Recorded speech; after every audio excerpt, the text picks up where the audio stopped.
Abby and the Boy Next Door. Written by Kelsie Stelting. Narrated by Courtney Encheff. Chapter 1.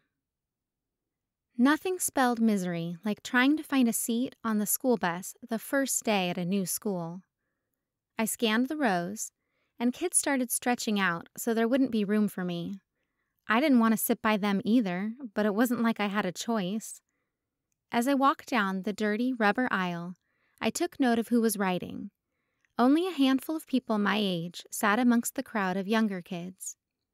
Would a grade schooler or someone my age give me less grief? "Don't sit by me," a little kid squeaked. He leaned over the seat in front of him and whispered, "I'm afraid she might crush me." Of course, he was as good at whispering as he was at not being a jerk. Tears burned my eyes. I hurried to wipe them. So much for a fresh start. "You can sit here." I twisted to see a guy, a good-looking guy, the kind who never talked to girls like me, and said, "What?" He pulled his backpack onto his lap. "This seat's open." I eyed him wearily and was about to turn down his offer when the old bat driving the bus told me to quit the pomp and circumstance and sit down already. I took the seat, and in an effort to give the guy some space, half of my butt hung off the edge. I hugged my backpack to my chest, wishing I'd just taken Grandma up on her offer to drive me. "Are you new here?" he asked softly. Glancing at him sideways, I huffed, "Yeah." He smiled so warmly it caught me off guard. No one ever looked at me like that, much less guys my age, especially not ones who looked like him. "I'm Jon." He stuck out his hand over his backpack. "Jonathan, but Jon." Praying my hand wasn't too sweaty, I took his grip. "Abby." "Where are you from?" he asked. "McClellan," I said, and I hoped he would leave it at that. "That's pretty close." He leaned forward on his backpack. "Have I seen you at a game or something?" Was that a joke? I definitely didn't look like the kind of girl who hung out anywhere near a sporting event, except maybe at the concession stands. "Doubt it," I finally muttered. He seemed at a loss for words, and I turned my head toward the front of the bus. Were we there yet? "Your parents got a new job or something?" Not exactly." I hoped my thick foundation still covered the yellowing bruise on my cheek. This wasn't the kind of move caused by a promotion. The bus pulled in front of a school twice the size of McClellan, and I took a deep breath. This was it. "Well, let me know if you need help finding anything, Abby." He patted me on the shoulder. "I'm sure I'll be seeing you around." For the first time in a long time, I smiled. "Thanks." I could feel the ghost of where he touched me, even as I made my way back down the aisle. Maybe this would be a good new start for me, like Grandma said. The shadow of a smile was still on my lips as I walked up the steps to the school. I already had a locker and books, but Mrs. Moskowitz, the principal, wanted me to come by her office on my first day for my schedule. A receptionist desk positioned in front of Mrs. Moskowitz's office made the plump woman with spiky hair sitting behind it look more like a guard dog than a secretary. She lifted a red penciled eyebrow, revealing more blue eyeshadow. "Can I help you?" "I'm here to see Mrs. Moskowitz," I said. "Sandra," she called to the closed door. "There's a student." Overpaid doorbell. "Hold on," a voice called from behind the door. I glanced at my watch. We still had 15 minutes until school started, so I took my backpack off and rifled through it until I found a granola bar I'd stashed there earlier. The door to the principal's office opened, and Mrs. Moskowitz came out, tucking her glasses into her hairline like a horn-rimmed headband. "Abigail, good to see you again." She offered her square hand in greeting. I wiped the leftover melted chocolate on my jeans, gulped down the unchewed oats, and put my hand in her firm grasp. "Follow me," she said. Matching her long stride without panting was a challenge, but I managed. "Okay," she began. "We gave you most of the same classes you had at McClellan, but if you have trouble catching up, we can arrange help." She handed me the paper, and I glanced down at the classes on my schedule. Your first class is biology. One word glared at me, more menacing than any I'd ever seen. Gym? She pulled her glasses from her hairline to her nose and scanned the paper. Yes, right before lunch. Can I change it? We have a physical education requirement here at Woodman, Abigail. If you're not going to play a sport, you have to take this. She came to a door with a sign that said Room 139, Mr. Pelosi, and gestured that I should go ahead of her. I went to open the door, and she said, "Stop!" Her hand brushed my back, making the sound of crackling paper. I turned to see a crumpled sticky note peeping through her fisted fingers. What was that? She cleared her expression. Nothing. What did it say? Nothing, she said again, her voice firm. Let's go into your class. I think I have a right to know. I folded my arms over my chest. She gave me a glare that could have rivaled my mother's, then pulled open the classroom door, cutting the teacher off mid-sentence. He couldn't have been older than 25, and if not for his dressy shirt and tie, I might have mistaken him for a victory lap senior giving a class presentation. Hi, Mr. Pelosi. This is your new student, Abigail Johnson. I hope you'll all give her a warm Woodman welcome. Hi, Abigail, Mr. Pelosi grinned at me. Go ahead and take that seat there. He pointed at an empty desk next to a Hispanic girl in glasses. I had to squeeze between the rows, and my backside knocked over a water bottle on someone's desk, but I made it to the seat. Mrs. Moskovitz switched the orange paper to her other hand. Well then, if you don't need me here, I'll leave you to it. I think we've got it, Mr. Pelosi said and waved her off. She dropped the crumpled note in the wastebasket on her way out of the room. After the door shut, Mr. Pelosi leaned against the front of his desk. So, why don't you tell us a little bit about yourself, Abigail? I closed my eyes. Like what? There wasn't really anything good to tell. If I was in a newspaper, my headline would be, Girl with weight problem and abusive parents moves to a new town 7 months before graduation. Not exactly above the fold material. He scratched his chin. Okay, why don't you tell us where you're from, what you like to do in your free time, and why don't we throw in your favorite animal since it's biology? At least he didn't ask me why I was there. I'm from McClellan. I like to watch movies, and I guess a fish?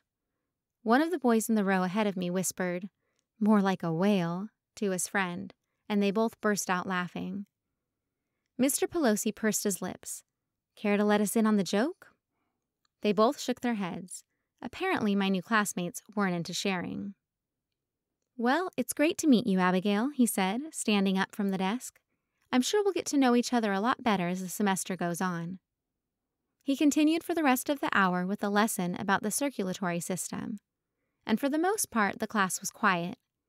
He called on me once to answer a question, and since I'd scanned the same section in the book about 5 times, I got it right. Finally, the bell rang. On my way out of the room, I bent over and picked up the crumpled sticky note from earlier. Wide load. Don't worry about them. I crushed the note in my fist and shoved it in my pocket. What? The girl who sat next to me in class was now at my side in the hall. She was a few inches shorter than me, but she had to weigh at least 80 pounds less. Those guys in class, they pick on your life because they don't have one. Instead of telling her I was the last person who had a life, I said, thanks. She readjusted her messenger bag, balancing the load on her slim shoulder. I'm Stormy. Abby. So just don't worry about them, okay? She didn't wait for me to answer. I'll catch you at lunch. Stormy gave me a parting glance and then tossed herself into the sea of kids in the hallway. I stared down at the schedule in my hand. 1 class down, 7 to go. English was fine, math was math, and gym was hell. I'd arrived on FTD, fitness test day, aka all students run a mile, and I mean every student day. At Woodman, all freshmen took PE, which met their requirement, so the only people in gym class now were scrubs, transfers like me, or kids who were in PE to get an easy A. Well, easy for them. Wearing an old pair of track sweats, the PE teacher scrounged up when I said I didn't have any gym clothes. I stood at the starting line with 15 other students. 17 minutes and 8 seconds later, I crossed the finish line, nauseous, gasping for air, drenched in sweat, and red in the face. Choking back tears, I walked to the locker room and sat in a bathroom stall until everyone else left. I used wet paper towels to wipe under my arms and cool my face. When my breathing slowed and the lump in my throat dissolved into the usual feelings of inadequacy and shame, I left for the lunchroom, bringing the sweats with me. The PE teacher's office came up on my left, and I stepped in. "Hey," he said. I mumbled a greeting, then wadded up the sweats and tossed them to him. "It'll get better," he said. "Just wait and see." I grunted. "We'll be waiting a long time." 17 minutes and 8 seconds to be exact. Before he could reply, I walked away and made my way to lunch, where I was practically accosted by Stormy, who insisted I sit by her and her friends. "Are you okay?" she asked in between lunch ladies. "Your face is really red." "FTDs," I huffed. She sucked in a breath and made a face. "Ew. Yeah." Once I'd filled my plate with a mass of gravy-covered meat and fruit cocktail, she led me to a round table, surrounded by the oddest mixture of students I'd seen before. 2 girls with brightly colored hair and gauges, a Hispanic guy with heavy gold chains around his neck, a scrawny guy with more freckles than pounds on the scale, one guy with a buzz cut and a Letterman's jacket, and another boy who looked like a Campbell's soup kid. "This is Abigail," Stormy said. "I know," Gold Chain Guy said. "I'm with her in English." But he didn't make an effort to introduce himself. Stormy sat down and stared at me. "Well, sit down," she said. I wasn't about to argue with the one girl who was trying to get to know me, so I took the chair between her and Campbell Soup Kid. "Hi," he said. "I'm Andrew." "Abby," I returned and sipped at my water. No one else went out of their way to talk to me, but Stormy was adamant I took part in the conversation. When the girl with purple hair brought up math, Stormy said, "Aren't you in college algebra?" When Andrew brought up a ski trip his parents were going on, Stormy said, "I really like snowboarding. How about you, Abigail?" Then, Gold Chain Guy, who was actually named Roberto, said he was planning a party. "Have you ever drank before?" Stormy asked, like it was her last-ditch effort to include me. I shook my head. My parents had done enough of that for all of us. Roberto ignored us. "Yeah, well, it starts at 9 on Friday." He grinned. "My brothers bring in the beer." "Cool," Stormy said. "You're coming, right, Abigail?" Before I even knew if I could, I said okay. Jonathan, but John, was in all 3 of my afternoon classes, but I didn't get to talk to him in any of them. Not that I would know what to say to him. Something along the lines of, "I thought you were a decent guy, but you put a wide load sign on my back. That was a real Richard move." He wasn't on the bus after school. Thankfully, that meant I had a seat to myself. The driver let me off outside my grandma's house, and I walked down the sidewalk, practicing what I could tell my grandma so she'd let me spend time in my room, alone. I opened the door and was instantly greeted by the TV blaring a news station. "Is that you, Abby?" Grandma called from the living room. "Yeah." "Come in here." Time for my practiced line. "I need to go take a shower."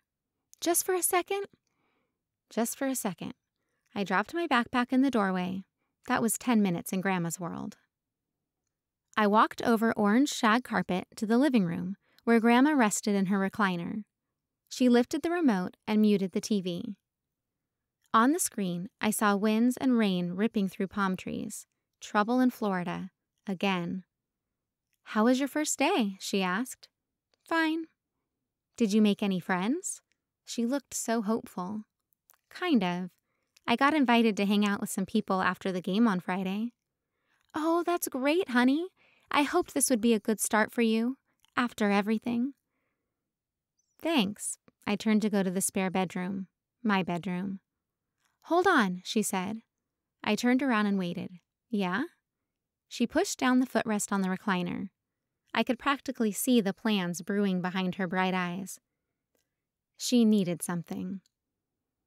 "Well," Grandma said, "I have a neighbor down the street, Jon Scoller, and she has a son in school that's your age. She invited us over for supper tonight. Wasn't that nice of her?" I remembered the boys in biology who'd called me a whale. Pass. Hard pass. I'm really tired. I had to run a mile in gym today, and... They made you run a mile? Her eyebrows raised, deepening the wrinkles on her forehead. It was awful. Well, she put her hand under her chin, in thought. I could call and cancel, but I think it would be good for you to meet more people from your school. The last thing I needed or wanted to do was meet people from Woodman. Half of them seemed to have a fat girl bullying hole I was perfectly sized for, and the other half, with the exception of Stormy, who I considered an anomaly on par with girls who could eat anything they wanted and not gain weight, seemed to find me slightly inconvenient. Like I was a scuff on the floor people walked by every day, thinking, I should clean that up. My whole goal for the 7 months until graduation was to fade into obscurity. But I gave Grandma the condensed version. I don't really feel up to it. Just for tonight, Abby, and you can rest all day tomorrow if you want to. She sweetened the tone of her voice, and her soft blue eyes looked so hopeful. Well, I guess. Great, you can go ahead and shower. I told her we'd be over at 5:45 sharp. She unmuted the TV, and I looked at the screen. A guy in soaking wet, tattered clothes was kneeling in front of a flooding building. A proposal. Great. I hoped for the girl's sake he wasn't as forceful as my grandma was. I walked to the bathroom and undressed for a shower. When I tossed my jeans into the hamper, the orange sticky note spiraled to the ground. Wide load. Between the vanity and the bathtub was my grandma's old spin dial scale. The last time I'd been weighed was at the doctor's office, and it had been quite a while since then. I lifted it up and moved it to the center of the bathroom. The yellowed sticker at the bottom read, "Evenly distribute weight on scale." With a deep breath, I lifted one foot, then the other, and watched the black numbers whir behind the red needle. That couldn't be right. Frozen, I stared at the little tick marks and counted right from 210. 212 pounds. The familiar sting of tears burned my eyelids. Why had I done this to myself? I walked over to the sink and braced myself on the counter as I examined myself in the mirror. What I saw was ugly. I saw my father's round, pudgy face with dishwater blue eyes. I saw my mother's thick, light brown hair, but without highlights. Stretch marks rippled across my arms, hips, stomach, and legs. I saw my pale face, splotchy with heat. I hated myself, absolutely hated everything about me. If there was one thing I knew, it was that I never wanted to see those numbers on the scale again. I stepped into the shower and let the hot water pour over my body. It relieved some of the kinks I'd acquired running, and I sat down in the shower, letting the heat work its magic. When steam filled the air and most of the hot water was gone, I got out and reached for a towel. The towels at my grandma's house all matched. They were dark blue and embroidered with creamy, smiling angels. All of the towels at my parents' house were threadbare and different, faded colors. I wrapped myself in a navy towel, making sure the angel faced away from my skin. With its big eyes staring at me, I sat down on the edge of the bathtub and cried. Chapter 2. Grandma insisted I dress nicely for dinner, so instead of my typical jeans t-shirt combo, I wore jeans and a blouse. The outfit didn't live up to Grandma's khaki pants and flowery shirt, but it would have to do. Since it was just a few blocks down the street, we walked. Grandma's friend lived in a red brick house with blue shutters and a yard decorated with metal frogs and plenty of flowers. My parents' house didn't even have a yard, just a patch of dirt and weeds. Grandma knocked on the matching blue door, and within seconds a middle-aged woman greeted us. "Eleanor," Marta cried, wiping her hands on a red and white checkered apron. She wrapped Grandma in a quick hug, And you must be Abigail." I nodded, and before I could do anything about it, Marta took me in her arms. Her hair-sprayed curls felt stiff against my cheek, and she smelled like sugar and vanilla. "It is so wonderful to meet you," she said, stepping back through the threshold. Come in, come in." Marta led us to a dining room, decorated with framed needlepoint and antique china. "Can I get you anything to drink? I know Eleanor likes sweet tea." "Just water," I said. Grandma followed Marta into the kitchen, and I was left by myself to examine the walls. There weren't any photos that would clue me in to the identities of her mystery son or husband, so all I could do was check out pieces like "Family makes a house a home," stitched in red thread. If she only knew. "You must be Abigail," said a breathy voice. I jumped about 10 feet out of my skin and looked around the room. In the doorway stood a short, round man with wispy brown hair and reading glasses. He extended his hand that wasn't holding an e-reader. "We were so glad you could make it over." I took his hand, and he said, "I'm Jon Scoller." He had a sweaty grip, just as sweaty as mine. Gross. All I could think about was the sweat mingling between our clasped hands. "Nice to meet you," I said. We both sat down, and I used the cover of the table to wipe my hands on my jeans. "Tell me about your first day," he said, his round, watery brown eyes that made him look more like a curious old child than a middle-aged man. "What do you think of Woodman?" "It was all right. Just school." He put the e-reader on the table and wedged himself into one of the worn wooden chairs. "How are your teachers? Do you like your classes?" I shifted in my own seat. I wasn't used to a world where adults cared about school or classes, much less my opinion of them. "They're all right," I said, wanting to leave it at that, but he kept looking at me inquisitively, so I added, "Gym's not my favorite." He laughed a deep belly chuckle and set his reading glasses on the table. "Can't say I blame you. I wouldn't much like it either." At the sound of the front door opening, Mr. Scoller twisted in his chair and called, "Is that you, Jon?" Oh, no. "Yeah?" With wet hair and a red face, none other than Jonathan but Jon, a.k.a. guy who put a freaking wide load sign on my back, walked into the dining room. "Hey, Dad." Catching sight of me, Jon paused, and his eyebrows knitted together. "Hey, Abby, what are you—" "Oh, good," Mr. Scoller rubbed his hands together. "I figured you'd met. I mean, how could you not at Woodman, right? Mom invited Abigail and Eleanor over for supper. Abby here is Eleanor's granddaughter." First thought, Jon's parents referred to each other as Mom and Dad. Weird. Second thought, how were Jon and Mr. Scoller related? It was like an angelic troll doll giving birth to demented, deceptively handsome Ken. Jon ignored my internal diatribe and dropped his backpack in the corner of the room. "Awesome." He slid into one of the chairs. "Man, that was a rough practice." "Jon's on the cross-country team," Mr. Scoller elaborated, beaming. "Coach is killing us for this meet on Saturday," Jon said. "Says if we don't improve our times, we'll start having two-a-days again." If I could have faded into the lavender wallpaper, I would have. Hearing poor Jonathan complain about running extra for cross-country made me want to puke. Like being athletic, loved, and attractive was such a hard life. Cue the world's smallest violin. "Coach better not forget you guys have classes too," Mr. Scoller said. Jon shrugged. "It's the fastest way to get in shape." "You better not forget you have classes either," Mr. Scoller said. Then, as if he suddenly remembered I was in the room, he added, "Do you two have any classes together?" "Unfortunately." "Yep," Jon said and smiled at me. He looked so kind, like he hadn't been the one who put a mean note on my back just hours earlier. 3, actually, and we rode the bus together this morning. "Oh, Tony said your car should be out of the shop in a few days. You should give Abby a ride in the mornings when it's up and running again. Surely that'd be better than riding the bus."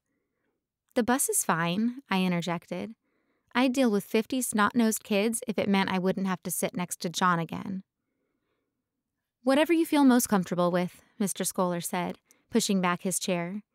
"I'm going to see if Mom needs any help." Seriously, did people's parents call each other Mom and Dad? I couldn't be the weird one here. Mr. Scoller disappeared behind the swinging door to the kitchen. I wouldn't mind driving you, Jon said with a smile. I folded my arms and rested them on the table. Yeah, but then you'd have to put a wide load sign on the back of your car. What? He asked, his eyebrows coming together again. I know you put that sticky note on my back this morning, I snapped. His face fell. No, Abigail, that wasn't me. Uh-huh. This guy might have been able to sell manure to a feedlot, but I wasn't buying his load of crap. Marta waltzed into the room, followed by Grandma and Mr. Scoller. Hey kids, are you ready? Their arms were laden with white dishes overflowing with steaming food, and Marta sat a sweating glass of water in front of me. Jon gave me a long look, but he left it at that. Mr. Scoller insisted Grandma and I serve ourselves first. I took a little from each dish. When I was younger, my parents would spank me if I had been picky or didn't clear my plate. Who had the bright idea of calling an empty dish a happy plate? Couldn't they have named it something more accurate, like obesity plate? But my parents weren't here to punish me, I reminded myself, and I didn't have to eat it all. As I pushed bits of casserole and potatoes around on my plate to make it look like I was eating, all I could think of was how much I hated my parents, how much I hated school, and how much I hated that my grandma lived down the street from Jonathan Scoller, who I also hated. After supper, Mr. and Mrs. Scoller insisted Jonathan give me a tour of the house while they did the dishes and chewed the fat. Mr. Scholler's term, not mine. Jon led me through the sitting room, decorated with floral wallpaper, fake flowers, and family portraits, the den, with a popcorn machine in the corner and posters of famous movies hanging on the wall, upstairs, past a sea-themed guest room, and into a tan bedroom with one navy blue wall. Jon sat in one of two beanbag chairs in the corner and gestured for me to take the other one. I leaned against the doorframe with my arms folded across my chest. Jon frowned, looking exasperated. Do you seriously think I put that sign on your back? He asked. I stared at him, incredulous. Who else would have? Do you? He prompted, sitting up, as much as a person can sit up in a beanbag chair. Yes? Isn't that obvious? Why would I do something like that? I looked out his bedroom door into the hallway. I wanted nothing more than to walk out of this perfect room, down the street, and into Grandma's house. Anything other than having some attractive guy play mind games with me just for the hell of it. I'd been through enough already. Abby, he said, why would I do something like that? Did I really have to spell this out for him? You patted my shoulder on the bus, and I somehow magically ended up with a sign on my back. I might be fat, but I'm not stupid. He sat forward on the beanbag chair and put his elbows on his knees. It wasn't me that put the sign on your back. It was one of the kids up front. I tried to catch up to you to tell you, but you disappeared somewhere. Truth rang through his voice, but my dad had taught me how convincing lies could sound. Abby. Yeah? Do you forgive me? I let out a small, bitter laugh. If you didn't do anything, why do I need to forgive you? I should have asked you if you were okay sooner, he said, or at least beat that kid up. This time, my laugh was a little more genuine. So you forgive me? As far as I could remember, he was the first person to ask me that question, or even apologize. Yeah, I forgive you. Thanks. He looked at me and grinned. Now, how are we going to get revenge? Chapter 3. When I woke up, I was so hungry I felt nauseous. But instead of eating, I walked to the bathroom and splashed water over my face. I stepped on the scale and watched the dial spin. 211 pounds. Frustrated, I left the bathroom and went to find Grandma. She sat at the kitchen table with her morning coffee and the Woodman paper spread out in front of her. I'm going for a walk, I said. She finished scribbling a word into the crossword puzzle and looked up at me. Sounds good. Want some company? No, I'm fine. What do you want for breakfast when you get back? I can take care of it, I told her. I'd been handling my own meals for as long as I could remember, and I didn't need her ruining my diet with her buttermilk pancakes or fatty sausage links. She was already looking down at the paper, chewing on the end of her pen. Okay, see you soon. When I stepped outside, brisk air whipped my face, even though it was still early fall. I'd gotten up early enough for the sky to have that pink tint left over from sunrise, and all of the houses to still look asleep. I followed the sidewalk around the block, slowing only at the Scollers to take in the outside of their house. An American flag hung from their porch, fluttering in the breeze. Behind their curtains, lights glowed, and they cast shadows as they walked around inside. They were awake. Did Marta make a homemade breakfast every morning? I bet Mr. Scoller wasn't passed out on the couch while Jon was trying to get ready for school. Sweat dripped over my eyebrows and mingled with stinging, salty tears. I closed my eyes against the memories and against the warm exterior of the house where a perfect family lived inside, the kind of family I had always wanted to be a part of. Bitterness fueled me for the rest of my walk. Jon had gotten his family by pure luck, and by some sadistic twist of fate, I got mine. I couldn't control that, but I could control this walk. My legs ached from gym class the day before, and my chest burned as it heaved up and down, never able to get enough air. Pain I could handle. I'd been dealing with it for 17 years. I decided to go back to Grandma's house when all the pink was gone from the sky. Grandma had moved from the table to the couch and was watching the news when I walked in. "How was your walk?" she called. I sucked in a breath and tried to make my voice even through all the panting. "Good." Without pausing for conversation, I made my way to the bathroom, turned on the shower, and let the hot water take away the sweat and tears. I couldn't wash away the fading bruise on my cheek, so I rubbed on heavy foundation until my face looked just as pale as the rest of my body. In my room, I slipped into my usual jeans and t-shirt, shoved a pair of sweatpants into my backpack so I wouldn't have to borrow any during gym, and left the house with just enough time to catch the bus. Jonathan had saved me a seat. Each of the teachers had worked out their own way for me to get caught up in class. English was easy because I just had to read extra and take a quiz over the content. In math, I took a competency test I just barely passed. My current events, art, home economics, and gym teachers let me pick up where I left off. Biology was a different story. On Tuesday, Mr. Pelosi had a para take me to her office and proctor a series of tests. Even before Mr. Pelosi handed me the graded, red-inked covered papers, I knew I'd failed. To make up for all the lessons I'd missed, he gave me a packet thicker than the textbook of self-guided worksheets and readings, which meant I had to do a month and a half of homework on top of everything else. Stormy offered to help me with biology, which I was grateful for. She also made sure I sat with her group again Tuesday, Wednesday, and Thursday. The only other person I really knew was Jon. Even though we'd sorted through the whole wide load fiasco, the table of football meatheads he usually sat with, including the more like a whale boys, were not my idea of suitable companions. Every now and then, someone at Story's lunch table asked me questions, but mostly I just listened, getting a feel for each of the people in the group. Roberto still didn't talk to me, but, like me, he didn't eat much at lunch. He told Stormy he was trying to cut weight before wrestling season started. Andrew looked at his phone every 5 minutes to text his girlfriend, Sky. I knew her at McClellan, mostly from English class. She'd been a girl I always wanted to be friends with, but never knew how to ask. I felt like we might have had more in common than either of us cared to admit, but I didn't tell Andrew that. She probably knew why I moved to Woodman.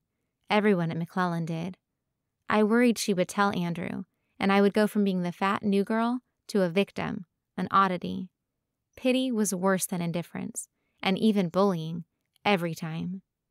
As it turned out, the kid who wore the Letterman jacket's name was Frank. He was in wrestling with Roberto, played football, and was very bad at school. Like, he copied Stormy's homework every morning before class so he could keep playing sports bad. The two girls, Macy and Leanne, didn't like me, but I got the feeling they didn't like anyone but each other anyway. Then there was Freckles. His real name was Evan, but everyone called him Freckles. I couldn't tell whether he liked the nickname or not, but he answered to it. He was quiet like me, but infallibly nice. He was the kind of nice that was the equivalent of British guards. People tried to get under his skin just to see if they could get a reaction out of him. By the end of the day Thursday, I finally felt like I had a grip on things, but my head hurt from trying to take it all in. Jon wasn't on the bus again, so I got a seat to myself and leaned my head against the window. Jon and a few other lanky guys were walking out to the track. It looked like he was joking with a friend, not a care in the world. When I got back to Grandma's house, she was watching the afternoon news. Someone had wrecked a convertible outside of Dallas. The guy was saying a library book flew from his back seat onto his windshield, like people needed another reason not to read. "How was school?" she asked. "Good," I said. "I'm going for a walk." She muted the TV. "Want me to come with?" "You can stay here if you want." She pushed down the legs on the recliner. "No, I could use some fresh air."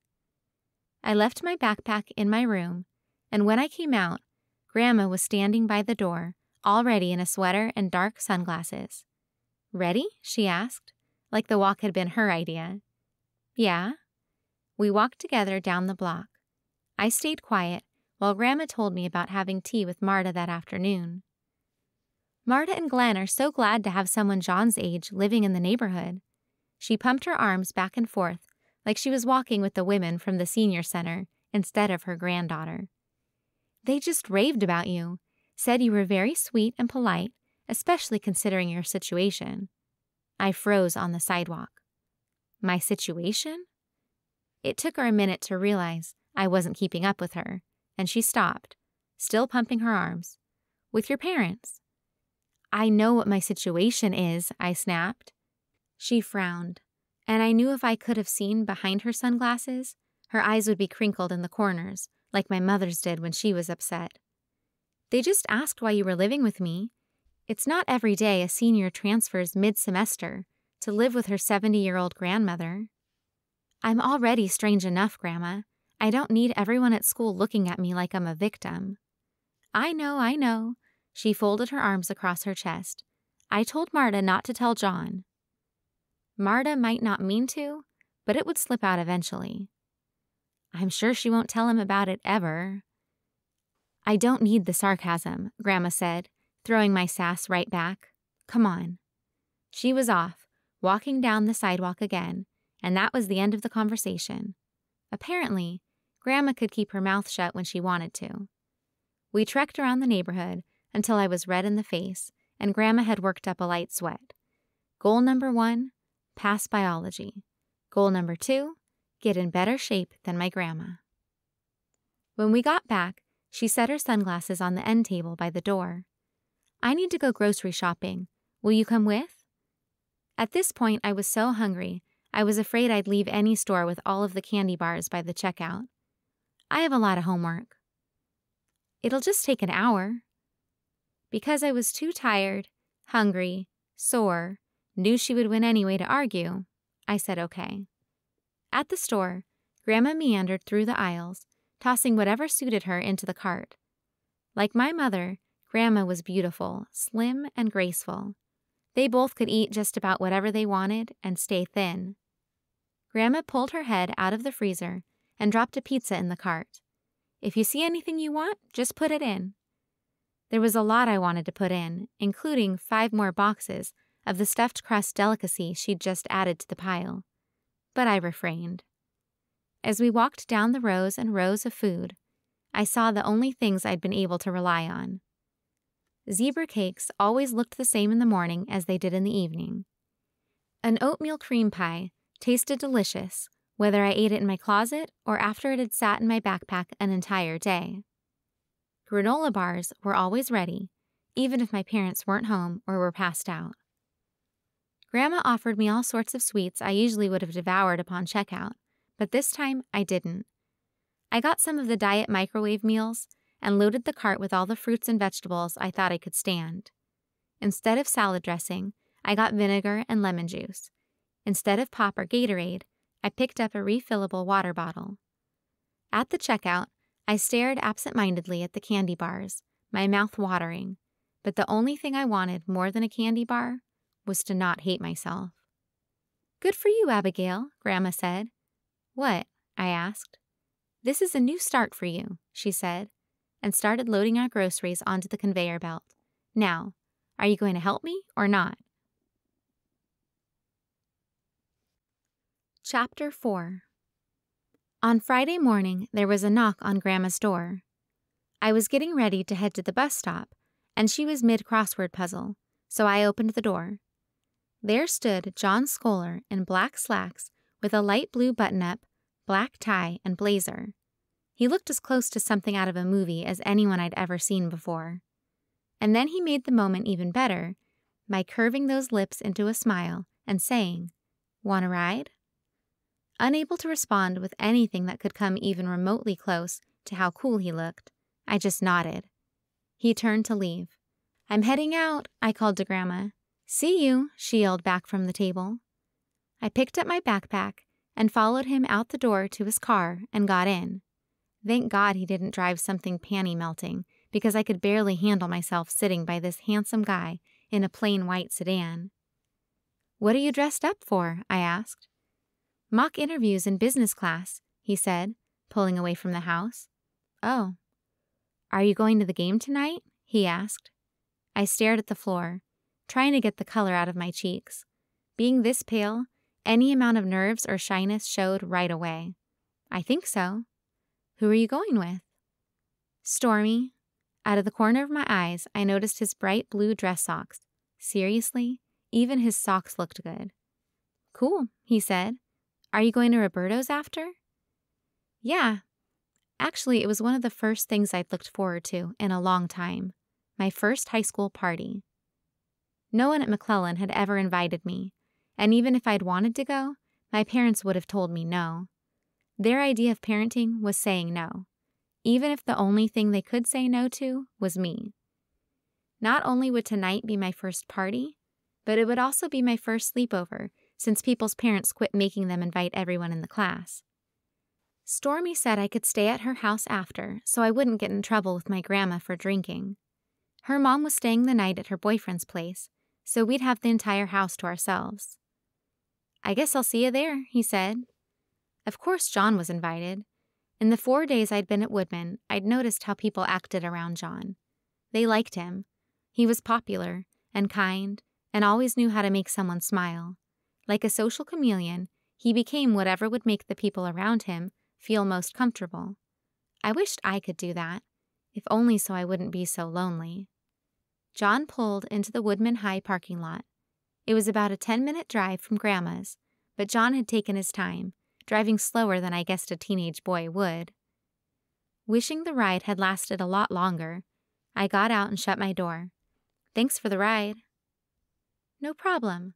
Jon slung his messenger bag and then a gym bag over his shoulder. "Sorry I can't drive you back home." "The bus is fine," I said, starting toward the school. He gave me a look. "You hate it." I couldn't help but smile. "I hate it."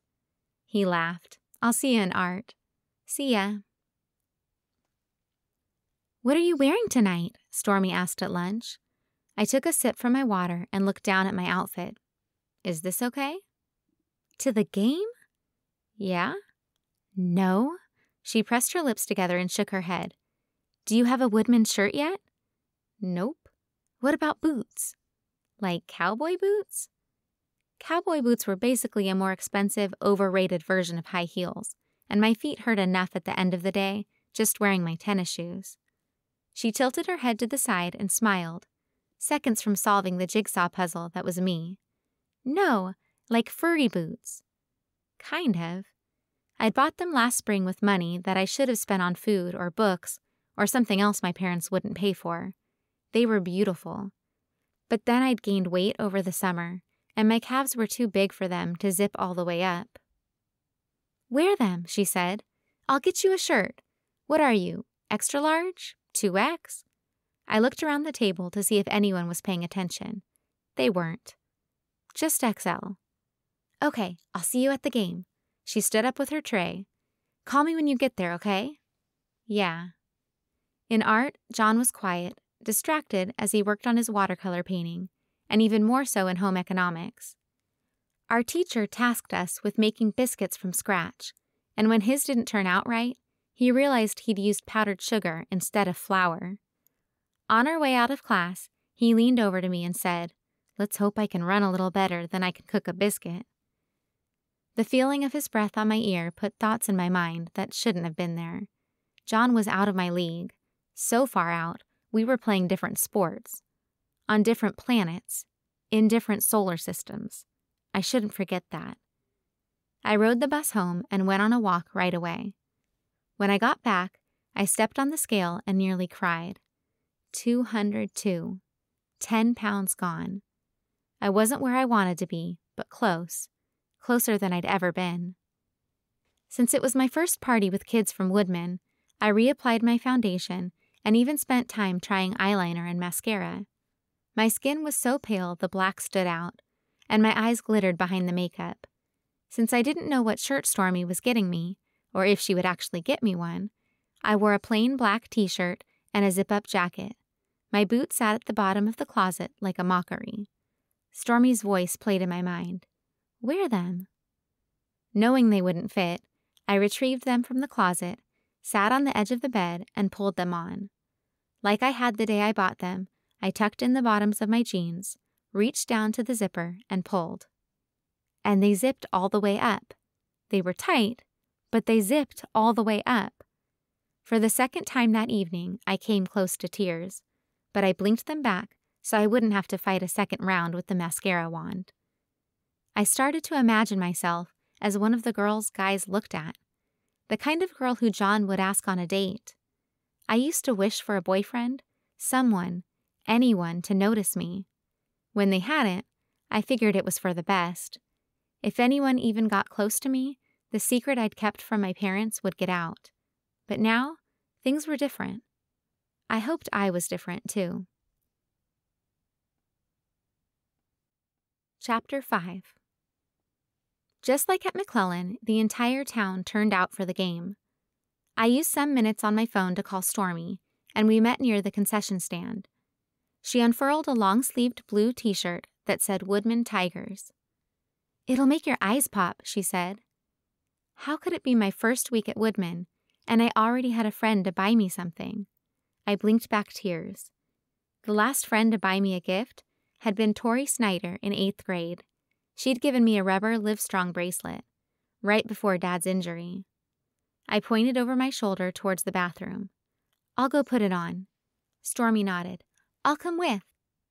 We walked to the bathroom, and she waited outside of the handicap-accessible stall while I pulled the shirt over my head. The smooth, athletic material breezed over my skin. Now I had a friend who went to the bathroom with me. I smiled to myself, but wiped it from my face before leaving the stall. "Be cool, Abby."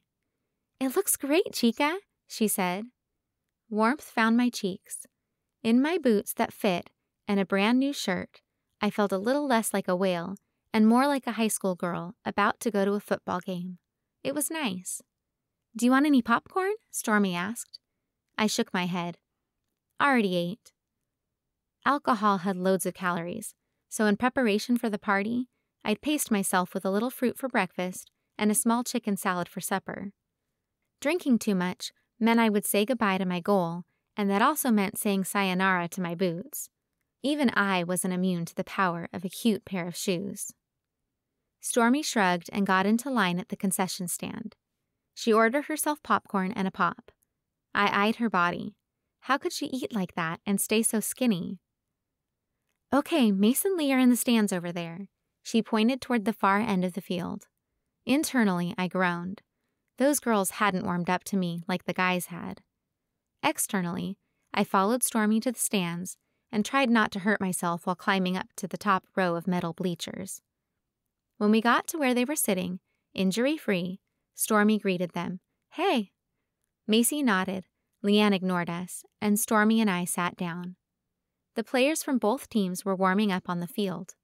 On one side, the Tigers did exercises back and forth across grass. On the other, Rotordale's players ran pass plays.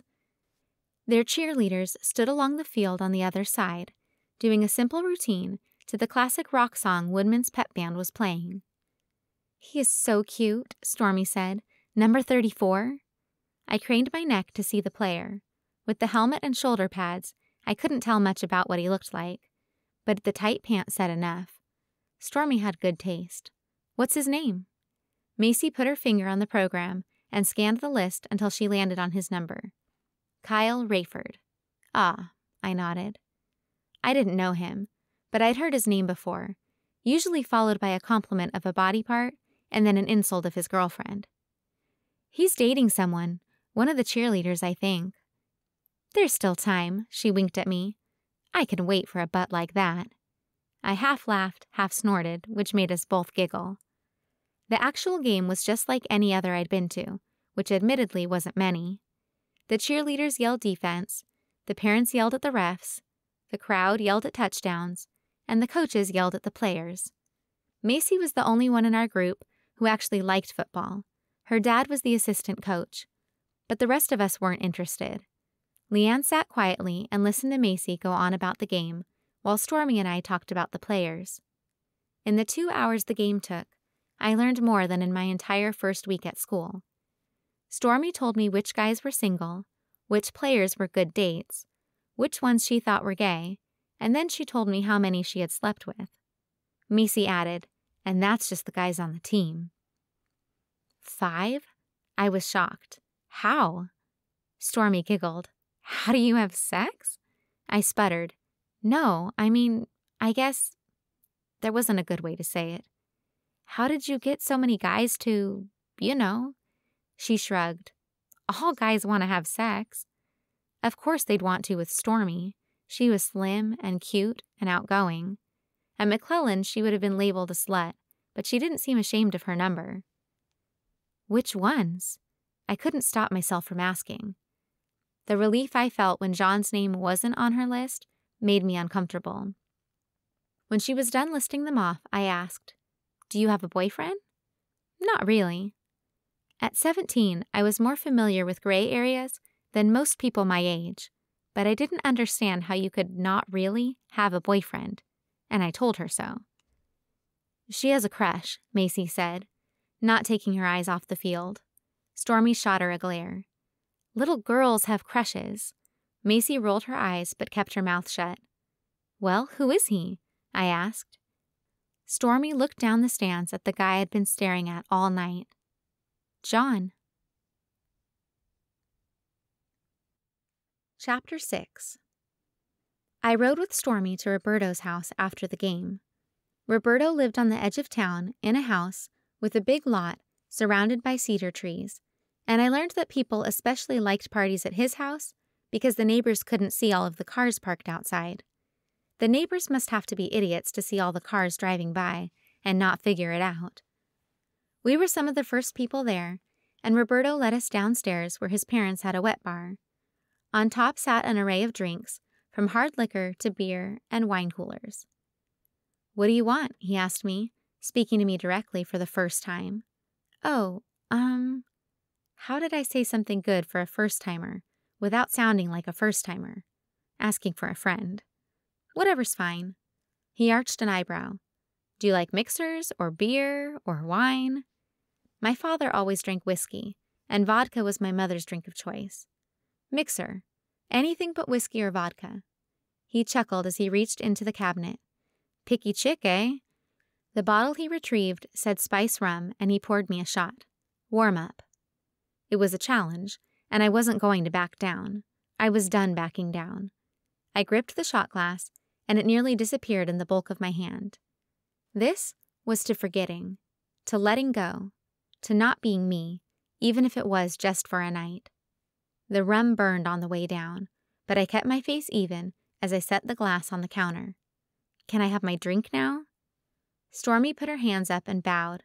"Yes, I love this girl." Roberto eyed me suspiciously, but poured a strong rum and Coke and handed it to me. "Salud." "Cheers." People started arriving in twos and threes. until the house was full of high school students and blasting with music. I kept an eye out for Jon, but hadn't seen him yet. At this point, it seemed like Stormy had introduced me to everyone in the school except him. Socializing was far less torturous than expected, though, mostly because when I wasn't talking, I just had to drink, and it was okay. When Stormy wasn't introducing me to someone new, she was making sure I had a full cup. After drink number 3, she introduced me to one of Roberto's older brother's friends, and then she went upstairs with him, and I was by myself. I felt warm and fuzzy, and it didn't even bother me so much that Stormy was gone, until Andrew walked in with his girlfriend, a.k.a. Sky, a.k.a. girl who knew what happened and could expose my secret to the entire high school. "Abby," she said, and reached out to hug me with the arm that wasn't attached to Andrew's hand. "How are you?" Her hug was long and warm, and mixed with the alcohol, it felt good and bad and scary and confusing. "Please don't tell them," I whispered, "about my parents." She stepped back and put a hand on my cheek where the bruise used to be. Her blue eyes were wide and sad as she nodded. "Of course." "Thank you," I mouthed. She smiled and looked in my empty cup. "Let's get a drink." And because I wanted desperately to be her friend, to be normal, I said, "Sure." Sky kissed Andrew on the cheek, and she and I walked over to the wet bar. After pouring herself a vodka and Sprite, she asked, "How do you like school here?" I shrugged. "It's better than McClellan." Her curly hair bounced as she nodded. "I feel like people are different here. Maybe it's just because it's bigger." I don't know. All I knew was in my first week a girl had bought me a shirt, a guy had driven me to school, and the worst bullying was a sticky note on my back. Soon I'd be yesterday's news, and that all would stop. She took a drink from the cup and winced. Too strong. Lifting the cup again, she gulped until it was half empty and added more Sprite. "Better," she said. I nodded and topped off my own drink. This warm feeling was getting stronger, and I wanted it to take over my entire body, my mind. A new song played over the speakers, the type of rap song my dad would have used a racist term to describe. "We should dance," Sky said. Sober Abigail would have died before dancing in a crowd of high school students. Drunk Abigail said, "Okay." We made our way to the center of the basement, where a group of kids were grinding. I didn't know how to dance, but that didn't matter. I closed my eyes and let the music tell my body what to do. "Hey, Abby," a voice shouted over the music. The voice. When I opened my eyes, I saw Jon with a grin spread across his face.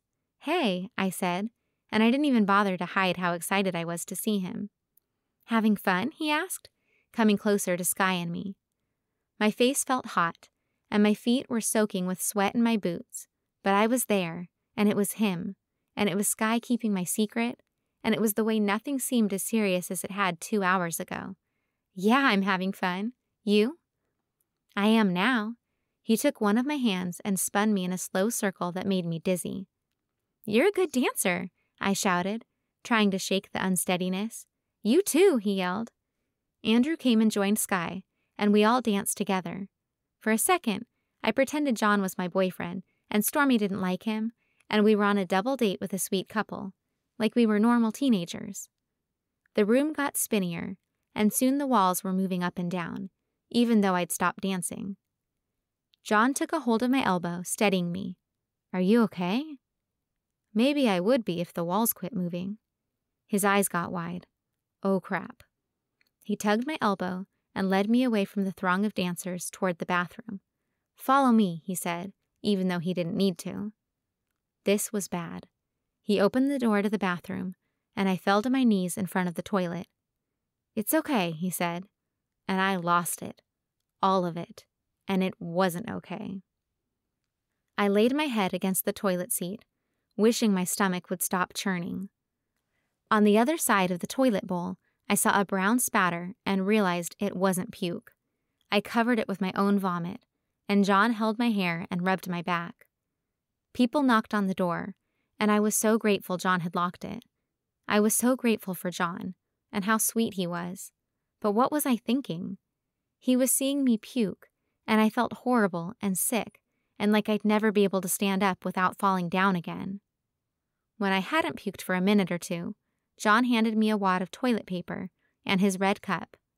I spat in the toilet and wiped my mouth. "I don't need more alcohol," I sobbed.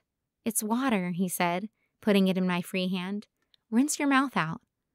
Sure enough, it was a cup full of ice water.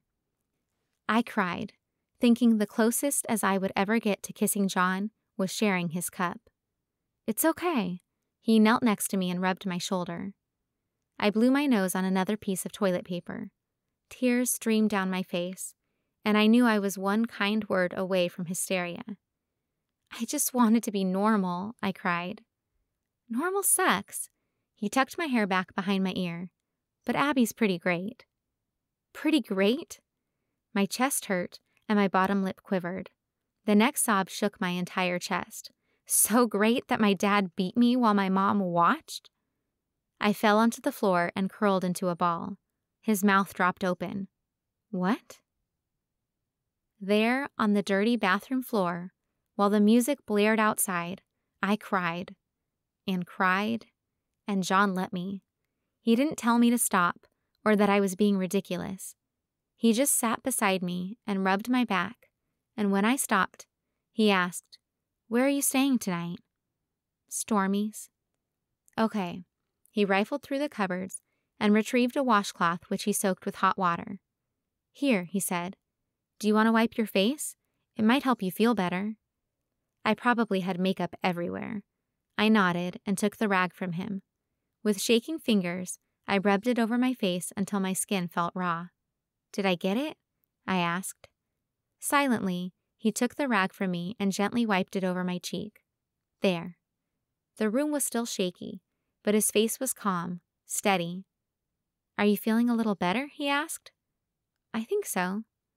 "Okay, let's see if we can get you to Stormy's." Jon stuck a hand out, and I latched onto it so he could help me up.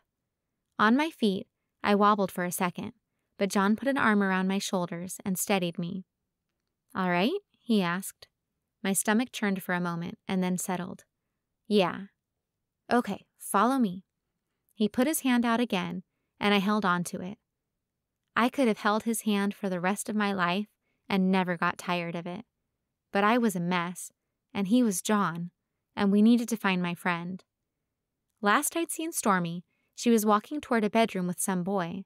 I was sure Jon wouldn't go into all of the bedrooms to hunt her down, but I held his hand and followed him out of the bathroom back to the party anyway. It had died down a little since we were last out there. A few couples still danced, but a lot of people lazed around on the couch while a movie competed with the music. Sky's head rested on Andrew's shoulder, and he twisted a curl around his finger while she slept. Jon pulled me through the basement, apparently not seeing Stormy anywhere, then led me up the steps. His hand felt firm and solid in a world that seemed anything but. Upstairs was even quieter. A group of kids sat around a beer can, surrounded by playing cards. One of them was Stormy. At the sight of her, I dropped Jon's hand. Even if I'd liked the way his grip made me feel grounded and safe, Stormy liked him, and I needed a friend more than I needed to drool over some guy. Some really handsome, nice, caring guy. "Hey, chica!" She stood up and teetered before taking a step toward me. "Do you guys want to play Circle of Death?" The only Circle of Death I knew was the shit-stained toilet bowl I'd spent the last half hour hunched over. "Can we go to your house?" "The party just started," she slurred. "Come on, it's fun, you'll like it." I shook my head. "I'm sick." Her mouth dropped open and she squinted at me. "Did you puke?" "I can drive you guys," Jon offered, "if you need a ride." Stormy shook her head until her hair flew out around her face. "I'm good. I only had a couple." "No," I said. If it took one to know one, then I was definitely qualified to know one. Jon should drive us. "Let me take you guys," Jon said. Stormy's eyes fluttered. "Well, you can take me, if you want to." Whatever was left in my stomach boiled. Jon acted like he hadn't heard the innuendo in her voice. "Isn't Abby staying with you?" Stormy patted my shoulder. "Yeah, in the other room," she winked. John's eyes sparked in realization, and he gave her a makes weaker girls like me melt smile. Let me drive you guys. Okay, Stormy said, putting her arms around both of us, so she was in the middle. Let's get out of here. Cops! Roberto shouted from the basement. The room exploded into a stream of expletives my father would have been proud of. My heart hammered to a stop, and I did what I always did, freeze. I didn't say anything, didn't do anything, just closed my eyes and waited for it to be over. But, unlike the other times, I was standing with Jon. He grabbed my wrist and started pulling. Abby, come on! Like the quarterback had just yelled hut, my mind snapped to motion. Where's Stormy? I looked around the room, but I couldn't find her anywhere. Come on, Jon shouted, and this time I listened. I followed him up the stairs faster than I had ever run before. Red and blue lights flashed through the curtains. Hurry, he urged. We made it to the top of the stairs, and he pulled me to the first bedroom we could find. With one arm, he jerked open the closet and pulled us inside. Quietly, he moved the clothes so they hung in front of us. The bedroom door opened again, and I put my hand over my mouth so the cop wouldn't hear me breathing. It didn't work, because the closet door flew open. But it wasn't a cop. A girl hurried inside with us and shut the door behind her. For a second, I hoped it was Stormy, but it wasn't. It was someone on the cross-country team, Denise. She leaned her head against the back wall of the closet and closed her eyes. In the line of light coming through the door, I saw a tear slip down her nose. Voices filtered up the stairs. Chaos. People running, shouting, quieting. A low, stern voice. Doors opening and closing. Feet walking up the stairs, coming into the bedroom. Leaving the bedroom. Leaving the house. Quiet. Do you think they're gone? Denise whispered. Jon looked at her, his eyes wide, and mouthed, I don't know. Because fear and an hour in a closet had sobered me up, I said, I'll go check. Jon gripped my forearm. Abby, no. His hand felt warm, but I shook it off. What did I have to lose? I wasn't going to get kicked off a team. I didn't have parents to ground me. If getting an MIP was the worst thing I ever did, people would probably talk about how well I turned out considering. I put my eye to the crack in the door. The room was empty. I stepped out and walked to the corner of the bedroom. Everything was quiet, and when I peered around the door, I didn't see anyone. For good measure, I walked down the stairs to the living room and looked in the kitchen. Apparently, everyone had either been taken to the police station or managed to get away. Hoping none of the cops would come back, I ran up the stairs as fast as I could and into the bedroom.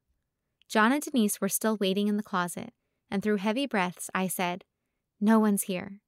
Let's go, Jon said. He stepped out of the closet and made his way out of the bedroom. Then he led us through the front door and to his car. He'd parked along the street outside of Roberto's property, and I realized how cautious Jon really was. We both followed him to his car and got in. I sat up front, and Denise slid into the back. We buckled up as he sped off. Oh my God, oh my God, oh my God, Denise said over and over again. Hey, Jon said in his most soothing voice. It's okay. She nodded and stopped talking, finally. Are you still staying with Stormy? Jon asked me. Stormy, my friend who had a major crush on the boy next door. Okay, down the street, but still. I don't know where she is. Call her. I can't, I said. I left my bag in her car. Here. He reached into his jeans pocket and took out a phone. I think I have her number. Of course he did. I found her in his contacts and pressed call. Abigail? She answered. Did they catch you? No, I said. I'm with Jon. Am I still staying at your house? Yeah, of course. I'm here already. I didn't want to know how she got home, and I didn't ask. We said goodbye, and Jon drove to her house. I'll come get you at noon, he said. I wasn't drunk enough to think his actions were normal. He'd stayed behind in Roberto's house to hide with me when he easily could have made a run for it. Now he was taking care of me and Denise, even after we got away. Why? I asked, even though Denise was in the back seat. I wanted to hear him say it, that he was sorry for me. "I want to talk to you," he said. "See you outside at 12, sharp." There was nothing to say but, okay. He waited in the car outside until Stormy let me into her house, and then he drove away with Denise. I didn't know where he was going, but he said he'd be coming back, and that scared and excited me at the same time. Stormy made me tell her the entire story about what happened after the cops showed up. She said she'd ran out the back door and hid in the trees until the cops left, then driven home. Thankfully, she made it. For whatever reason, I didn't tell her about Jon's plan to pick me up the next day. I said I had to leave at noon because my grandma wanted me home. Yes, I had a ride already. No, she didn't need to wake up with me. So, like she'd promised Jon earlier, I slept in her mom's room and she retreated to her bedroom. I set her mom's alarm clock to 11, and in seconds I fell into the deepest sleep I'd ever had. When the alarm went off in the morning, its ringing seared through my head, sending sharp pains dancing around my skull. My entire body felt like a day-old bruise, and the inside of my mouth tasted like rancid sugar. What had I done to myself? I hit the off button and rolled out from under the covers before I could fall back asleep. My feet ached as I walked to Stormy's room. Boots, not made for walking. Through her cracked door, I heard her snoring, still asleep. I went back to her mom's room and used the attached bathroom to shower. My stomach felt upset, and I sat on the toilet, hoping it wouldn't come out my mouth again. It didn't, but I was thankful her mom had air freshener. God, I never wanted to drink again. I turned the shower on and watched steam spill over the curtain into the air. Getting this stench off my skin and unknotting my matted hair would take more than scalding hot water. Thankfully, Stormy's mom had full bottles of shampoo and conditioner, and even a pomegranate-scented body wash. I stepped into the shower, flinching against the heat before getting used to it. Slowly, the knots in my hair dissolved under conditioner, and my skin felt a little less gritty with dried sweat. I held my mouth open, hoping the water would boil out any leftover taste of the night before. When I'd scrubbed every inch of my skin raw, I stepped out. Upon rubbing a towel across the mirror, I saw my skin looked bright red. To stop the image of myself, I pulled the mirror open, looking in the medicine cabinet. At home, ours had been full of pills, mostly pain pills, some powerful anxiety medication Dad took with whiskey. Stormy's mom had an assortment of perfumes, mouthwash, little shampoos stolen from hotels, and even a travel-sized toothpaste. I took the tube and squeezed some in my mouth. I'd forgotten to bring a toothbrush, so my finger would have to do. As the steam cleared, so did my head. It didn't hurt as badly as before, and my skin looked less red. I wrapped my hair up into a bun, pulled on a pair of jeans, the black t-shirt, and zipped on my boots. The clock on the nightstand said I still had 10 minutes left, and the snores coming from Stormy's room told me she was still asleep. I went outside and got my purse from her car, which she'd neglected to lock, and then waited on the curb for Jon. At 12 o'clock sharp, he pulled up. Chapter 7. Jon drove us to a diner that was only open for breakfast and lunch. The smell of sugary pancakes and fried potatoes hit my nose, making my mouth water, but not in a good way. I sucked in a deep breath to calm my stomach and followed Jon to a booth. The waitress that came to our table barely looked 16, but I definitely didn't imagine the flirtatious looks she was sending Jon's way. "What would you like to drink?" she asked, smiling way too wide. "Water with lemon," I answered. She nodded, hurriedly looking away from me. I hated how people would glance at me and avert their eyes, like if they stared too long they might catch my fat. "And you?" she asked Jon. "What would you like?" He's not going to say you, okay? "Water, please," he said, "and orange juice." After taking down his drink order, she flounced away from the table. "How are you feeling?" he asked. I lifted my eyebrows. "The truth?" He smirked. "Lay it on me." "I have a splitting headache, my mouth tastes horrible, and my stomach hurts." He rubbed the side of his face. "You'll feel better after you eat something." "I ate at Stormy's." I lied. "I'm not very hungry." Well, you need to eat more. My eyes narrowed. Did you just want to bring me here to make fun of me? What? I'm fat, okay? You know it. I know it. Abby, that's not... No, if you haven't noticed, guys like you don't do this. I gestured at our table, at us. Not with girls like me. Maybe, he paused, maybe they would if they got to know you. I leaned back against the booth seat. You don't know me, I muttered. Jon acted like he wanted to argue more, but the waitress came back to the table with drinks and took our orders. Jon ordered enough for a buffet. Eggs, meat, hash browns, toast, pancakes, and biscuits and gravy. After the waitress left, swinging her hips way too much, Jon said, I know. Excuse me? He crossed his arms and leaned his elbows on the table. I know I don't know you. Of course he didn't. No one did, not really. And I wanted it to stay that way. Abby, last night you said something about your parents. Is that why you're here? So Marta hadn't told him. I looked down at my fingers on the table. Against the yellow laminate, they seemed even paler. What do you mean? He lowered his voice. You said they hit you. Rule number 1 of living with abusive criminal parents: deflect. Why do you even care? Regardless, people like Jon didn't care about people like me. They didn't even know we existed in the same world. That parents could do mean things to their children. Jon came from the kind of people who said things like, at least you have a roof over your head and something to eat, because the worst thing they could imagine was being hungry and homeless. Abby, why do you care? I repeated. I just do. He seemed honest, sincere. I remembered the way his hand felt on my shoulder the first day of school, on my arm. How his hand grabbing my wrist at the party made me feel safe and protected, 180 degrees opposite of how it had felt when my father grabbed my wrist. I fiddled with the edge of the napkin wrapped around my silverware. Yes, I said, and I looked up at him. He tilted his head to the side, confused. I blew out a breath. My parents hit me.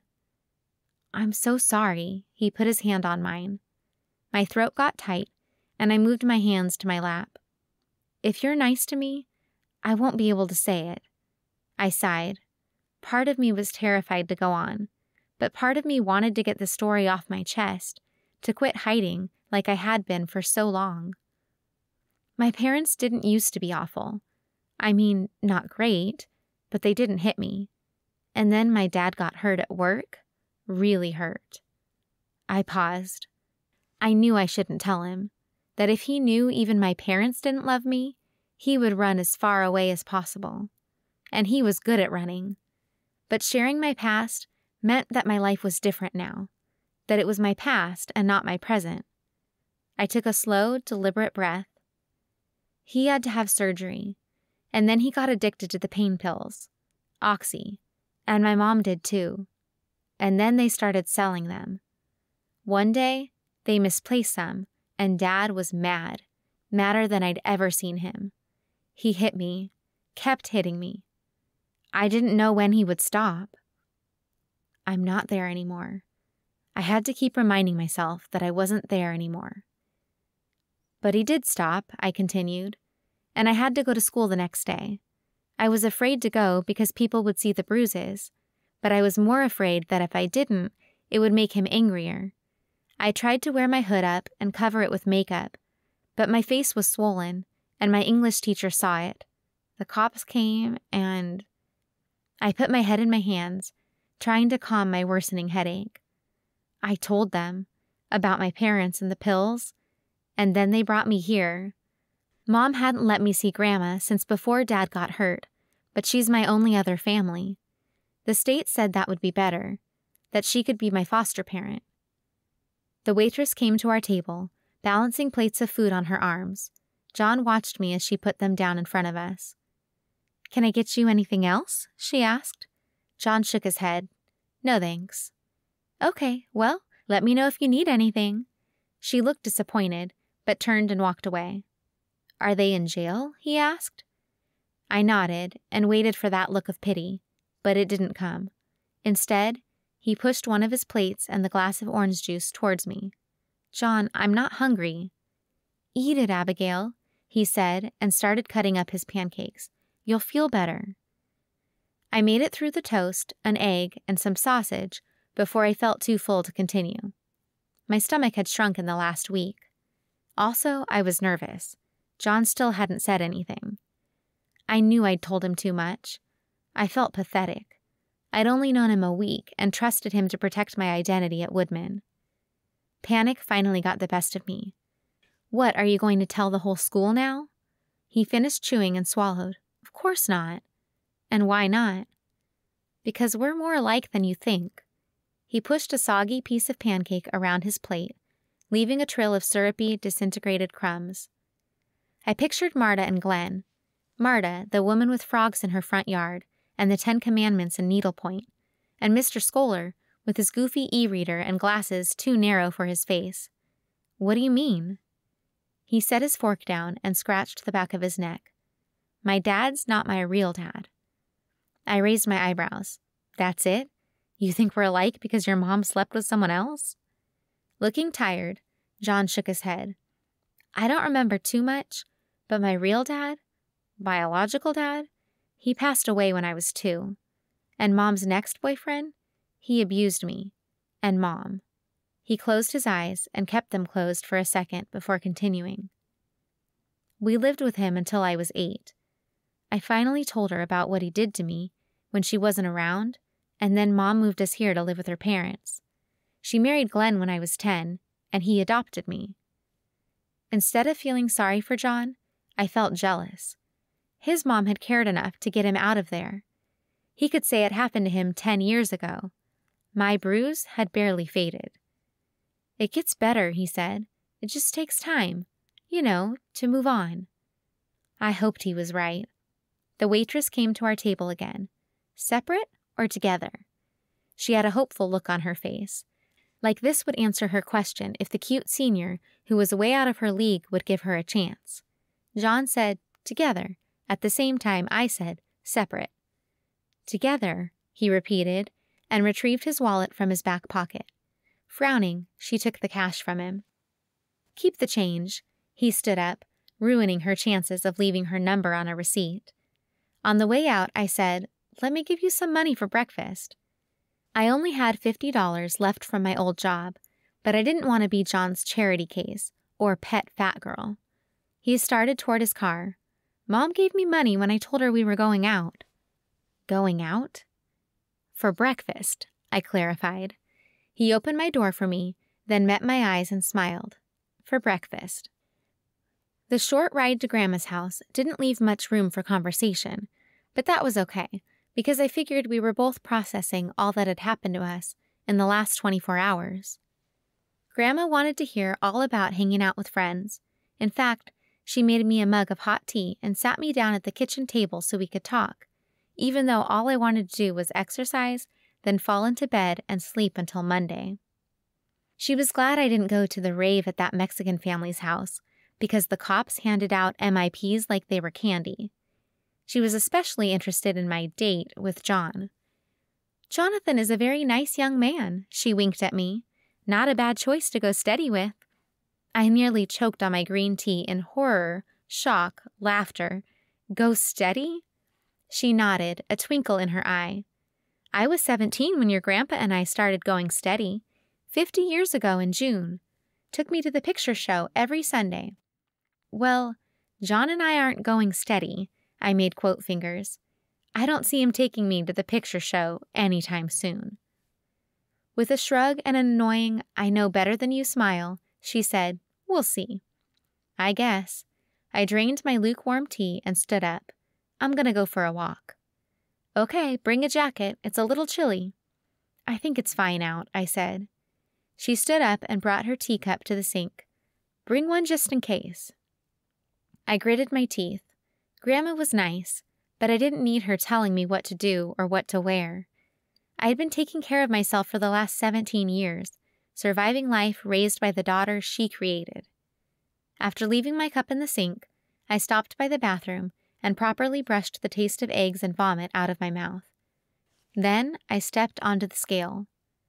Jon was right. Eating did make me feel a little better, but it had seriously derailed my weight loss. Since the night before, I'd gained nearly 2 pounds. To appease my grandma, I put on a sweater, then left for my walk. By the time I got back, sweat had bled through even my sweater, and my head was pounding. Without even taking a shower, I fell into bed and resolved to never drink again. Chapter 8.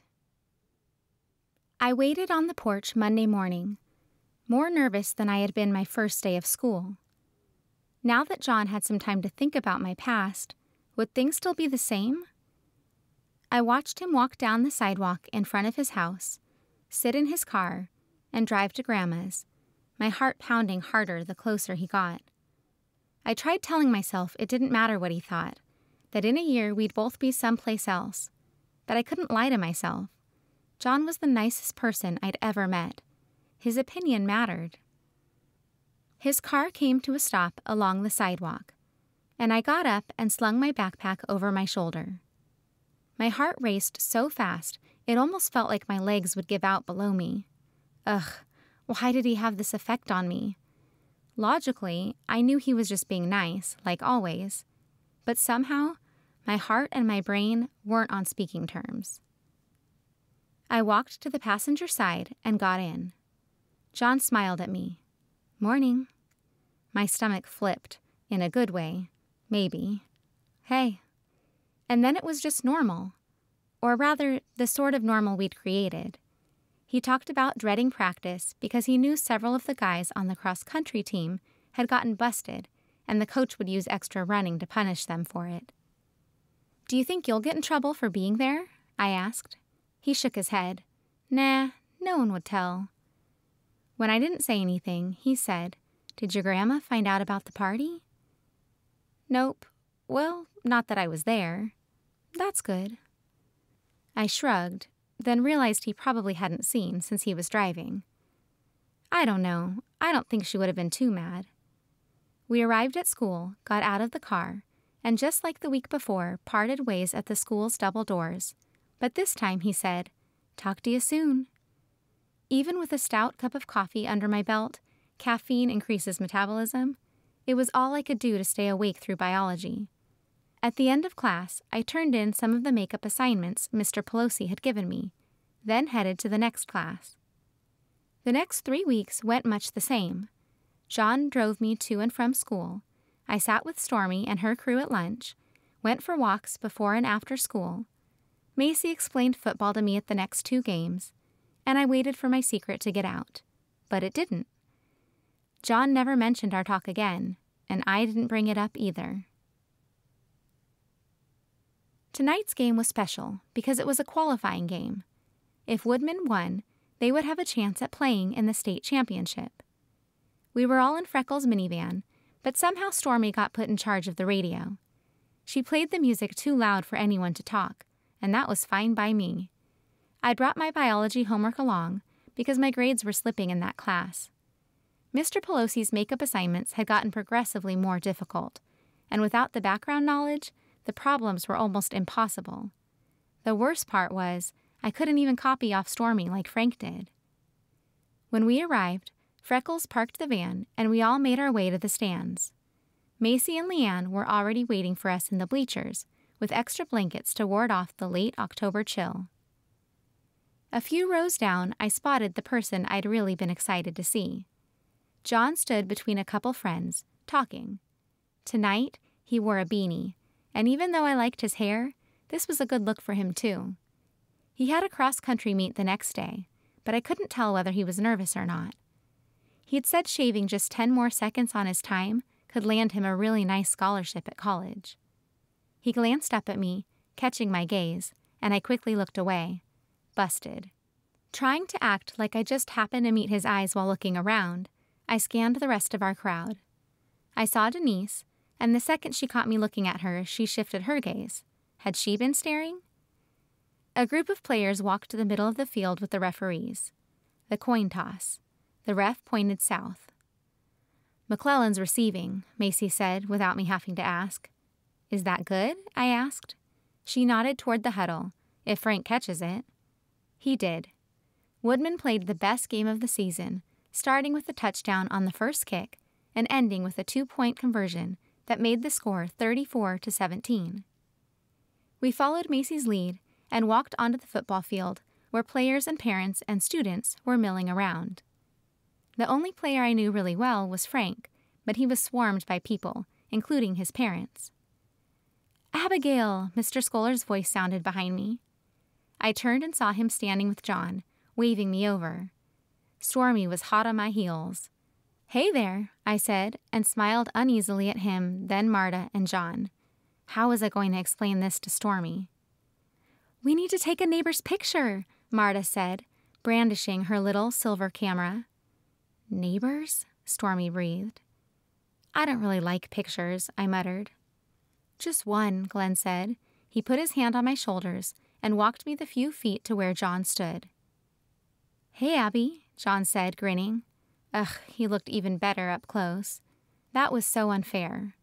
Without any warning, he slipped an arm around me, and my back warmed and sizzled where he touched me. That was new. "Okay," Marta said from behind the little camera. "Say substate." Her camera flashed at us, and then Jon dropped his arm. I hated how much I wanted him to leave it there. Note to self, think of every hot guy at school. Do any of their girlfriends outweigh them by 50 pounds? No? Huh. Cut it out, Abby. But Jon was still smiling down at me. His eyes seemed brighter under the stadium lights, like he belonged on a magazine cover instead of in a picture with me. "Having fun?" he asked. "Oh yeah," I said. "Macy's teaching me all about football." Jon shrugged. "Not much to know, just a bunch of guys hitting each other." Another group of students came by and greeted Jon. My turn was over. When I turned around to find Andrew and Freckles without Stormy, the butterflies in my stomach turned into stones. "Where's Stormy?" I asked Freckles. "She's riding home with Macy." He dug his hands deep into his jacket pockets. "Ready to head out?" I nodded and followed him and Andrew back to the van. Andrew texted Sky the whole way back, and Freckles hummed along to the country station. I tried to do my homework and failed because I couldn't stop thinking about Jon's hand on my back and who I was going to sit with at lunch on Monday. Chapter 9. Apparently, I had worried about lunch for nothing because Mr. Pelosi asked me to come by his classroom with my tray. I knew it was going to be bad. I hadn't finished my homework over the weekend, choosing to work out, sleep, and apply for jobs instead. I was out of money and knew I didn't have friends anymore, so why not fix the one problem I could? I knocked on the closed door. "Come in." Mr. Pelosi sat at his desk, shirt sleeves rolled up with a half-eaten sandwich beside his laptop. "Hi, Abigail." He slid the sandwich into the trash can and cleared some papers. "Pull up a chair." I took a seat from the front row and slid it next to his desk. A pleasant smell wafted over me, and I realized it was him, something like cedar. "Hold on," he said, clicking on the trackpad.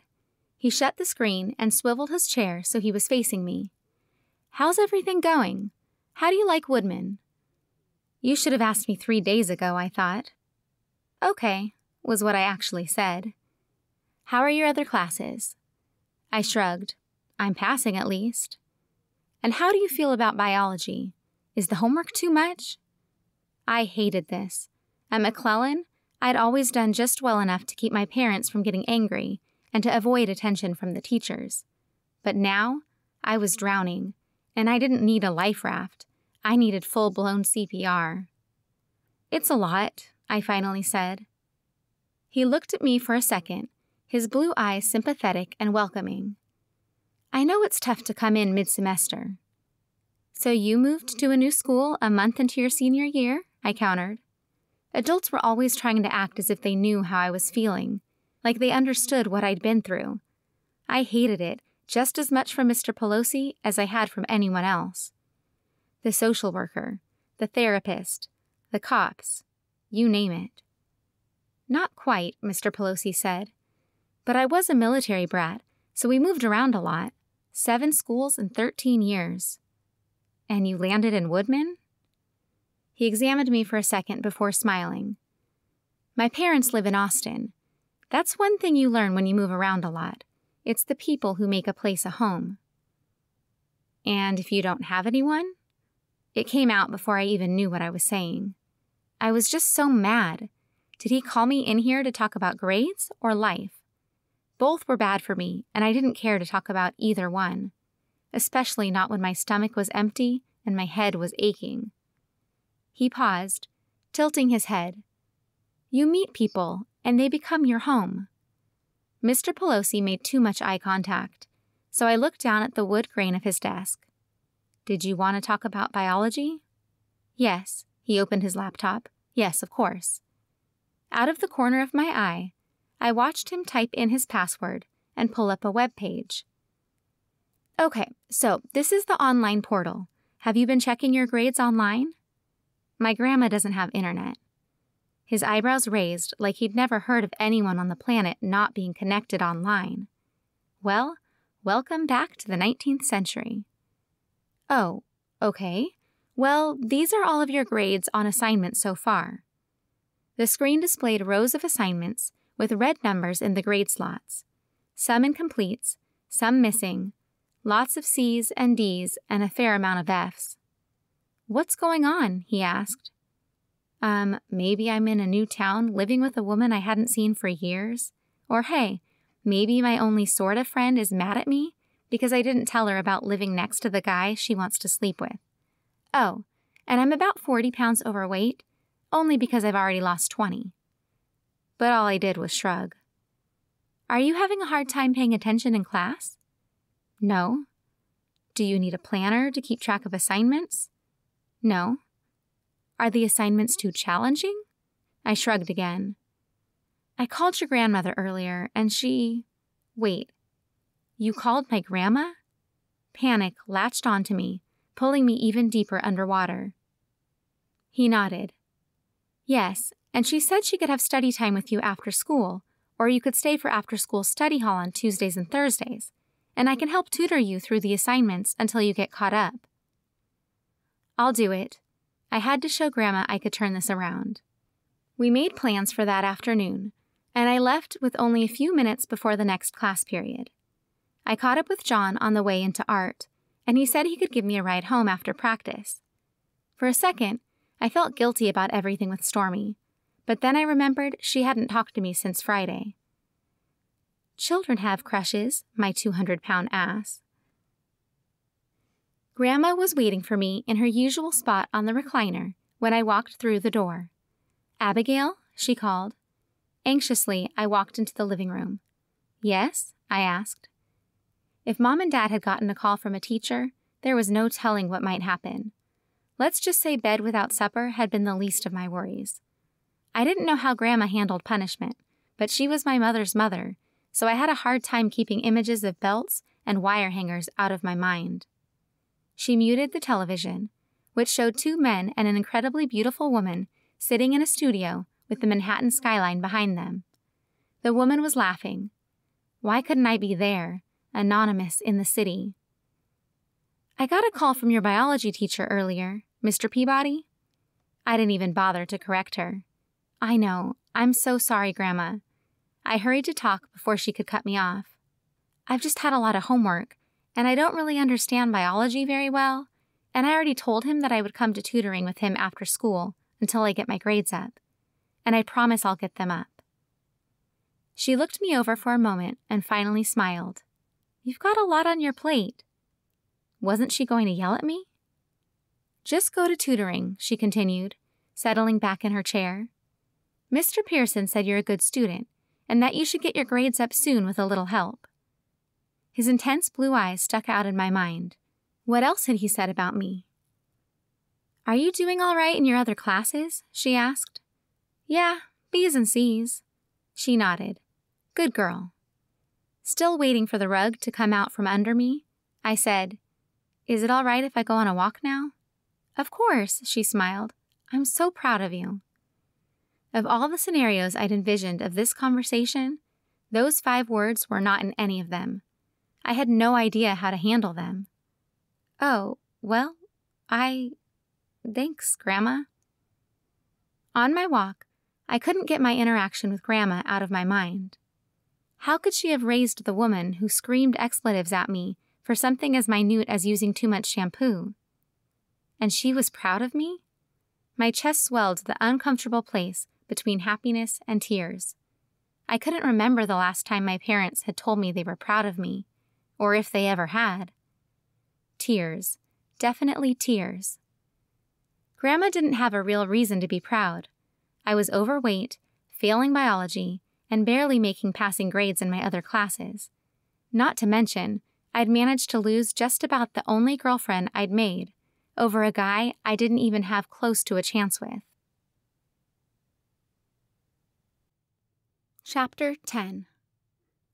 In biology on Tuesday, Stormy was just as quiet as the day before, but I still went to their table at lunch. I didn't have anywhere else to sit, really, and Stormy wasn't the only person there.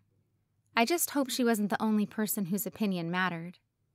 When I approached the table, Leanne gave me a cold stare in place of her usual apathetic one.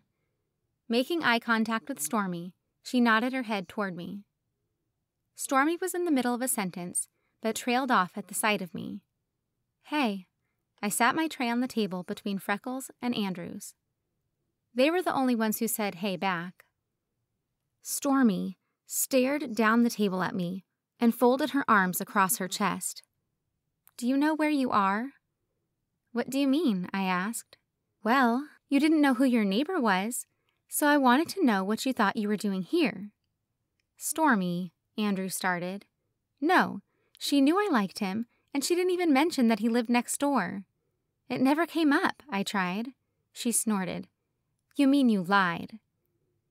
I just didn't tell you, I said. Surely by now I should know the difference between lying and keeping secrets. But Stormy wasn't buying it. If you were really my friend, you would have told me the second you knew I liked him. Why? Andrew cut in. So you could use her? Now I knew why Sky liked him. Stormy opened and closed her mouth. Freckles leaned forward and asked, Is that why you ditched us on the ride back? Ignoring his question, Stormy looked at me and said, accused, You like him.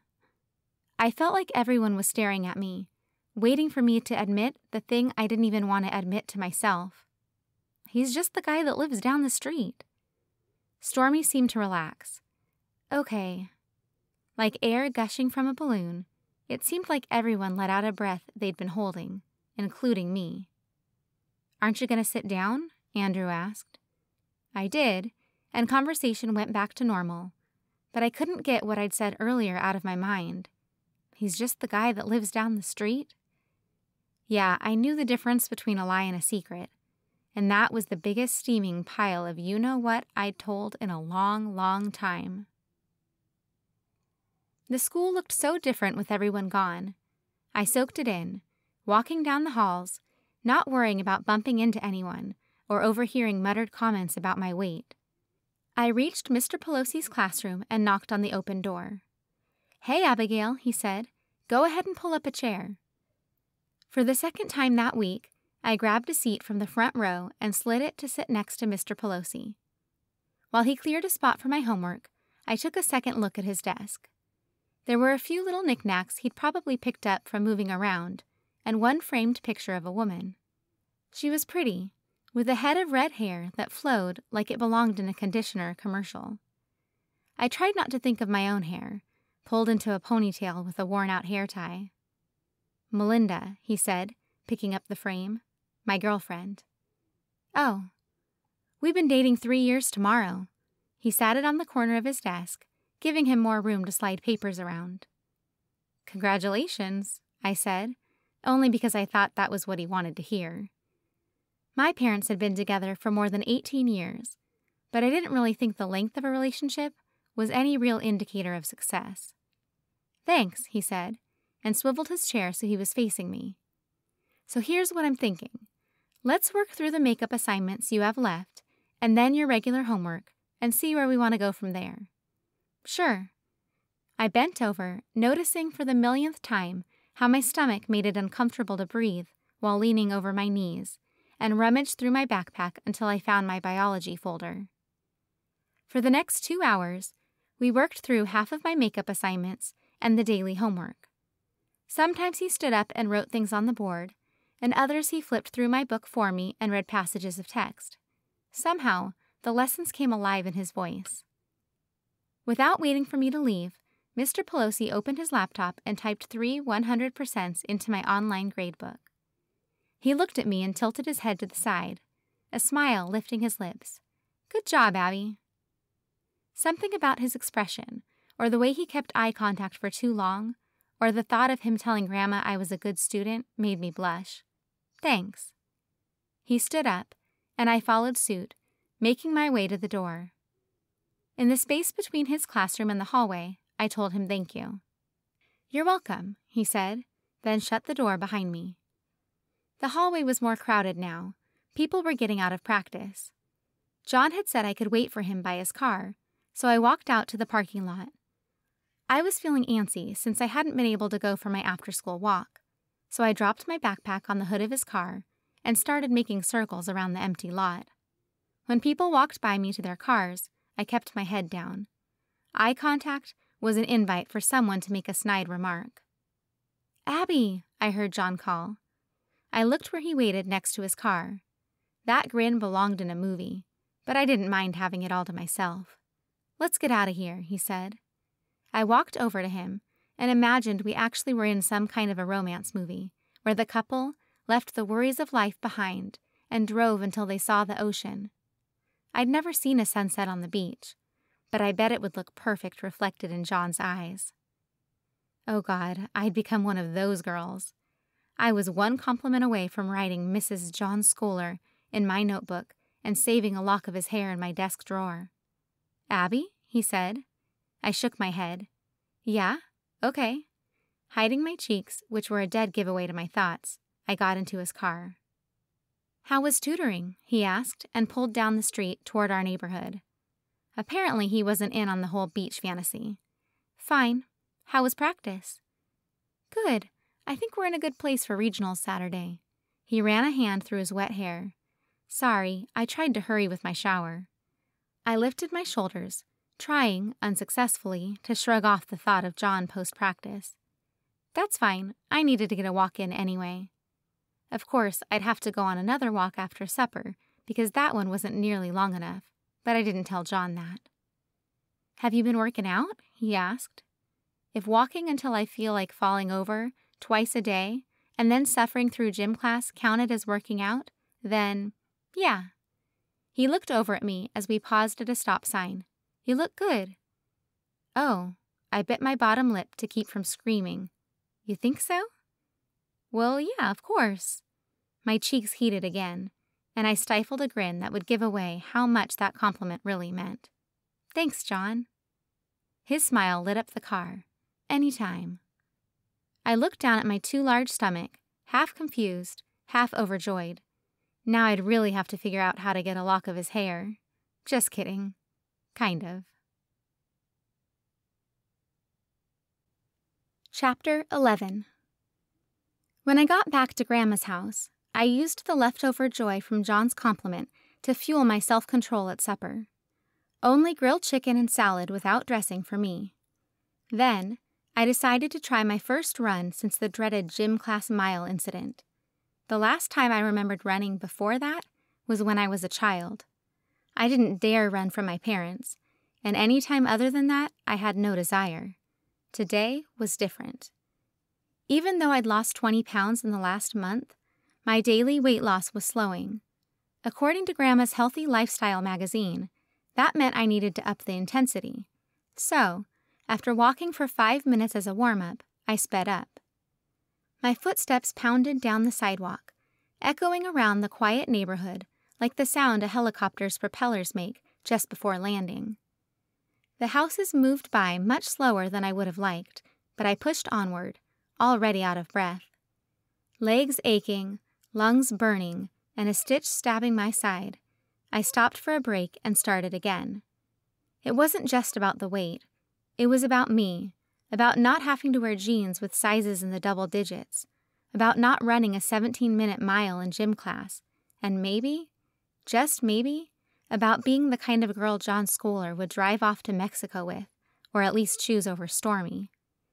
After 2 laps around the block, I stopped counting.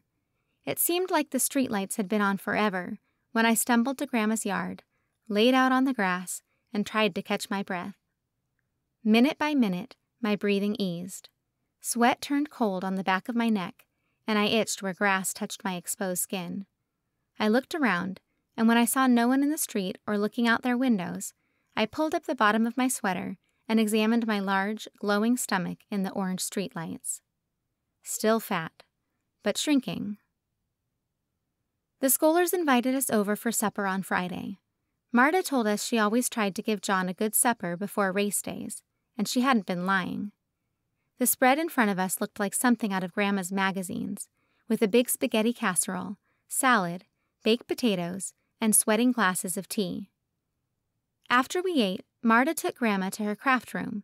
Apparently, people actually have those. Glenn went to the living room to watch the news, and Jon asked me if I wanted to go on a walk. Of course I said yes. I was so pathetic I would have said yes if he asked me to spin in a circle, pat my head, and rub my stomach while singing the Hokey Pokey. But that was beside the point. The point was Jon leading outside and me following behind him, thrilled to get him on my own, not out of necessity, but because he wanted to. The cool autumn air made everything feel more alive, including me. "So," Jon said, tucking his hands in his pockets. "Buttons?" He chuckled. "What's up?" "The sky," I smiled. I couldn't help it. He nudged my shoulder. "Okay, smart Alec." I giggled, like an idiot. "It's Abby, but whatever." He smiled at me, somehow even more handsome under streetlights than normal. The quiet houses around us made me feel like we were nestled in our own world. "Can I tell you something?" he asked. "Yeah?" I took a deep breath. He stopped on the sidewalk and looked at me. "I'm happy you moved here." "Me too," I said. I didn't even have to hesitate. My breath caught in my chest. What was coming next? But Jon turned and kept walking down the sidewalk. We stayed outside for a while longer, just talking. About school, cross-country, Jon's running times, the way the home ec teacher always sneezed into her hands, then didn't wash them before helping with recipes. And then we went back. As I fell asleep that night, I just kept hearing Jon say he was happy I'd moved there, and imagining all the places a statement like that could lead. Chapter 12. The next morning, my friends and I loaded into Freckles' mom's minivan to go watch the sub-state game. After the party was busted, Roberto's parents told him if they ever caught him drinking again, they would hire an actual babysitter/hitman to make sure it never happened again. Judging by the gas station drink spiked with whatever form of cheap liquor his brother got him, Roberto wasn't fazed at all. Freckles wasn't thrilled about Roberto having alcohol in the car, and made him sit in the back seat with me so a cop wouldn't smell it if we got pulled over. Of course, that meant Stormy sat in the front of the minivan, as far away from me as she could get. Roberto was slouching, taking up more than his half of the bench seat. "Want a drink?" he asked, sticking the cup out. I met Freckles' gaze in the rearview mirror for a split second, but when he looked away, all I could see was myself bordered by everyone else. I was still so overweight. Not only that, but the thought of drinking set my stomach churning and my head pounding. "I don't drink pop," I said. Roberto lifted an eyebrow in the same challenging stare he'd worn when telling me to warm up at his party. "You like the straight stuff, Guerra?" "Guerra?" "Blondie." "My name's Abby." He laughed, low in his chest, and reached into his pocket. "You got it, Reina." "Abby," I corrected, staring at the silver flask in his other hand. "Let's wait till after the game." He raised the cup toward me, making ice rumble against styrofoam. "I'm going to hold you to that." Good. 3 hours to figure out how to get rid of this. Stormy played the music too loud again, and since I didn't feel like shouting, I just listened to everyone else yelling and singing and Roberto's occasional burps until we arrived at the game. It was extra cold tonight, and nothing sounded better than a hot chocolate with fat, fluffy marshmallows. Instead, I settled for black as tar coffee from the concession stand. When we made it to the bleachers, they were crowded, and Stormy ended up asking some people to scoot down to give us enough room. That meant I got squeezed between Freckles and Andrew, who had his phone to his face half the game. A breeze whipped through the stands, and I shivered. Roberto leaned over Freckles. "Hey, Abby, you sure you don't want a sip?" He extended the styrofoam cup. "It'll warm you right up." I lifted my coffee. "I'm all set." Roberto shrugged and sat back against the bleacher behind him. "You good?" Freckles asked low, giving me an "I'm sorry you have to deal with this" frown.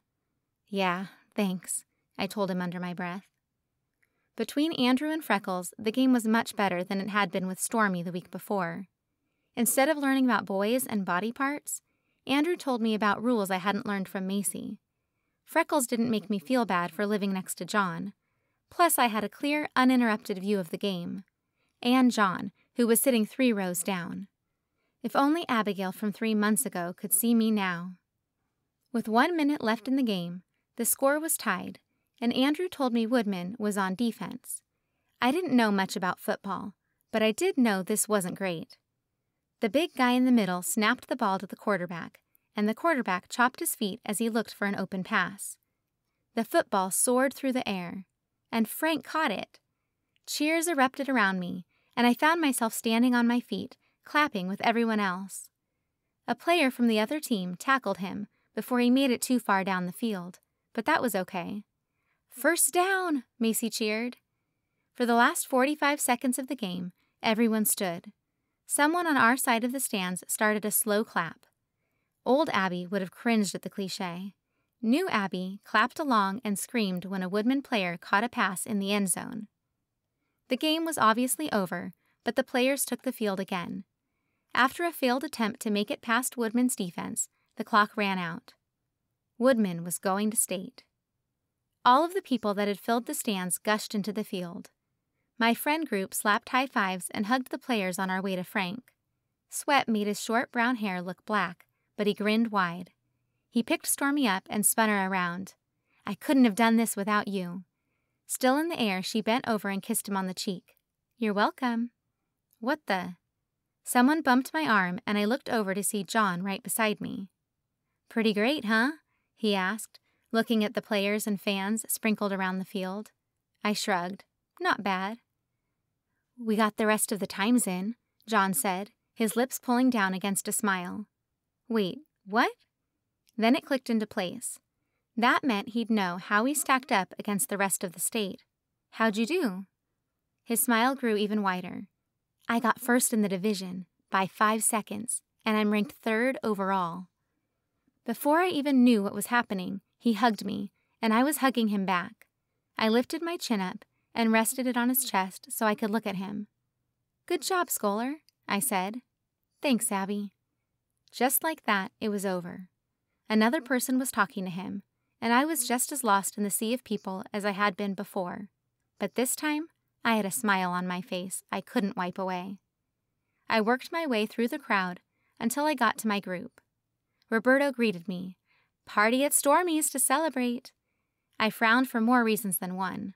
I didn't tell my grandma I'd be staying out. Okay, that was a lie. Grandma didn't give me a curfew at all. She just said that she'd probably be in bed when I got back, since the game was so far out of town. But that was the assumption, that I would be coming right back home. "Just swing by for a little while," he said. "I'll get you home." He nudged my arm. "The whole school's gonna be there, Gara." "Including Jon?" "Okay, just for a little while." The whole school was not at Stormy's party. My guess was that people, more specifically their parents, were still burning about the MIPs dished out at Roberto's party. There were maybe 15 people there tonight, none of them Jon Scoller. After a while, we started playing that game from the first party, Circle of Death. Roberto wouldn't quit pestering me about drinking, so I finally took a drink from him just to get him to stop. But since it was a drinking game, he kept handing me beers. Somewhere between drink 2 and 3, I realized his promise to get me home wasn't as sturdy as his hair gel. He'd been drinking even more than me. I cursed myself for being dumb enough to let the thought of Jon showing up at a party make me lose track of myself. What was I even expecting? Just because Jon hugged me after a game didn't mean he was going to beg me to be his girlfriend or even take me to the movies. I was the charity case who lived down the street, and he was the cross-country runner ranked 3rd in the state. If my parents had taught me anything, it was that life was like a fairy tale. The first half, before the fairy godmother showed up and worked everything out. I stood up and put my drink on the coffee table. I want to go home. Roberto laughed and pulled my hand, trying to get me to sit down. Come on, Reina, finish the game with us. I ripped my hand from his. No, someone take me home. I'll take you home, he winked. I groaned. Absolutely anyone else. No need to be a bitch about it, Roberto said, laughing. Freckles moved between Roberto and me and glared down at Roberto. That's enough. Who was this guy? Not the Freckles I knew, that was for sure. He turned so he was facing me. Let's go. Roberto cooed, making the others laugh. Ah, you got a crush, huh? Freckles kept a hand on my shoulder and walked me out of the house. The screen door banged shut behind us, muffling the others' laughter. Cold air hit my face, and I sucked in a deep breath to steady myself as I followed Freckles down the sidewalk. Like Jon had at the last party, Freckles parked around the block. Was there some unwritten rule against parking near people drinking? He opened the passenger door for me, waited until I got in, then shut it. I leaned my head against the headrest and closed my eyes. My thoughts felt sluggish, like my brain was trying to walk in sand, but I just wanted to think clearly. I hated this feeling, absolutely hated it. Freckles got in and fired up the van, and the radio fired back to life, just as loud as earlier. Sorry about Roberto, he said, twisting the radio volume knob down. Tears glazed the back of my eyelids. It's okay. No, it's not. Thanks, Freckles. He put a sweaty hand on my arm. Abby? Yeah? I wiped away a tear that escaped before looking at him. Can you call me Evan? A half-sob, half-laugh escaped my lips, and I smiled at him. Yeah, I'll call you Evan. Thanks. He put the minivan into drive and started home. I didn't talk, and he didn't make me feel like I had to, other than giving him directions. When he pulled up to my grandma's house, he asked, Are you going to get in trouble for drinking? I hope not. I opened the door. Thanks for the ride, Evan. Anytime. His eyes looked almost black against his pale, spotted skin. See you in school. I got out, adjusted my purse over my shoulder. Bye. Once inside, I crept to my room and laid down in bed. Even if my life wasn't a fairy tale, at least I had a friend in a minivan to take me home when my clock struck midnight. Chapter 13. I woke up to the sound of Grandma's landline ringing. God, it felt like each ring was trying to saw my brain in half. As I winked my eyes open, they felt gritty, and my mouth had the sickening sweet aftertaste of alcohol. Finally, the ringing stopped. Grandma's voice played through the cracks in my door, too soft to distinguish anything she was saying. Sunlight filtered in the windows, pink curtains giving the room a rosy tint. Through my hungover headache, I thought back to last night. Roberto, asshole. Freckles, Evan. Jon. What was that hug? It had to have been more than a regular hug, right? He didn't hold every girl that close. And that second, where everyone around us blurred to bokeh lights, my favorite writer couldn't have dreamed up a scene more perfect.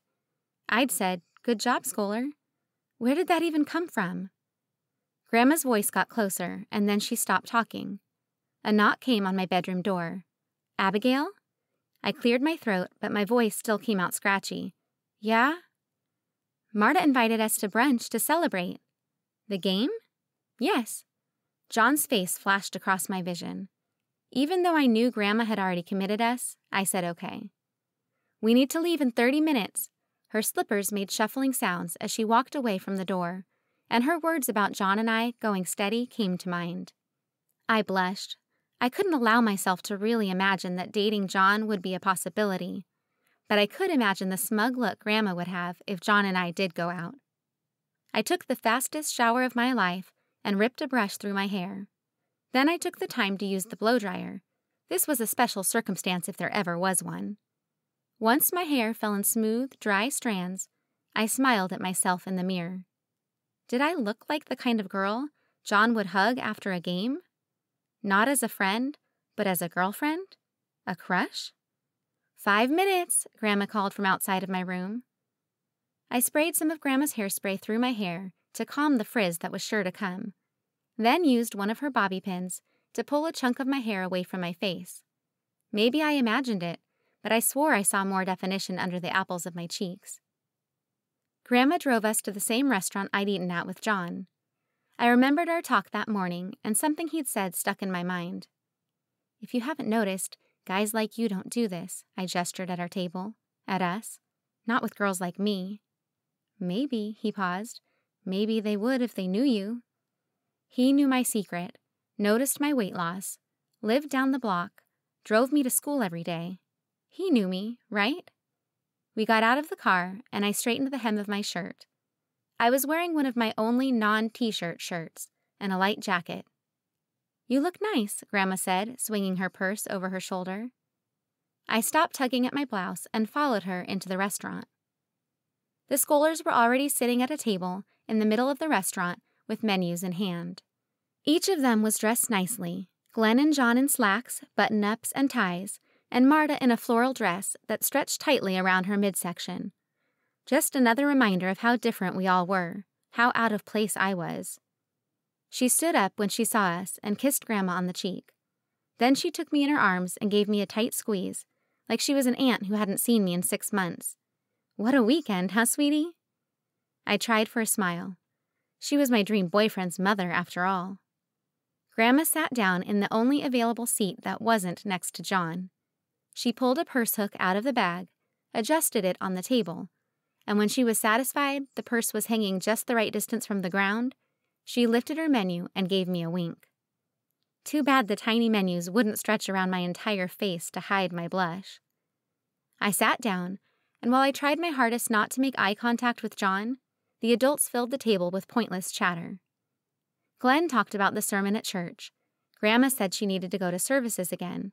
Marta talked about the church decorating committee. The waitress finally came and took our orders. Coffee, 2 scrambled eggs, and a fruit cup for me. I need to do better about my diet, Marta said, waving a paper napkin over her lap. Are you getting ready for basketball? I looked down at my still flabby belly and resisted the urge to scoff. I'm not the sports type. She has been running every day, Grandma piped up. Maybe track. I groaned, losing control of my tongue. Like I want to run in front of a bunch of high schoolers. Jon shrugged. I think if you kept it up, you could be a decent distance runner by track season. Now I was starting to feel ganged up on. I can barely make it around the block. He shook his head. I saw you run by our house at least 3 times the other day. Slowly. Wait, Jon was watching me? Was that what he wanted? A girl who could run? You'll get there, he said. I didn't know what to say, but thankfully Marta spared me. So, we were wondering if you 2 wanted to ride with us to the state meet. It's quite a drive, 6 hours, but we could get a hotel and make a weekend of it. That sounds fun, Grandma said. Of course we'd love to. I didn't know whether to be excited or terrified. Of course I didn't have a choice about whether to go or not, and if I did, I probably would have jumped at the chance anyway. An entire weekend with Jon's family? Sign me up. Take my money. I'd ride in a kennel on the roof if I had to. Okay, maybe I wouldn't go that far, but you get the point. Unless Abby's going to the football game, Marta asked. After the party last night, I didn't know if I even had any friends left, other than Freckles and maybe Andrew. If just Roberto was mad at me, it would have been fine, but I was already sliding on thin ice with Stormy. Would a weekend trip with Jon be enough to send me under? That was a risk I was willing to take. I didn't have any plans, I said. Well, that's great, Mr. Scoller said. Over the course of the meal, I tried to gauge Jon. Friend? Crush? Altruistic person who decided to take me under his wing? As far as I could tell, he didn't have a girlfriend, but just because he was single didn't mean he was available.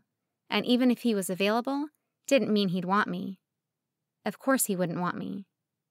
I left brunch feeling even more confused than I had the night before. Not even a run could clear my head of thoughts of him. Chapter 14. New posters hung on the walls at school on Monday for the sock hop, a dance the week after state football. I'd never been to a dance before. My parents never let me, not that anyone had asked me. Would it be crazy to think Jon could ask me? A small, uncomfortable, scary, excited flutter started in my heart. The feeling didn't go away all through my first 4 classes, but nerves added to it at lunch. Again, I was at the mercy of the group, waiting to see if they would cast me off or not. I sat my tray down on the table between Andrew and Freckles, now Evan, and like deja vu, said, "Hey." "Hey," Evan said. "Hey," Andrew said. Stormy stared at her phone screen. "Hey." Macy said hello, and Leanne nodded. Then my gaze met Roberto's. For a long second, we evaluated each other. I noticed a new earring shining on his earlobe. He took a drink from his milk carton. He lifted his chin. "Guerra." It wasn't an apology for his rude behavior, but it wasn't a dismissal either. I took it as a greeting and sat down at the table. "How was your weekend?" Evan asked. "Oh, just fretted over whether Jon Scoller likes me, lost a quarter pound, and tried not to eat my feelings." "Good. You?" He pushed a fruit chunk to another corner of his plate.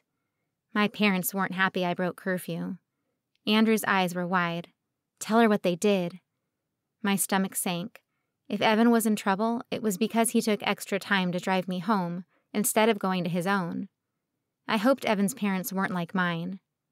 "I got grounded," Evan said. Andrew rolled his eyes at me while Evan stared at his plate. "For how long?" I asked. 3 days. I looked from Evan to Andrew and back again. 3 whole days? Andrew cracked up laughing. 3 days, can you believe that? "It's my first time being grounded." Evan flicked the piece of fruit at him. I think Dad was kind of happy about it, honestly. I wondered what it would be like to be Evan, to have my worst punishment be a 3-day grounding instead of one hidden behind layers of makeup and lies. "At least you're not grounded for the sock hop," Andrew said. "What's a sock hop anyway?" I asked. "It's lame," Stormy said. "For children," I wanted to say. "It's kind of fun," Evan said, ever the optimist. "Sure." Stormy blew a string of hair out of her face. "A bunch of kids wearing weird socks, bumping and grinding." I raised my eyebrows, not sure what to say. Macy looked at me for the first time that day. "Don't worry about her. She's just mad about Jon." The flutter returned at full force. "Jon? What? Can we not talk about Jon?" Leanne snapped. "I'm sick of hearing about him. He's all my sister ever talks about." I was so shocked about Leanne actually talking to anyone other than Macy that I nearly forgot to be mad at her for interrupting me. I didn't know her sister, but she was probably just like every other girl in the school who liked Jon. Surely there were plenty of them. "Are you guys going?" I asked. "To the dance?" Andrew nodded.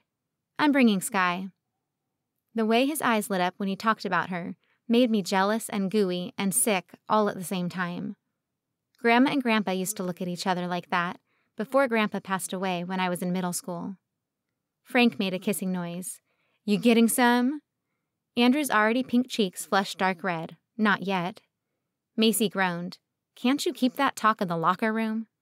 Roberto ignored her. "I bet he wants to." "Anyway," Macy said, sending him a half-amused glare, "we're going."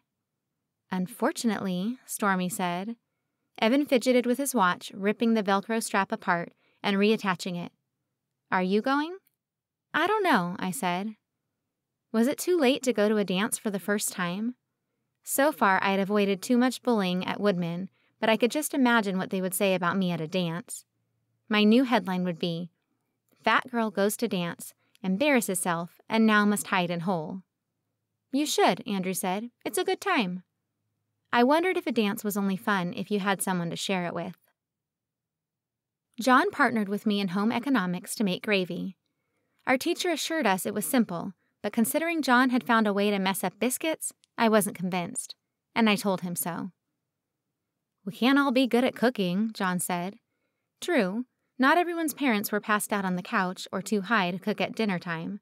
Mine weren't always that way. I shook the thought and stirred the mixture of flour and grease in the saucepan. Well, I have to be good at something. He picked up the carton of milk on the counter. "How are you at go-karts?" He poured a little too much milk in the pan, and I had to stir quickly so the gravy wouldn't clump. "Go-karts?" I picked up the container of flour and sprinkled it over the thin sauce. "Yeah, you know, those little cars you drive around a racetrack." I rolled my eyes. "I know what they are, but why are you asking about them?" He took my stirring spoon and traded me spots, brushing my hand on the way. Just the little touch sent goosebumps over my skin. I rubbed my arm to make them go away. "Mom's planning on sightseeing with Dad and your grandma, and she thought you and I could find something else to do," he said. I stared at the bubbles disrupting the surface of the gravy, trying to stifle my disappointment. Of course his mom put him up to it. "Make sure you get to the bottom of the pan," I said. His spoon scraped the stainless steel. "So that's a no?" "No, that sounds fun," I said. And it did. "That's a yes?" The scraping sound stopped. I looked at him to see a small smile on his lips. How could I say no to that smile? I'd have to be an idiot not to be swayed. "Yeah, that's a yes."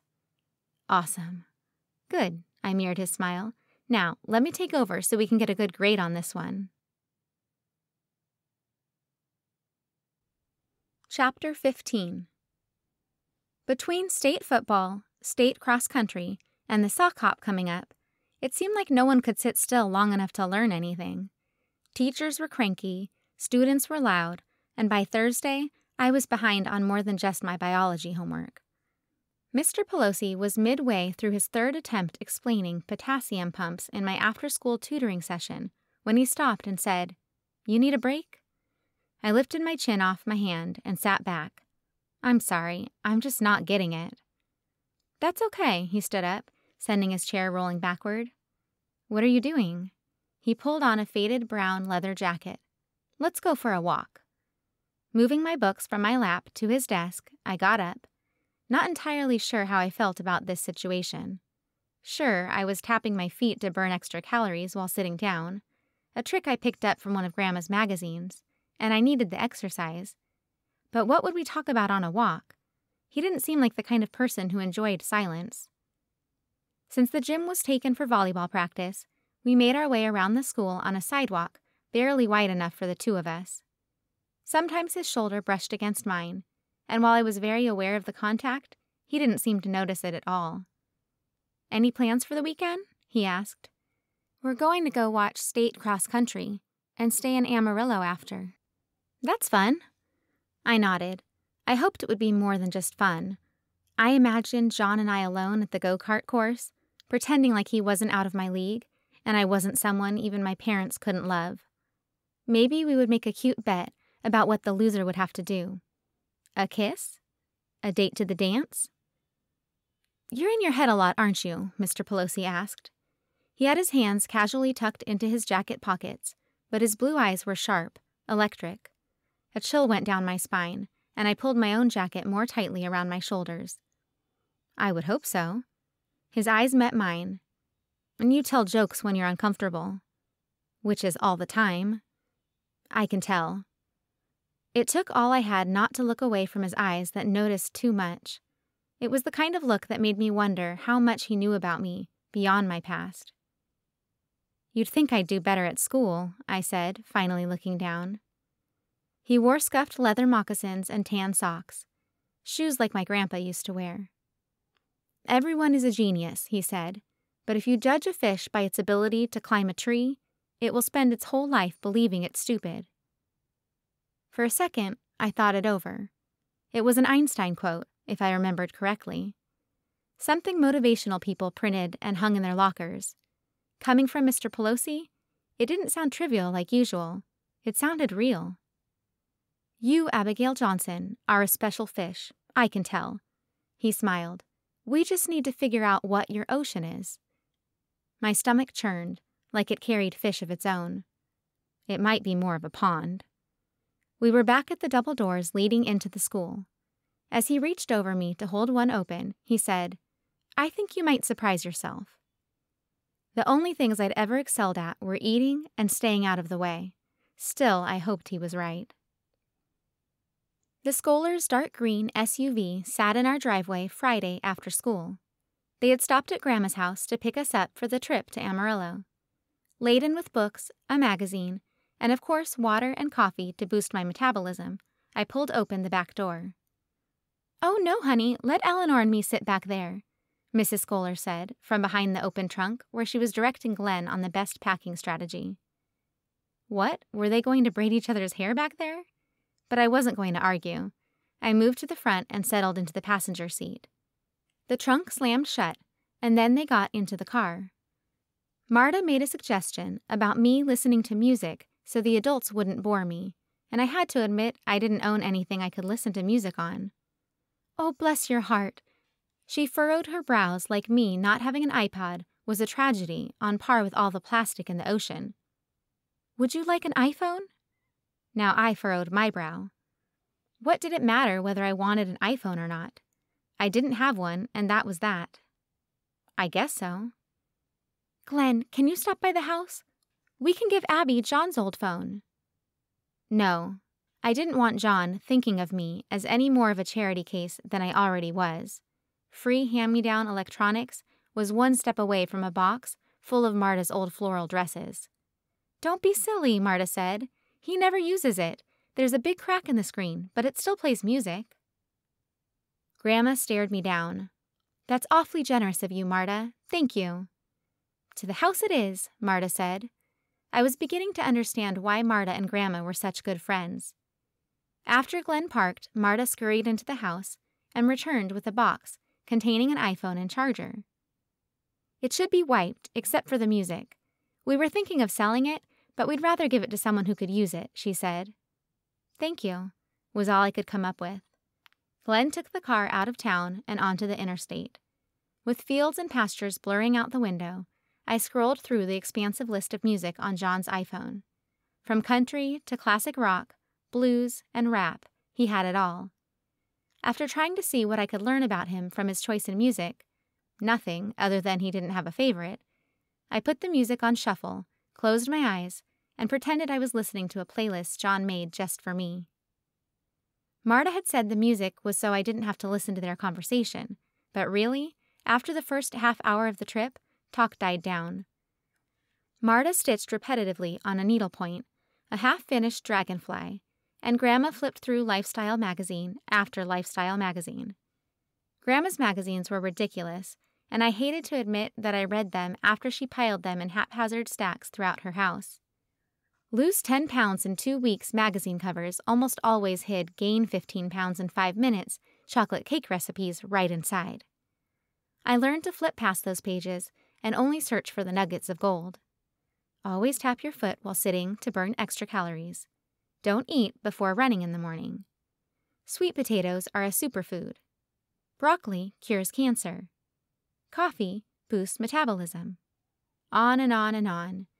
The articles were almost always accompanied by a soccer mom-type woman in jeans and a pastel shirt who looked like she'd never weighed more than 100 pounds, and the stories always finished with some CYA version of, "Call your doctor before starting a diet because we don't know Jack." I wondered what a weight loss magazine written by my mother would have looked like. "If you hate yourself enough, you'll lose weight." "Stop eating, you fat cow." "Smoking makes your teeth look like crap and rots your lungs, but at least it curbs your appetite." What would she think of me now, nearly 30 pounds thinner? Sure, the undersides of my arms still looked like drooping punching bags, and my belly button resembled a black whirlpool at the bottom of a draining bathtub, but I was thinner, healthier. I could actually run a mile. My mother knew my insecurities and had always wielded them against me, just as surely as my dad had used his fists. If I never saw my own parents again, it would be too soon. I wished more than anything that I could have a mom like Marta, who bought me new iPhones when the screen cracked and made special meals the night before races. Midway through an NSYNC song, we pulled up to a hotel along the interstate in Amarillo. It looked like the type of place governors took hookers. Grandma used a key with a grungy keychain to let us into the room adjoining the Scollers. Mustard-colored comforters covered the beds, and matching curtains with circular patterns covered the windows. The whole room smelled like smoke. Grandma sat her purse on the desk, then pulled back the covers and the sheets. "No bed bugs," she announced with a smile. "No word yet on chlamydia?" "What?" she asked. I coughed. "That's great." I barely contained my sarcasm. She narrowed her eyes and smiled. "That's what I thought you said." I dropped my bag in the armchair by the bed, then laid down. My skin itched with imaginary bed bugs as I stared at the sparkling popcorn ceiling. The only family vacation I could remember was 2 hours away to Austin when I was still in the single digits. After a huge fight, we'd ended up leaving early and going back home. But even the place we stayed at was nicer than this. Surely the Scollers could afford something better. Grandma rapped on the door connecting the 2 rooms. The deadbolt slid against metal and the door opened. "Come in," Marta said, like we hadn't just been in the car with each other for 6 hours. I propped myself up on my elbows and watched Grandma venture into their room. Her head swung from side to side, checking it out. I wanted to point out their room would just be the ugly mirror of ours, but I held my tongue. The Scollers had paid for the hotel stay and gas, and even I knew enough not to be so rude. Water ran in the Scollers' bathroom, and I worried I was going to see more of Glenn than I wanted to. His yell was muffled behind the door. "It's good." Now I was confused. The water stopped, a door clicked open, and I heard Glenn say, "It passes the bed shower test." "What?" I said, half to myself, half to Glenn. I stood up from the bed and went to the doorframe between our rooms. "What's the bed shower test?" Marta laughed. "If it has a nice bed," Glenn began in a sing-songy voice. "And a hot shower," Marta continued. "It's good enough for us," they sang together. Grandma laughed and clapped, and my face froze, somewhere between humor and horror. Was this what a happy marriage looked like? Nowhere in my running off to Mexico fantasies with Jon did singing in unison about seedy motels come into play. Marta spared me from more singing by talking about our plans. It was 6:30, and since the race was the next morning, we had the entire evening to hang out. "We should have an ice cream date," Marta said. I wanted to remind Marta that just last week she'd said she wanted to stick to her diet, but Grandma quickly agreed to dessert. When Glenn started talking about a place called Cowboy Gelato, I knew I was outnumbered. Too soon, we loaded back into the car and drove across town to the restaurant. Flyers on the wooden tables boasted Amarillo's hottest burgers and more than 300 flavors of ice cream. Old Abigail would have been excited about the prospect of having a flavor of ice cream for every day of the year. New Abigail was horrified. Marta looked at me over her menu. "What are you thinking, sweetie?" The way she called me sweetie made my heart clench and twist in new directions, and I had to take a drink of cold water to calm my mind. "It doesn't fit with my diet," I admitted. Grandma patted my arm with her thin hand. "It's okay to splurge sometimes." "Splurging is what got me this way," I wanted to say. Again, Marta saved me. "You should try a sorbet," she said. "It's just frozen fruit, blended up like ice cream." My heart jerked again like a fish at the end of a hook. Was this what it felt like to have a mother looking out for you? Sign me up. After we got our ice cream/sorbet, talk turned to cross country. How would Jon run? Was he nervous? What would he do if he lost? Would he get a college scholarship? I listened intently to them talk about Jon and his plans for college. He didn't know what he wanted to do yet. Maybe business, maybe social work. But he knew he wanted to keep running cross country. He was a step ahead of me. Chapter 16. The state cross-country meet was bigger than any high school football game I'd ever been to, even sub-state. Judging by the amount of people around the golf course, kids from all over Texas had come to watch people run. One of the schools must have brought a busload of students, because I saw at least 50 signs with variations of "Go Tigers." The only sign we'd brought was a hand-painted jersey with Jonathan's last name on it. Marta gave it to me to hold, and I was glad that Stormy wasn't there to watch me wave it. What looked like more than 100 kids stood at the starting line. jumping and practicing their takeoffs. We stood at the edge of the boundaries, watching as a man in slicky sweats walked 15 feet down the course from the runners, lifted one arm, then the other, and fired off the starting signal. Early in the race, it was apparent that Woodman was outmatched. The other runners were taller, leaner, and took off at an early lead. As they ran by us, I waved my sign in the air, and we cheered for Jon. "Okay, follow me," Glenn said, tucking a map of the course in his back pocket. We were all huffing by the time we made it to the next watching point. Just as we reached the flagged tape marking the edge of the course, a group of runners rounded the turn. There, in the top 5, was Jon, pumping his arms with a look of pure, serene focus on his face. "Go, honey! You've got this!" Marta screamed. "Keep pushing!" Glenn yelled. Grandma and I chimed in with cheers of our own. Glenn pulled the map from his pocket and looked it over. "I say we go to the finish line to get a good view." I gazed at the hill behind us we'd have to climb. Will we make it in time? Marta's light green eyes shined with pride. Yeah, even Jon can't run 2 miles that fast. We speed walked to the finish line, where people were already crowding around the end. Grandma, Marta, Glenn, and I took a spot along the edge of the course and waited.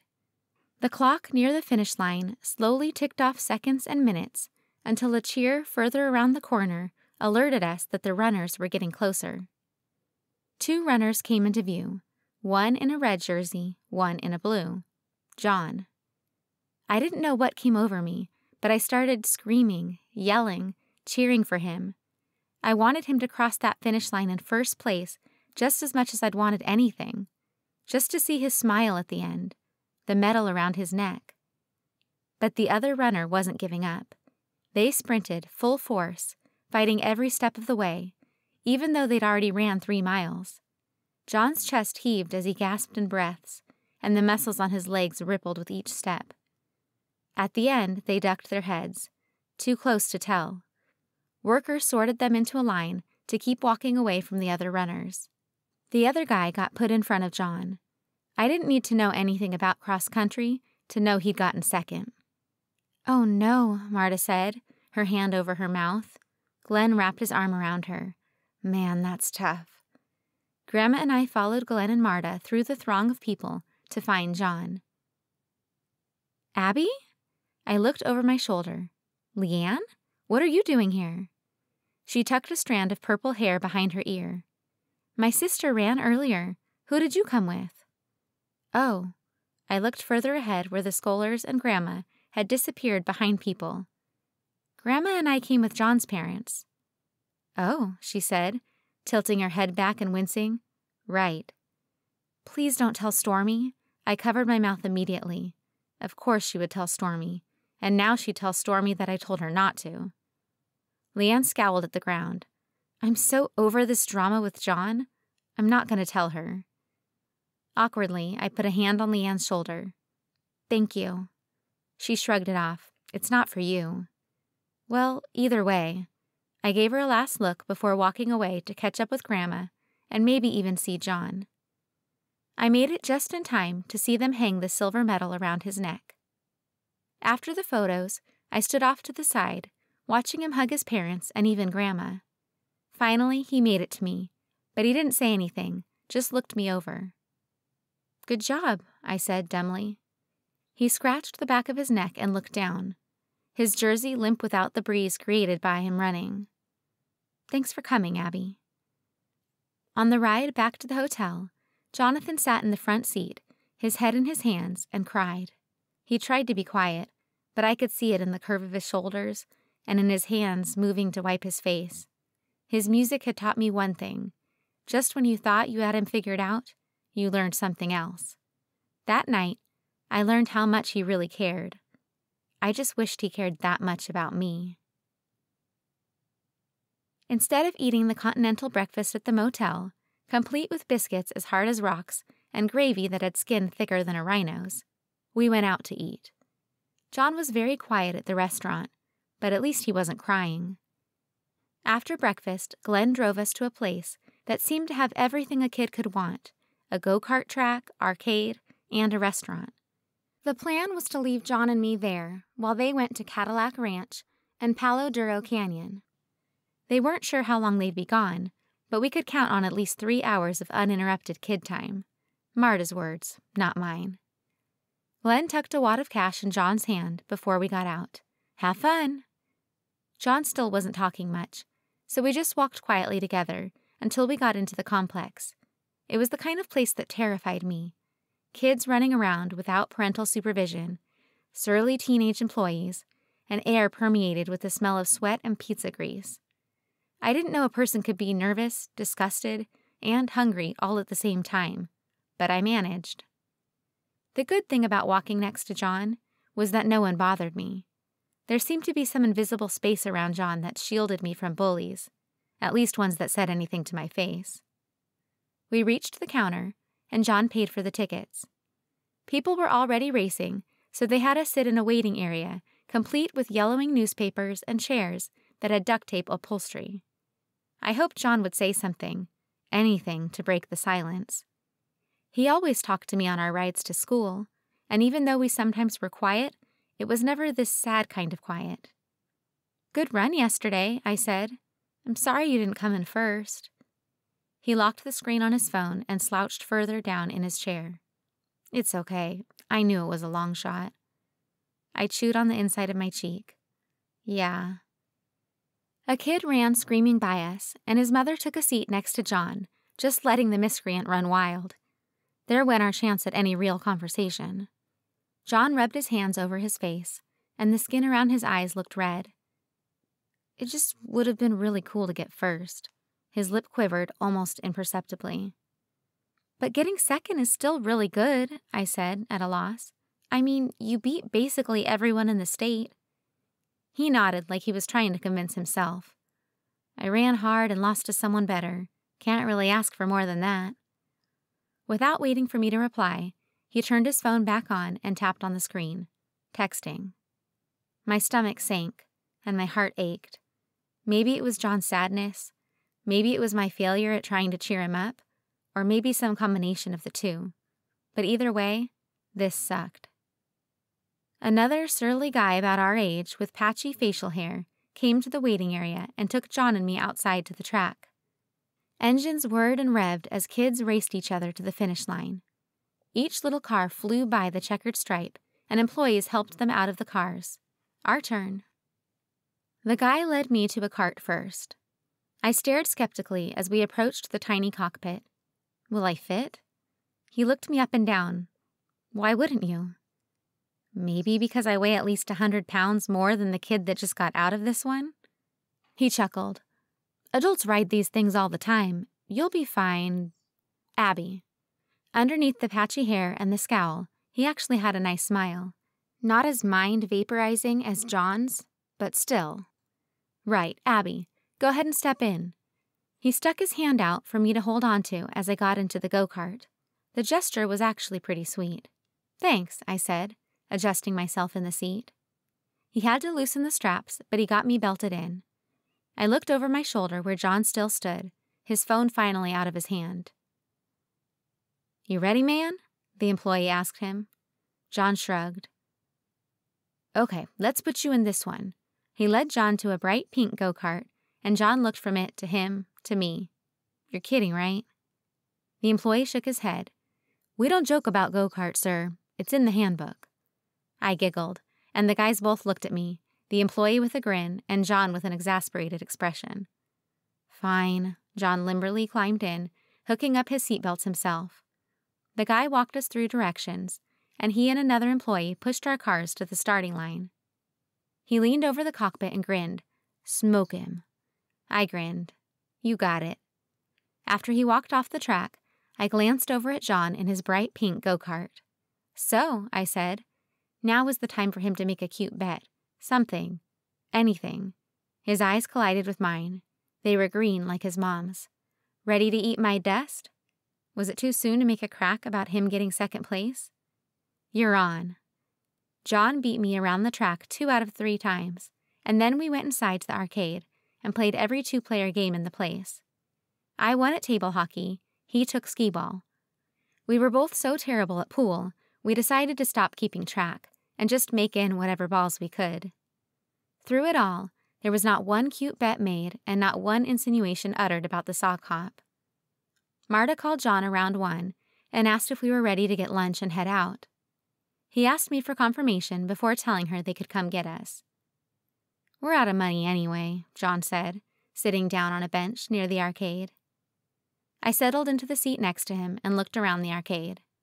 Strobe lights flashed against the purple carpet and scuffed white walls, but the area had thinned out since most of the kids had left to eat with their parents.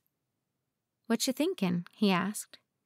When I turned to look at him, he had one arm over the backrest and his calf resting on the seat, facing me. The way his hair stuck up, messy but perfect, the way he looked at me, like he wanted nothing more than to hear my answer, made my heart jolt to a start. "This was fun," I managed. His lips relaxed into a soft smile. "You're easy to hang out with." Warmth spread through my stomach and fueled a smile of my own. I looked down, gripping my left arm with my right hand. "You are too, Jon." From under my lashes, I saw him twist in a seat so both his arms hung over the back. He dipped his chin down and rested it on his shoulder. "I'm glad you came along." "Yeah? Today would have really sucked without this." His phone rang, and he pulled it from his pocket. "Hello? Yeah, we'll be right out. Love you too. See you in a sec." "They're here?" He stood up and tucked his phone back in his jeans. "Yep." I didn't want to leave this place, this day, this moment with Jon, and him telling me he liked spending time with me. But he stuck his hand out, and I had to put mine in his. He let it go the second I stood up, and we walked together in silence out to the car. The front seat was left empty again, and Jon offered for me to take it, but I said I'd sit in the back. I climbed in behind Grandma and Marta, and Jon got in the front. Sure, I wished we could have sat together, but I was already happier than I'd ever been. I couldn't ask for more. Chapter 17. Marta picked up my half-empty plate after supper Wednesday night, then moved on to get Grandma's. "Are you girls up to go sock shopping with us?" "Sock shopping?" Grandma asked. "For the Sock Hop Friday," Marta said. "Jon and I have gone every year, and we wanted you and Abby to join this year."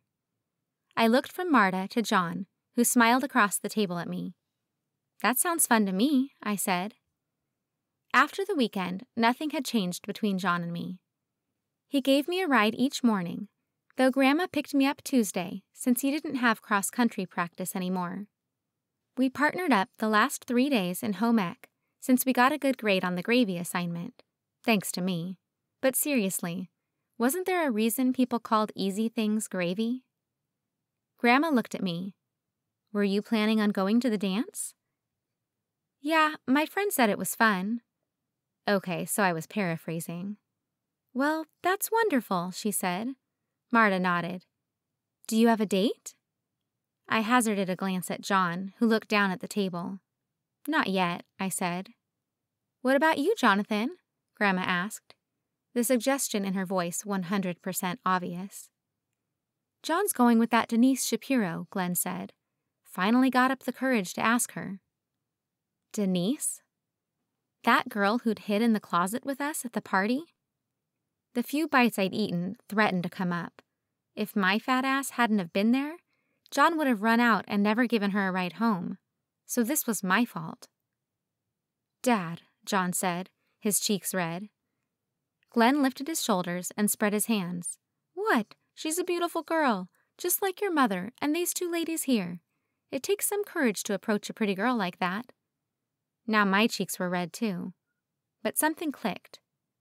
Wait, Shapiro? Is Denise Leanne's sister? Jon gave a jerky nod. "Yeah, you sit with her at lunch, I think." Well, that made a lot more sense now. My heart felt like a whoopee cushion someone had just sat on. Not in a funny way. In the deflated idiot kind of way. I tried looking on the bright side, but I was having a hard time getting over the sinking feeling in my oversized gut. At least Stormy couldn't be mad at me for moving in on Jon if he had a girlfriend. One who wasn't me. Marta was totally oblivious. "I was thinking we could leave pretty soon," she said. "Give the kids enough time for homework." "Good thinking," Grandma said. "Need help with the dishes before we go?" "No," Glenn jumped in. "Let me take care of them. You guys go. Have fun." We went outside and got into the SUV, Jon and me in the back seat together.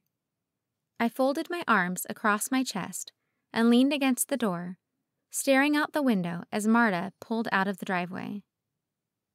When had Jon asked Denise out? Even if it had been over the weekend, he had plenty of time to tell me, in class, in the hallway, or hell, every single morning when we rode to school together. Why hadn't he told me? Marta looked into the rearview mirror, her face illuminated by the dashboard lights. "I was thinking we could head to the strip mall and hit the department stores." "Sounds good to me," Grandma said. I kept my eyes out the window. Houses passed by in the dusky light. Most of them on this street were little brick homes, with the colors on the doors and shutters being the only distinguishing factor. I used to live in a house like that, nondescript. Mom and Dad always kept the blackout curtains closed, so no one could see what went on inside. Marta turned the SUV into a parking lot in front of several big chain stores. We all got out and followed her to the sidewalk. "Why don't we split up?" she suggested.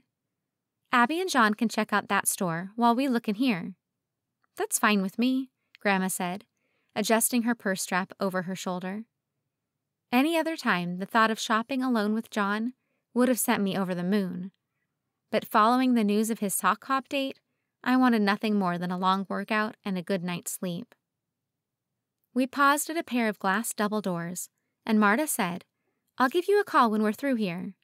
Jon nodded, and she looped her arm through Grandma's. They walked into the store together, leaving Jon and I alone on the sidewalk. Traitors. Deserters. "So you want to go in?" he asked, hooking his thumbs in his pockets. I shrugged. "Okay." He started toward the next door down, and I followed a few steps behind. My chest ached more than it did while running. I was so stupid to get my hopes up. Jon saw me as a friend, nothing more, and I didn't blame him. A guy like him could have anyone. He didn't need to settle for me. We walked inside, and the fluorescent lights hit me harder than usual, making my head pound. "Do you want to look at the guy stuff?" Maybe I just needed a second alone to process my feelings and bury them. A candy bar might help, too. "No," I reminded myself. "That's exactly why you're in this mess. Denise probably doesn't eat her weight in chocolate to smother her emotions." "Nah, we can check it out together," he said. "I guess." With his hands still in his pockets, he nudged my arm with his elbow. "What's up?" "It's nothing." I shook my head against the sensation spreading through my arm and gave what I hoped was a reassuring smile. "I'm fine." "Is it about the dance?" "I don't know, Jon." I started walking toward the women's section of the store, keeping my eyes out for Christmas racks. Fuzzy socks were a pretty common cop-out gift around Christmas time. He followed right at my shoulder. "I bet one of those guys you sit with will ask you." "They're just friends." "Freckles seems to like you." I stopped at a rack filled with red and green socks and gave him a pointed stare. "His name is Evan." Jon lifted his hands. Okay, I'm sorry." At the hurt look on his face, I realized I was the one who should be sorry. "No, it's fine. We're just friends. I'm nervous because I haven't been to a dance before, and I don't know what to expect." "Okay, not the entire truth, but close enough." He let his arms down by his sides and raised one corner of his mouth in a crooked smile. "You're a dance virgin?" I groaned. "Jon." He laughed. "It'll be fine. They're not really that special. People just kind of jump around on the fast songs and sway left and right on the slow ones. Oh, and guys hardly ever ask girls to dance if it's not their date, so don't feel bad if no one does. But if you're fighting them off, save a dance for me." How could I say no? "Sure." "Okay." He met my eyes, about to say something, but paused as a couple walked behind us. His lashes were longer than mine, and dark, even without mascara. "Now, let's see what we can find." I nodded and faced the rack again, feeling a pair between my thumb and forefinger. "Great things are afoot," Jon said. Almost not believing the pun, I eyed him and caught a huge grin spreading across his face. "I feel it in my soul," he said, snickering. "Oh my gosh," I rolled my eyes. "I think you should put a sock in it." He put a hand over his mouth and bent at the waist. "Holy cow, sick burn from Abigail Johnson." Face, meet palm. "You need to stop." He dropped his head back, still laughing. "I knew you had it in you." "Thanks." I picked up a striped pair from the rack. "What do you think about these?" Smirking, he said, "Would you believe me if I said they rocked my socks off?" Chapter 18. "Maybe we should all go together," Macy suggested at lunch. "I mean, it's not like any of us has a date or anything." Andrew used his spoon to fling a pea at her. "What am I, chopped liver?" Frank picked it up off the table and popped it in his mouth. "I never said I didn't have a date." "Oh, really?" Macy folded her arms and rested her elbows on the table. "Who are you going with?" Frank sat back in his seat, casting a glance at Stormy. She stared back at him, open-mouthed. "Well, it's about time we told them," he said, running his hand over freshly buzzed hair.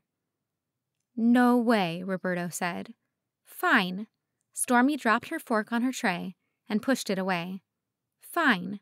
Frank asked me to go to the dance, and I said yes." Macy's mouth dropped open, and Evan made kissing sounds. "Shut up, man," Frank said, hitting Evan on the shoulder. "Just 'cause you're too chicken to ask the new girl." Evan blushed under his freckles and refused to make eye contact with me across the table. Macy glared at Frank. "What did he do to you?"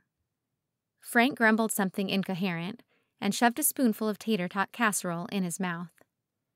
An awkward pause took over our group until Stormy said, "Anyway, y'all have to figure out what to do on your own." "Yeah," Andrew jumped in, what she said. The bell rang, and I pushed back from the table, glad to be free from the awkwardness that had just ensued.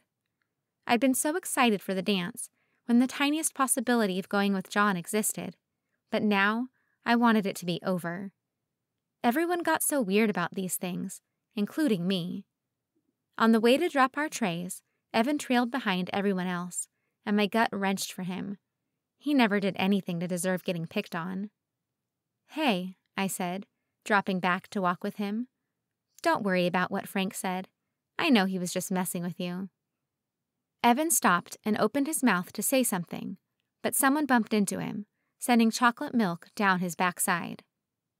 "Oh, Freckles, I'm so sorry," the culprit chirped, already on the ground to clean up. Evan aimed his eyes up at the ceiling, then, with a look of pure resignation, dropped to his knees to help her pick up the scattered food. Frozen in horror, I watched them clean it up, milk still dripping from Evan's shirt. Between the two of them, they got it cleaned up pretty quickly. The girl got up with her tray. "I'm so sorry. Really, I am." Evan got up and started toward the trash. "Don't worry about it, Shell. It's no big deal." I trailed along behind them, invisible. Evan dumped his tray, then turned to me and waited while I did the same. "It wasn't just Frank being Frank," he said. "What?" "Abby." His thin shoulders raised and lowered with his breath, and he closed his eyes just longer than a blink. "Will you go to the sock hop with me?"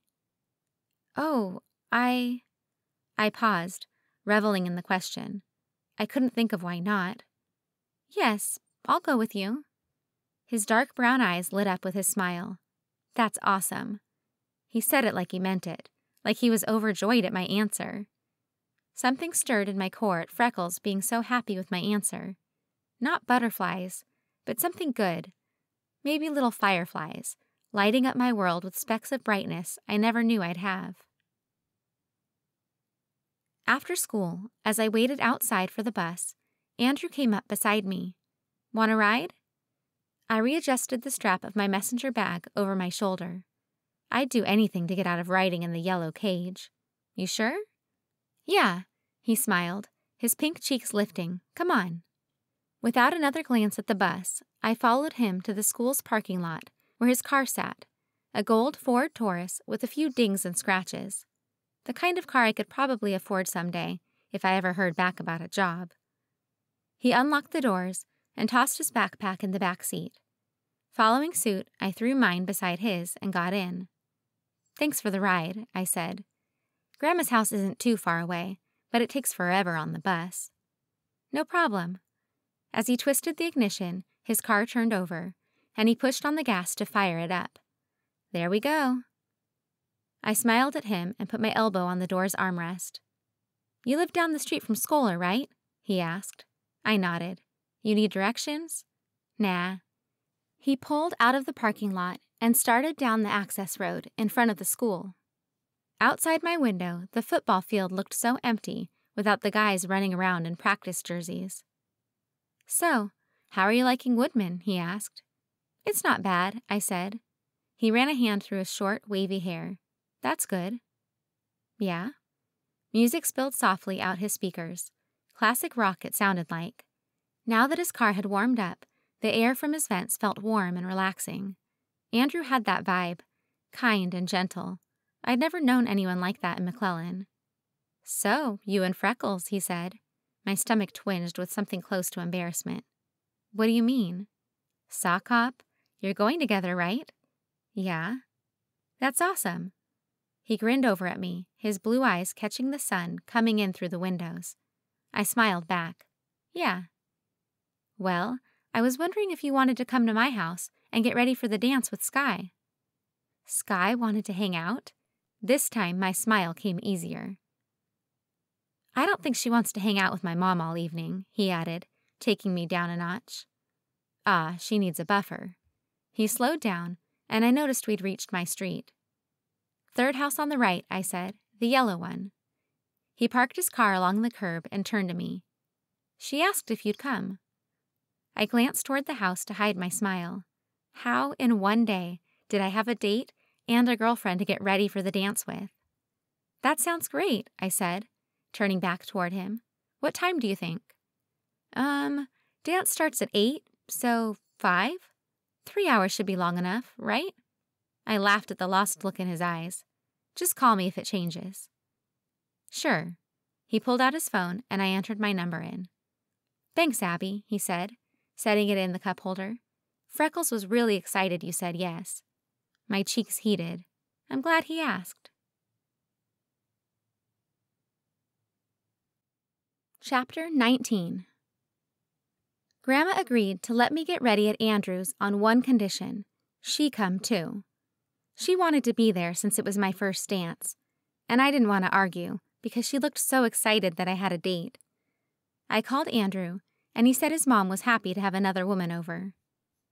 So, at 4:45 Saturday afternoon, Grandma and I loaded into her car with every curling iron, comb, and hair accessory she owned, one of Grandpa's button-up shirts, and every bit of makeup I had to my name.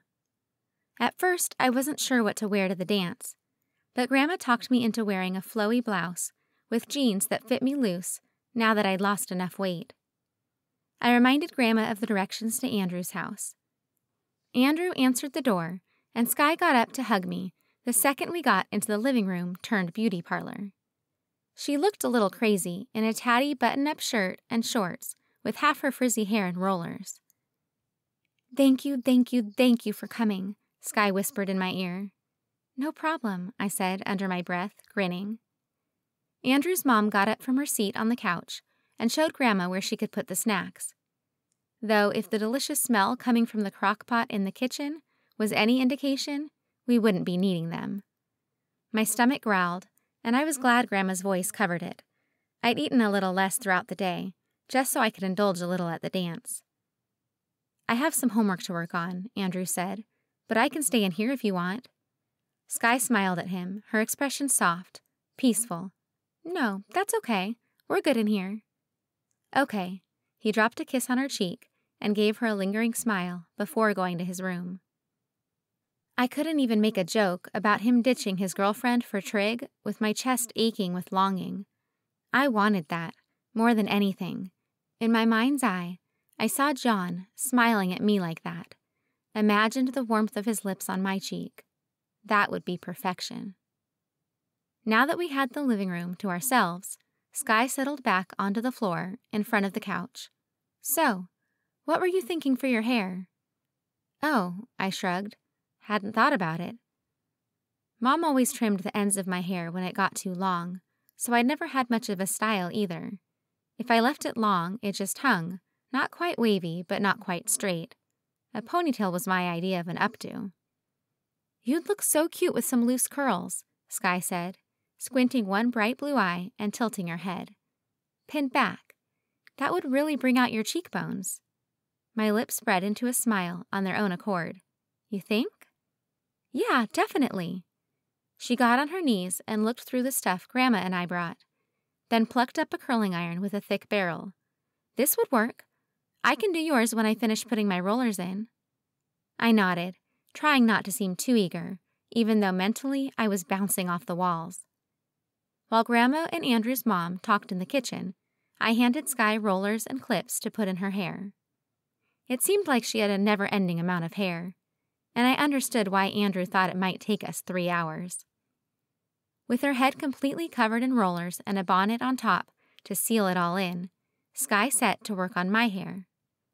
I sat on the floor while she perched behind me on the couch, picking up pieces of my hair and wrapping them around the curling iron. The strands fell warm on my shoulders.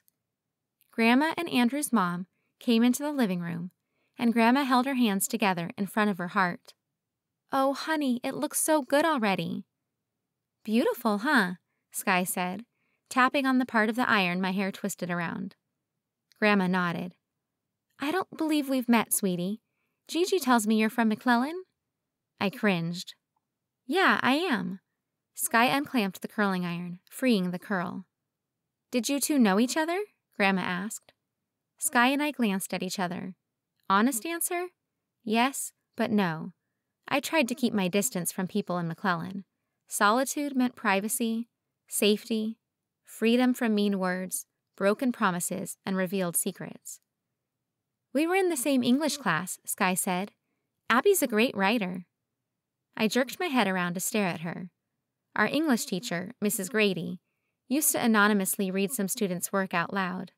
Mine usually got included, but I didn't know anyone could tell it was me.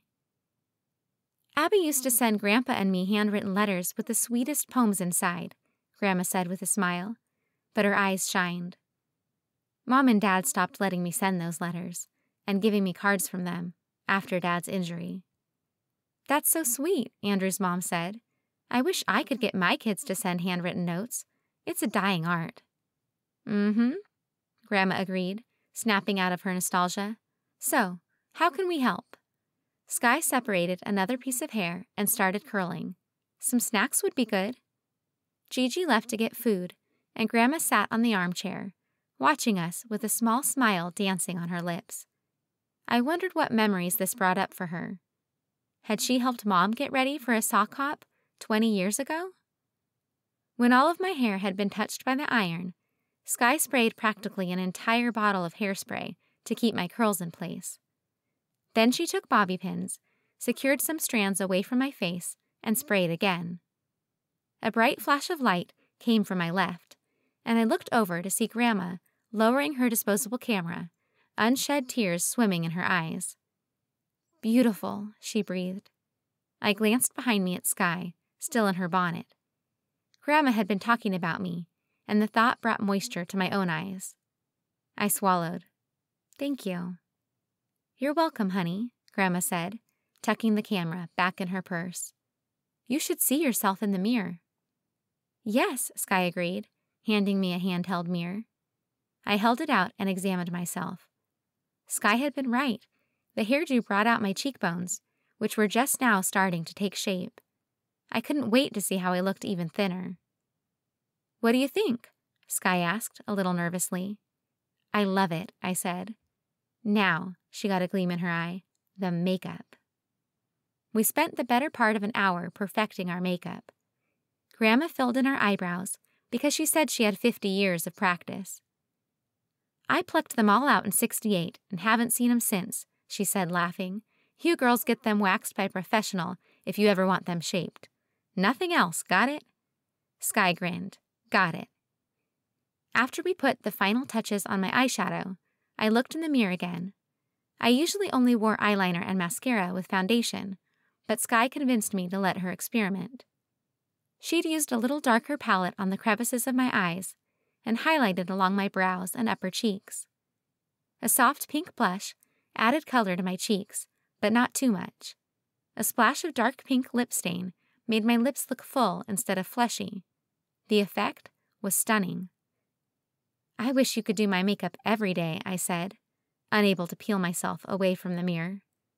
You look gorgeous, Sky said. I bet you could do this pretty easy. I learned it all from tutorials online. Why don't you write down what you did, sweetie, and I'll take Abby to get some makeup of her own. My mouth dropped open. Really, Grandma? I'd pay you back when I get a job. Grandma batted a hand at me. It's on me. I wrapped her in a hug, and she acted stunned before putting her arms around me. Thank you, I said into her permed hair. Gigi brought Sky a notepad and paper, and she wrote down the brand names and products.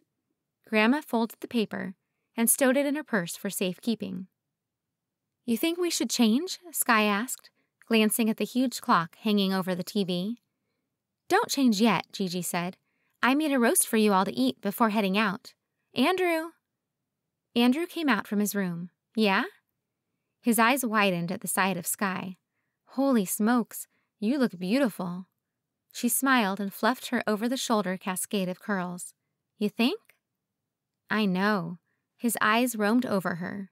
Not in that gross way guys do when they're imagining a girl with her clothes off, but in the sweet way, like he was amazed by every inch of her. Okay, food, Gigi said. Andrew nodded. I've been smelling it all day. Isn't Evan coming? She asked. Andrew took his phone out of his pocket and glanced at the screen. He said he was leaving 10 minutes ago. So he should be here any time, Gigi said. Come on, go ahead and dish yourself some food. I followed Sky and Andrew into the kitchen, where a big bowl of salad, a stack of plates, silverware, and dressings sat on the counter. My mouth watered at the aroma coming from the crock pot. According to Grandma's magazines, red meat was bad for you, especially pork. It had tons of saturated fats, which apparently caused heart disease. Mix that with buns and barbecue sauce, and you had a recipe for thunder thighs and cellulite. It smelled so good, though, and if I skipped on the carbs and promised myself to eat well the next day, I thought I would be fine. I heaped my plate with lettuce and used balsamic vinaigrette instead of ranch, 45 calories per serving instead of 130. Then I took a small serving of meat. I passed the platters full of chips and cookies and took my plate to the table where Andrew and Sky sat together. I wondered how much different my life would be if I had a mom like Andrew's, one who made home-cooked meals and encouraged me to have friends, even a boyfriend, over to the house. Hello? Evan called from the porch. Come in, Andrew shouted through a mouthful of food. Evan walked into the dining room, wearing a pair of pale blue jeans and a long-sleeved brown button-up shirt that brought out the porcelain color of his skin and the darkness of his brown eyes. Sky smiled at him. You look spiffy. Andrew stood up and reached his hand out so Evan could clap it and do one of those guy hug/handshake combos.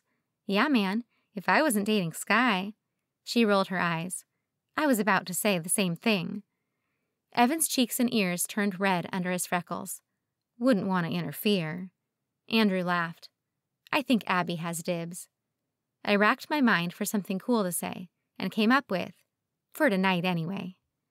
Evan smiled at me like no one else was in the room. Sorry, guys, you heard the girl. That's okay, Andrew said, and leaned over to drop a kiss on Sky's cheek. I think I'll deal. Gigi walked in, propping herself against the doorframe between the dining room and the living room. Why, don't you look handsome, Evan? Evan tugged at one of his sleeves. Thanks, Mrs. Brindon. You're welcome. Now, go ahead and grab yourself a plate. We have plenty. He nodded and went to the counter. Suddenly, I felt self-conscious eating. My parents never taught me the proper way to hold a fork or drop a napkin in my lap. Only how to clear a plate. No matter how good my hair and makeup looked, the unattractive way I ate probably ruined it. Pig meat lipstick. Evan set his plate next to mine on the table. "Your hair looks really nice, Abby." "It's all Sky," I said. "I couldn't ever do anything close to this." She shook her head. "Abby's a natural beauty." I shifted in my seat. Natural beauty? More like natural booty. Fat booty. Something other than beauty. Andrew changed the subject to our math homework, and I let out a quiet sigh of relief. He said it took him 2 hours to get through all the questions, which meant it would probably take me twice as long. Great. "Hey, do you think we should start getting dressed?" Sky asked. Andrew pulled his arm out, so his wristwatch came out from under his sweater sleeve. "Yeah, it's 7:40. I took a final bite of the meat, savoring its rich flavor and the way the sauce rolled over my tongue, sweeter than dessert. "I'll take care of the dishes," Evan offered, meeting my eyes, "so you guys have time." "Thanks," I smiled and stood up. Sky and I went to change in Andrew's bedroom while he got dressed in the bathroom. When I went back to the living room, I saw my grandma sitting next to Evan on the couch. Judging from the way he had his right arm across his chest, gripping his opposite elbow, she was grilling him. "Hey guys," I said, stepping closer to them. Their eyes widened, taking me in. Grandma put her hand over her heart. "Oh, Abigail, sweetheart, you look so beautiful." I glanced down at the flowy shirt that clung to my chest and flared out around my waist, giving the illusion of curves and a much smaller stomach than I actually had. The style had been a good choice, especially for tonight. "Thanks, Grandma." I knew Jon would be at the sock hop, and I wanted to look as good as possible for the dance he promised me. Denise had me beat in just about every area, especially looks and athleticism, but I couldn't stop myself from trying. "Can we get some pictures of the 4 of you together?" Gigi asked. Grandma dug around in her purse and fished out the disposable camera. What a great idea! Evan got up from the couch, now looking anywhere but me. Maybe I had done something wrong. Okay, so I'd been fantasizing about Jon, but that was all in my head, right? Sky slipped an arm around Andrew's waist and rested her cheek on his shoulder. "Where were you thinking?" Gigi folded her arms, tilting her head to the side and examining us. "Why don't you stand in front of the couch? Boys, can you move the coffee table out of the way?" After Andrew and Evan rearranged the area, we all lined up in front of the couch. "Scoot in closer," Gigi said, and ducked behind her camera, one eye squeezed shut. We shuffled together, and Evan put an arm around me, sending a nervous thrill from my shoulders to my fingertips. I reminded myself to calm down. No need to be anxious. Evan was a friend, a good friend, one who'd done nothing but look out for me since I started at Woodman. Gigi took several photos with her camera, and then Grandma stepped forward, twisting the crackling dial between each flash. "You'll send me some, Gigi?" Grandma asked. "Of course," Gigi said. Gigi stepped forward and put her hands on both of Andrew's shoulders. He looked so adorable in a deep blue shirt that brought out the soothing blue of his own eyes. His cheeks were pink and getting pinker by the second, as his mom smoothed out his collar and cooed over him. "You look so handsome," she said, cupping his cheeks. "You go out and have a good time, all right?" He nodded, and I imagined him stifling the world's biggest groan. I would have been. Grandma's weathered hand reached out to hold mine, and I looked to see her gripping Evan's hand as well. "You two have a good time, too." "We will," Evan said, his lips forming a serious line, like he'd made it his mission to enjoy himself. Her watery blue eyes got that far-off look, like she was seeing something from 20 years ago. "These are the kinds of things you're going to look back on and miss, more than you know." She sniffed, and her eyes cleared. "Thanks, Grandma." I pulled her slight frame into an awkward hug, and she leaned into it like it was just what she needed. "I'll see you in the morning," she said. "Call me if you need anything." "Will do." Andrew and Sky left together in his Taurus, but I didn't see the van anywhere in the driveway. Evan stepped up to the passenger side of a classic red convertible illuminated by the yard light. You coming? He asked. My mouth dropped. What happened to the van? A toothy grin brightened his features. Grandpa told me to take his car tonight. I walked around the Classic, taking in its cherry red paint. Beautiful. Evan opened the door, and a light came on inside, revealing the immaculate black leather interior. Thank you, I said, stepping in.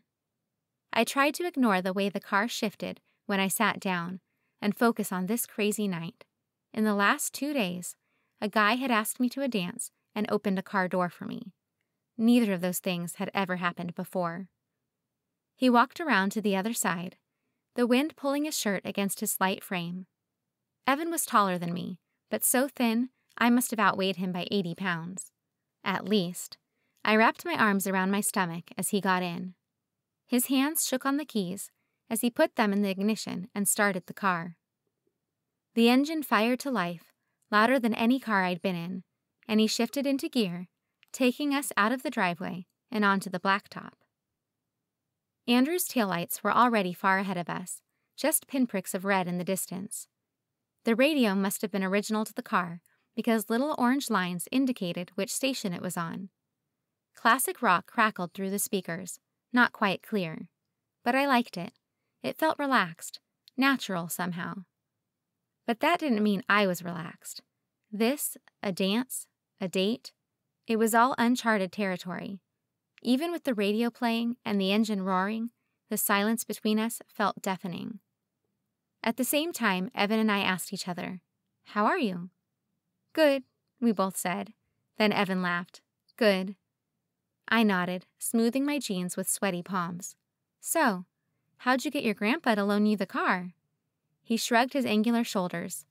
"Told him I had a date." "A date?" "Oh." My heart jerked this jaunty pattern it usually only did around Jon. I didn't know how I felt about Evan, or if I wanted this to be a real date, or what kind of real date I wanted it to be. The kind of date that gets a kiss goodnight and an invitation to the next? The kind of date that leaves us both thinking we're better as friends? City lights glowed stronger as we got nearer to town. Evan crawled the car to a stop at the main road into town, looked left, right, and straight, then crept across the road. He drove safe, 3 miles below the speed limit, hands at 10 and 2. I let the classic rock wash over me. When my mind got too busy, I repeated every word I heard in my head, so there wouldn't be room for other thoughts. Now seemed as good of a time as any to calm my scattered brain with deep lyrics masked by raspy voices. "You ready?" Evan asked, coming to a stop in the parking lot. "This is my first dance," I said, closing my eyes and pressing my head into the headrest. I bet in a tighter shirt I would have been able to see the force of my anxious heartbeat. For a moment, all I heard was the sound of other vehicles in the parking lot and muted conversations of other kids going into the school. "Abby," Evan said, his voice tentative, "you know, if you don't want to go, we could do something else, see a movie or something." I opened one eye to take him in, and he seemed sincere, his brown eyes wide enough to make him look like a character from a Tim Burton movie. "No," I let out a breath, "I'm just nervous is all." He smiled, looking relieved. "We'll just have fun, okay? And if you want to leave, at all, just let me know, and I'll get you out of there." Now I was smiling, out of gratitude, though. "Thank you." Someone rapped on my window, and I jumped. Andrew. Evan rolled his eyes and opened the door. "What the heck, man?" Andrew opened my door and stepped back as I got out. "Could you have driven any slower?" Evan bristled. "Excuse me for not wanting to crash Grandpa's car." A breeze played through my hair, sending a loose strand over my face.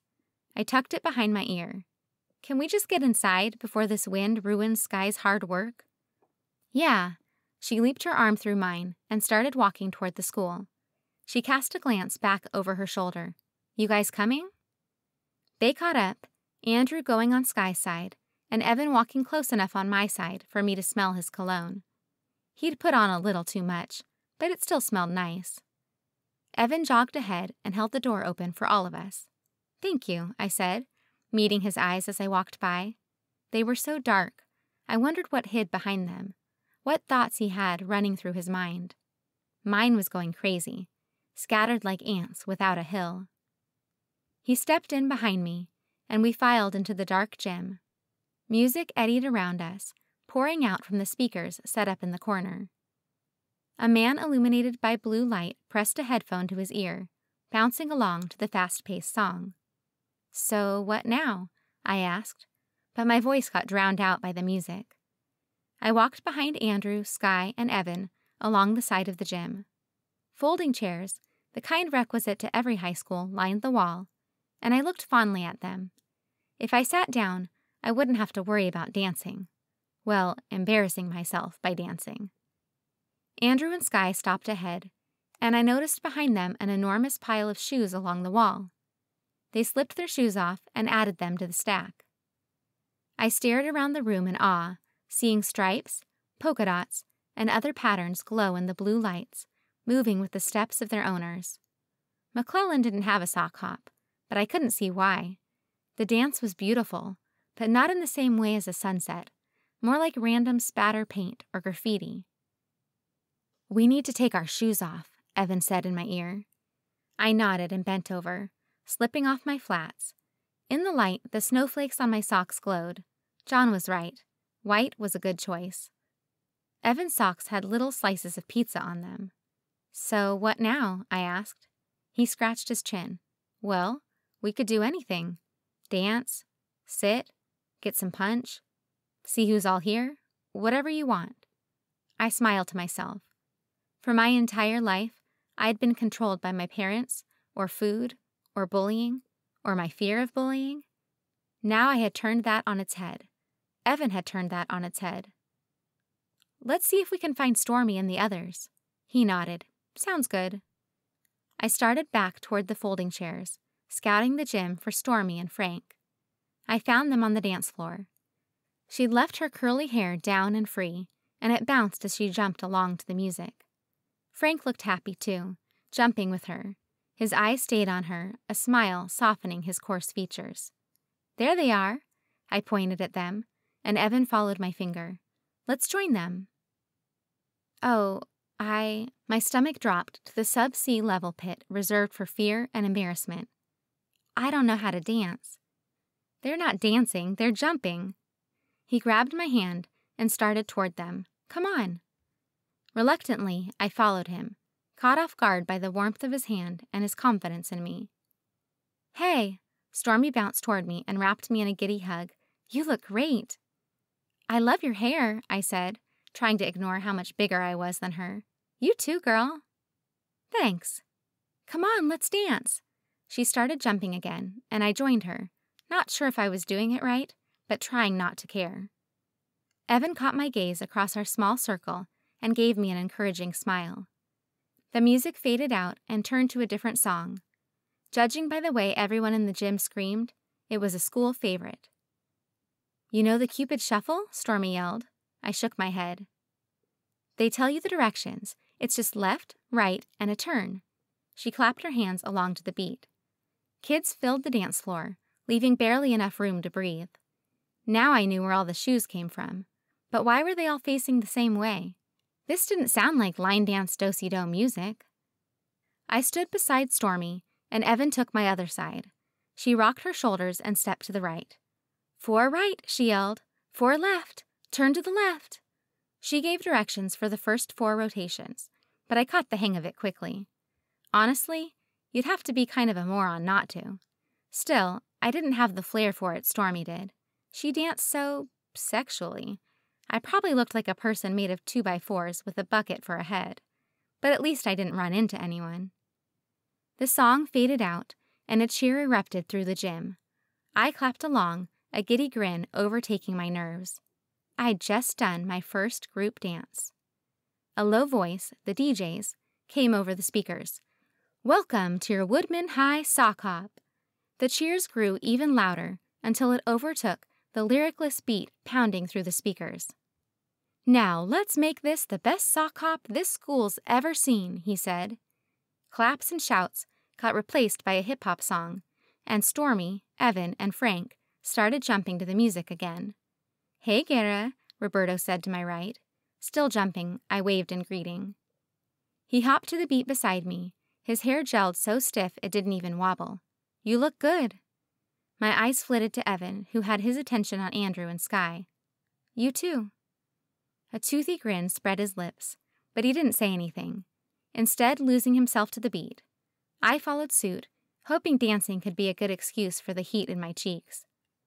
Bodies moved to the beat around me in a tight mass of clothes and socks and flying hair. This was what I'd been missing out on all those nights I stayed at home, reading, hiding from my parents and their problems. The song slowed and faded out, and the DJ's voice came back over the speakers. "Now, you guys out there, pick one of those beautiful ladies and ask her to dance. Don't be shy." The opening chords of a country song billowed around us, changing the mood in an instant. My heart stopped until I remembered one of the benefits of having a date was not having to worry about who to dance with. I spotted Evan coming closer to me. He wiped his hands on his jeans and stuck one out. "Want to dance?" I put mine in his, feeling just as warm as earlier. My breath came out with difficulty from moving around so much, but I knew even a few months ago I'd never have been able to dance like that, especially not for so long. He lifted my hand to his neck, and I followed with the other arm, circling them around his shoulders as his hand settled around my waist. We didn't dance as closely as Andrew and Sky, who were pressed so tightly together they looked more like they were swaying while hugging than dancing. His lips moved against her ear, fluttering her hair with his breath. They looked like soulmates. My heart lurched in longing. I wanted someone to hold me like that, to whisper sweet things into my ear. "So, what do you think so far?" Evan asked.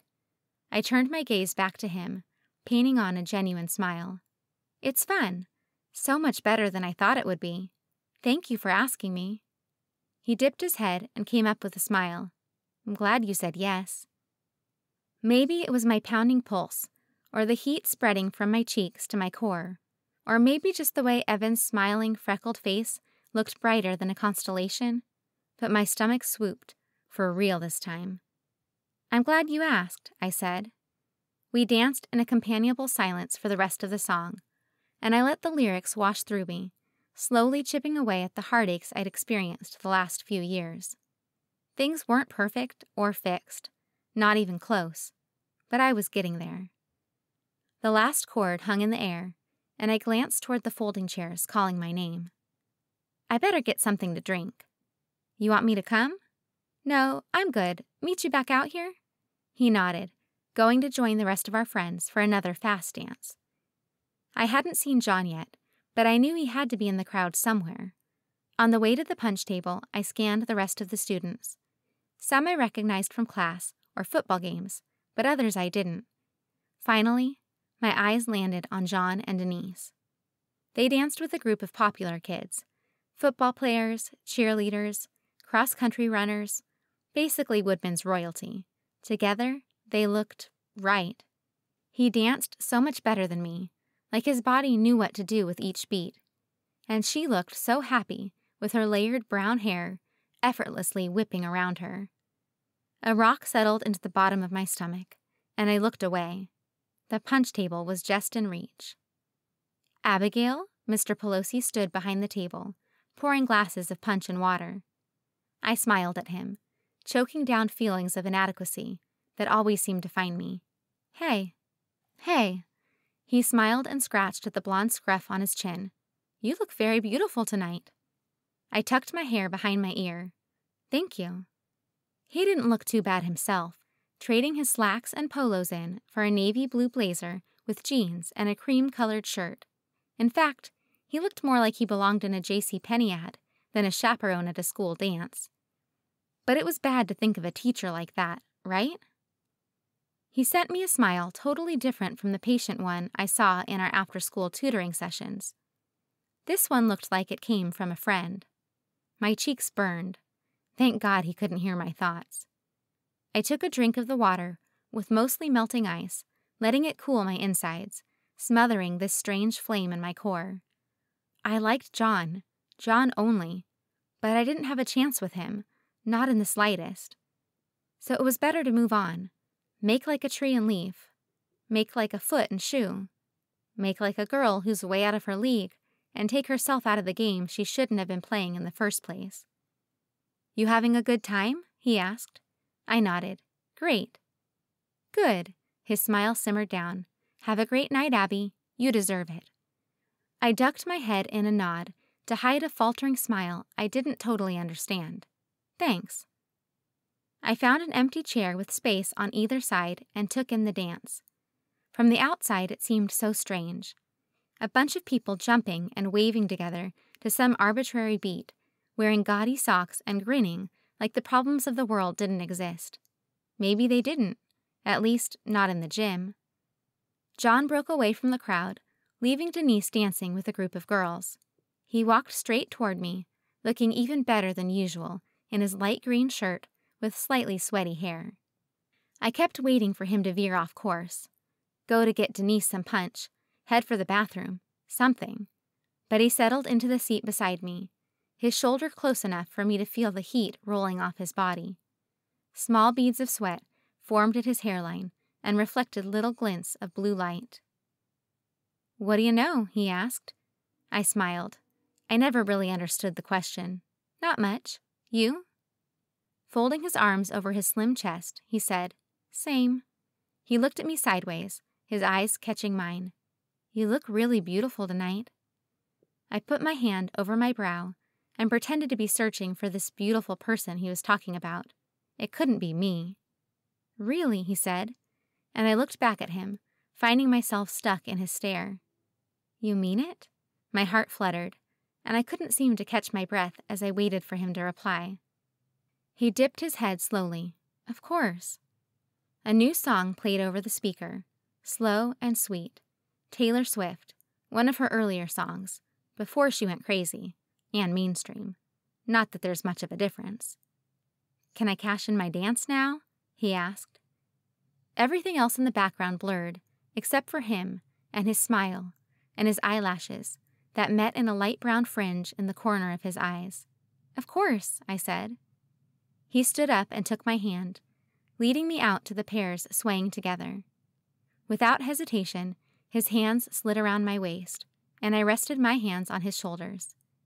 I was tall for a girl, teetering between 5'8" and 5'9", but I still had to look up at Jon. I like your socks, he said, cocking his head to the side. His lips parted in one of those irresistible grins, and his eyes held mine. And then he bit his lip. Forget butterflies. An airplane tore through my gut, using my intestines as a landing strip. How could I handle the tender way he looked at me, or the hint of pine in his cologne, or the comforting grip of his hands on my waist? I hardly even knew how to balance an equation, and there were rules for that. Not like this. Here, I was completely lost. Socks. He was talking about my socks. Don't think it's too early for snowflakes? I asked. He shook his head. Never. They match you. Because I'm white? No, he laughed, his eyes crinkling at the corners. Because there's no one out there like you. Not even close. My heart skipped, a smooth rock on the water, seconds from sinking. In a good way? The best way. He inched closer, tightening his grip in my hips. I didn't know what to say. Couldn't say anything, even if I tried, with the difficulty I was having getting air into my lungs. Are you happy you sat by me on the bus? He asked. I closed my eyes, the strobe light sending red flashes through my lids. More than you know. His fingers brushed softly over my shoulder, heating my skin through my shirt. I opened my eyes to see him looking straight at me, through me. I am too. Tears burned against the back of my eyelids for reasons I didn't totally understand. For me to be here, dancing, with the guy of my dreams, the moment was so close to perfect, I had to chisel it into my memory. I wanted to remember this when I was 80. Think of it as my head fell into the pillow each night. My heart ached as the song came to a close. I didn't want this to end, but it had to. Jon gave me a smile, a soft one that spoke to me more clearly than any book or poem had before. Thanks for the dance, Abby. I nodded. Thank you. The next song seemed to fall on deaf ears, as he walked away to his friends and mine circled around me for another dance. Sky's hand slipped into mine, and she danced with me, a goofy grin on her face. I fell into the beat with her, dancing with a freedom I'd never felt before. Chapter 20. The gym lights came on, signaling the official end of the dance. Without the music and blue lights, the gym seemed a lot less glamorous, but nothing could take me off this cloud. My entire friend group stood in a loose circle, Andrew with his hand wrapped around Sky's waist, Frank and Stormy holding hands, Macy and Leanne standing shoulder to shoulder, and Roberto, Evan, and me with our hands in our pockets. "What now?" I asked. With a sly grin, Stormy looked around the group. "Think she's ready?" Macy raised her eyebrows. "You know I'm in." Frank hooked his thumbs in his belt loops, still holding Stormy's hand. "Same." Andrew and Sky looked at each other, communicating wordlessly. "Definitely," Andrew said. Roberto shrugged. "Why not?" What was this all about? Everyone looked to Evan. "Should have done it sooner," Evan said. Leanne folded her arms across her chest with an annoyed expression. "Anyone happen to have a bus we can drive?" "What do you mean?" Stormy asked her. "Well, there are 9 of us." "We'll just take Frank's bourbon," Stormy said. Leanne blew her bangs out of her eyes. "Fine." I watched the exchange between the two of them, thinking I wouldn't mind being in a separate car. The looks they were all giving me, like I was about to be dunked in a splash tank or something, left me unsettled. Plus, so much had happened in one night, and I needed to go home and process it, journal about it or something. "Let's go?" Frank asked everyone, but looked at Stormy. She nodded, and they led us out of the gym, like a lead car in a NASCAR race. Frank's beat-up old Suburban waited for us in the thinning parking lot. Nothing seemed to develop a pecking order, like deciding who has to sit all cramped up in the very back seat. Of course Evan, Mr. Perpetually Polite, ended back there, so I did too. "Couples in the back," Stormy said. "You don't mind sitting on Drew's lap, do you, Sky?" In the glow of the car's headlamp, I saw Andrew roll his eyes. "She's already my girlfriend, Storm. I don't need any help." Stormy waggled her eyebrows and turned around in her seat to face the front of the car. "Give Evan a hand then, will ya?" Macy Wolf whistled into the night sky. "Ow, ow, ow!" "Ignore them," Evan said, putting a hand on my knee. Involuntarily, I jerked my leg away and immediately regretted it. Evan tried to play it off, but the hurt was as plain as the freckles on his face. Andrew started the climb into the back seat with us. "Incoming!" Sky followed, and just as promised, sat on Andrew's lap. Evan kept his hands folded in his own lap, staring down at the seat in front of him. I couldn't tell him sorry in front of everyone without embarrassing him more. But even if I could, I wouldn't know what to say.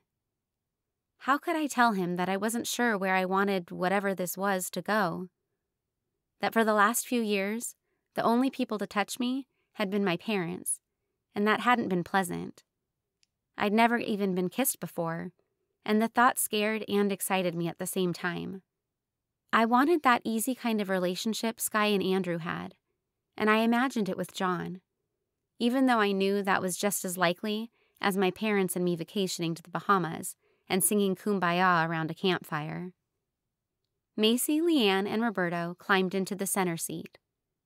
The second Roberto slammed the door shut, Frank fired up the engine and peeled out of the now empty parking lot. Stormy pounded her hands on the ceiling and cheered. Frank took the car out onto the highway, driving way faster than the speed limit, but the road was clear and empty. Stormy turned on the radio, and rock music blared through the speakers. I looked around to see what the others were thinking. Andrew had his arms wrapped around Sky, and even Leanne was smiling. Evan and I seemed to be the only ones having less than the best time. The city lights faded behind us, and Frank took the car down a dirt road, the inky landscape flying out the window. "What are we doing?" I asked. Stormy twisted around in the front seat, so she was facing us. "Anyone up for a little streaking?" Roberto beat his hands on the ceiling. "Hell yeah!" I dipped my head so my hair would fall over my face and hide my expression from anyone other than the four of us in the back seat. "Streaking?" "Like getting naked and running around," Andrew said. My voice came out shrill. "I know what it means." Evan kept his eyes forward. "It's not a big deal, Abby. Plus it's dark outside." "What if someone sees us?" I didn't want any of my friends to see me, but the thought of being hauled to the police station butt naked didn't appeal to me either. "No one's going to be there," Andrew said. "Where?" Andrew's eyes lit up in a mischievous smile. "The old cemetery." "You're kidding." Sky shook her head. "It's initiation." "Initiation?" I asked, wishing I'd just gone home. "It's kind of a tradition, like a rite of passage or something." Andrew nudged my arm. "You're being initiated." I looked at Evan. Is he being serious? I knew he wouldn't lie to me or get me into anything bad for me. After all, he'd been the one to stand up for me at Stormy's party and take me home. Evan gave me a soft, shadowed smile, and my breath caught in my chest. What was going on with me? "Live a little," he said. "Besides, Stormy'll never let you live it down if you chicken out." "Oh my gosh," I said, feeling my heart racing as quickly as the dirt road going underneath us. "I'm going streaking." Andrew rubbed Sky's shoulder excitedly. "Hell yeah!" The Suburban slowed down, and the headlights flashed over a cemetery so small you'd miss it if you blinked. A small dirt trail winded down the center, and big evergreen trees lined the edges. Frank pulled the car up along a short wooden fence and put it in park. As he turned off the car, the engine quieted and the lights faded to black, leaving me nearly blind. Not even a dome light came on as he and Stormy opened the doors and got out. Leanne and Macy followed, leaving just Roberto, Andrew, Sky, Evan, and me in the car. "A cemetery?" I said, my gut clenching. Roberto twisted in his seat and put his arm over the back of it. "Chill, Guerra. We just run down the trail and back." "Yeah, but—" "Abby," he said, resting his chin on his forearm. "We know you're 16 going on 60 and all, but you can decide whether you want to look back on this night and say you chickened out, or if you want to remember it and say you lived." Andrew clapped him on the shoulder. "Deep, man." My vision adjusted to the low lighting, and all I could see was Roberto and his glittering black eyes on mine. "What do you want to say?" I knew everyone had to be looking at me, especially Evan, but I couldn't tear my stare away from him, and his lifted eyebrow, and the way his eyes spoke to me like on the first step of an adventure. I lived. Roberto turned his lips up in a smile and nodded. "Then let's go." "About time," Andrew said, and pushed the seat forward to let Sky out first. He followed, then I got out, and Evan came behind me. In the middle of the night, the wind whipped around my skin like icy razor blades. "Hurry up," Stormy yelled near the hood. "I'm cutting ice over here." I looked down and saw my white snowflake socks reflecting the moon's beams. I wanted Jon to be right so badly. "I'm not taking off my underwear," I said, trying to keep my gaze away from everyone else stripping. "Duh," Leanne said. "This isn't a porno, Abby." My cheeks were the only warm part of me. As quickly as I could, I pulled off my blouse, then my jeans, leaving my socks on. I felt worse than naked. I felt like a snail without its shell, waiting to have salt poured on my slimy back. I wrapped my arms around my stomach and crossed my legs to hide some of the fat on my inner thighs. Chancing a look around, I saw no one looked nervous, not even Macy, who probably weighed just as much as me. Her white stomach hung out, with dark stretch marks winding up her hips. I looked down to see the same marks all over my midsection. "Ready?" Macy asked with a smile, catching me looking at her. Grass crunched under my socks as I stepped closer. "No." Her teeth flashed white with her smile. "It'll be over before you know it." Stormy howled at the sky, and soon the others joined in. A bunch of kids howling at the moon. It should have been eerie, but my heart raced and blood coursed through me, in a good way. Little tingles of electricity sparked from the tips of my fingers to the back of my neck, and I howled too. "Ready?" Stormy yelled. "Set, go!" The others took off down the trail, pale, reflective bodies darting away. I ran behind them, pumping my arms like I did on any other run. Frigid air whipped around me, but I hardly felt it with everything else. Their laughter and howls hit my ears, and my cheeks turned up in a grin. Streaking. Me. I was streaking. Stormy and Frank turned at the end of the trail, and we all slapped each other high-five as we headed back toward the vehicle. The entire landscape around us shimmered with starlight, except for a few pinpricks of lights in the distance. Woodman. My new home. My home. We each slapped the hood of the car as we made it back, and a mad dash to put clothes back on ensued. "You see my jeans?" Andrew asked no one in particular. Sky's tinkling laughter cut through the chatter. "I think I'm trying to put them on." Frank joined her laughing. "You got her in your pants." His laughs cut him off. "Before you even made it home."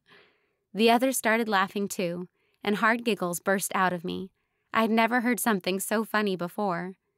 "Guys, shut up," Macy said, giggling. "I can't button my pants." I laughed even harder, falling to the ground and leaning against the Suburban's back tire. Oh my gosh. Evan plopped down next to me, wiping tears from his eye. His bony shoulder shuddered against mine with the force of his chuckles. Best streak ever. His shirt hung open, unbuttoned, and I saw freckles sprinkled his ribbed chest too. It might have been the cold air, or the adrenaline, or some strange force of the cemetery, but I reached out and held his hand, and he squeezed mine back. Chapter 21.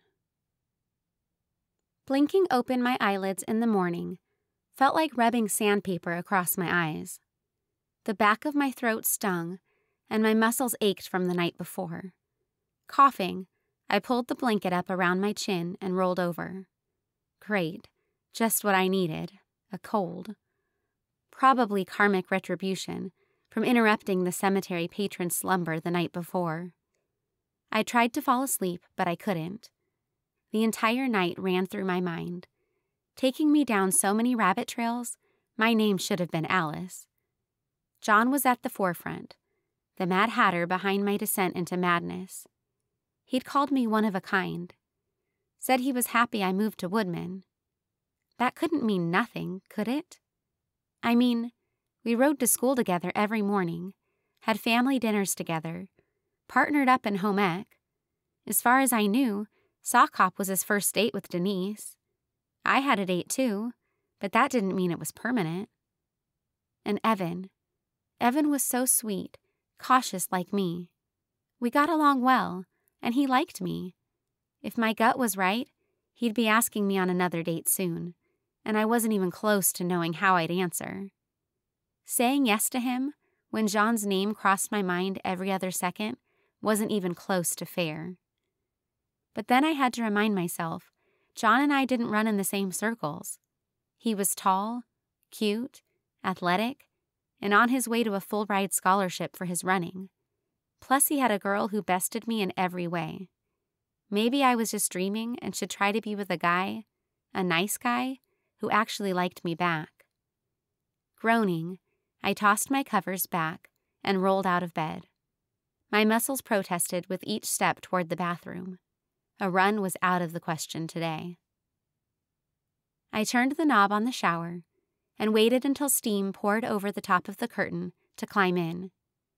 The searing water stung my skin as I sat down in the tub, but I gritted my teeth against the heat. Steam would help clear my clogged sinuses. The water eventually cooled, which hurt worse than the hot water. I stopped the steam and hefted myself out of the tub, wrapping a towel around my hair and myself.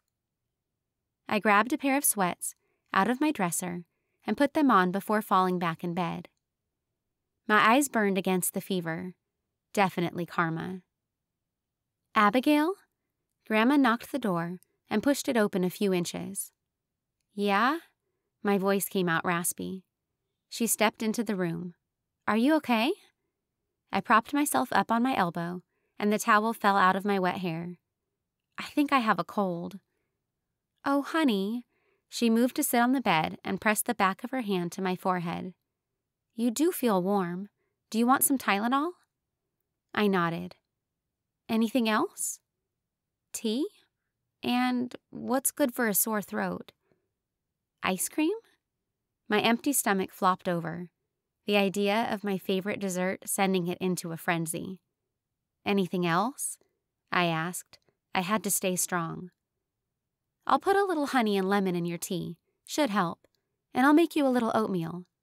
No sugar." She nodded and stood up. "Apples and cinnamon?" Grateful tears oozed out of my eyes. "Thank you." Brushing away some wet hair from my face, she said, "Anything, sweetie." For the rest of the day, I laid in bed, sleeping, drinking tea, and reading when I couldn't fall asleep. Finally, around 9, Grandma gave me some Sudafed PM, and I fell into a heavy sleep with murky, unclothed figures starring in my dreams.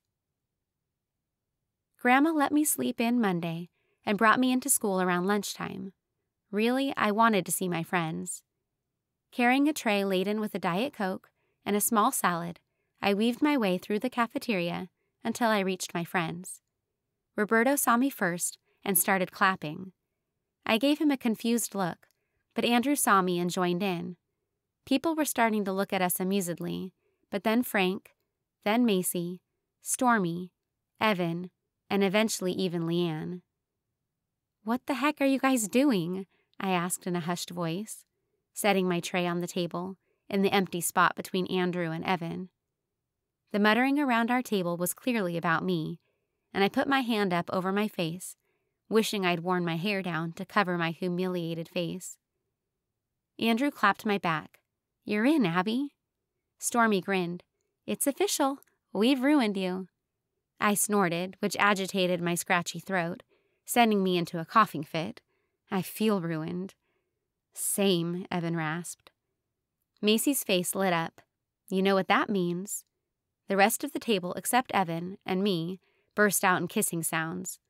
Stormy clacked her spoon against her carton of milk and stood up. "A toast." I slid down in my seat. "Please don't." "To the sock hop, to our friends at the Denison Cemetery, and to new love." She smiled toothily and sent Frank a googly-eyed look. "Cheers."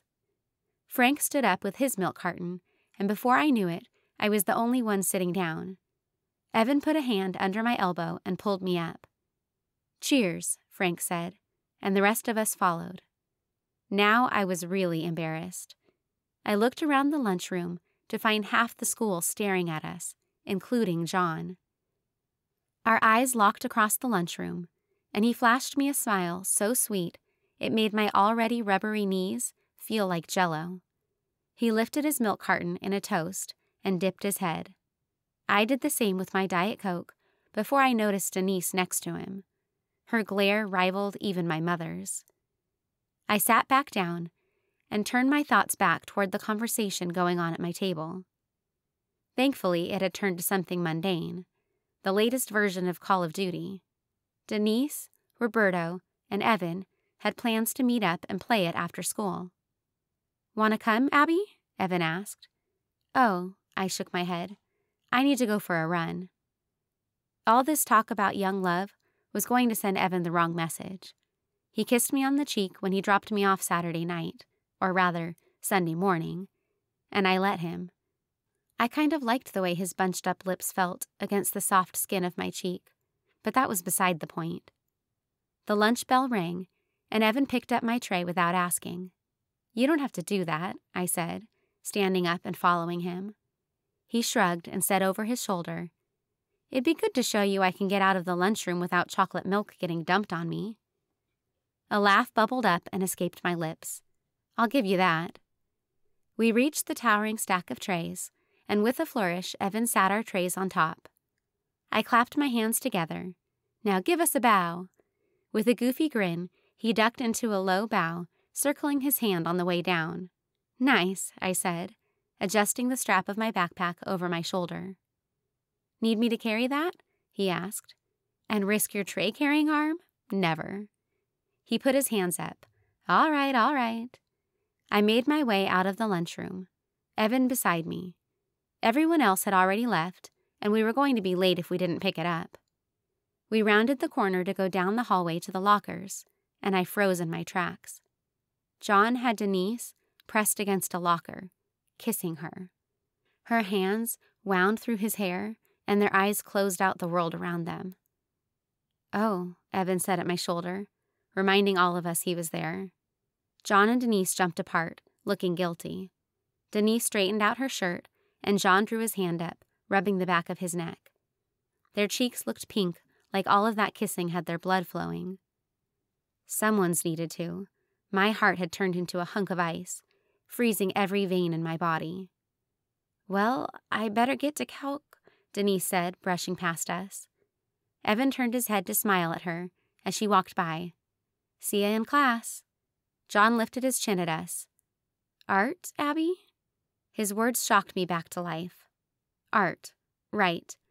I'll see you later, Evan?" He nodded, and I turned to walk with Jon toward the art room. "Later, Freckles," Jon said. Under my breath, I said, "It's Evan."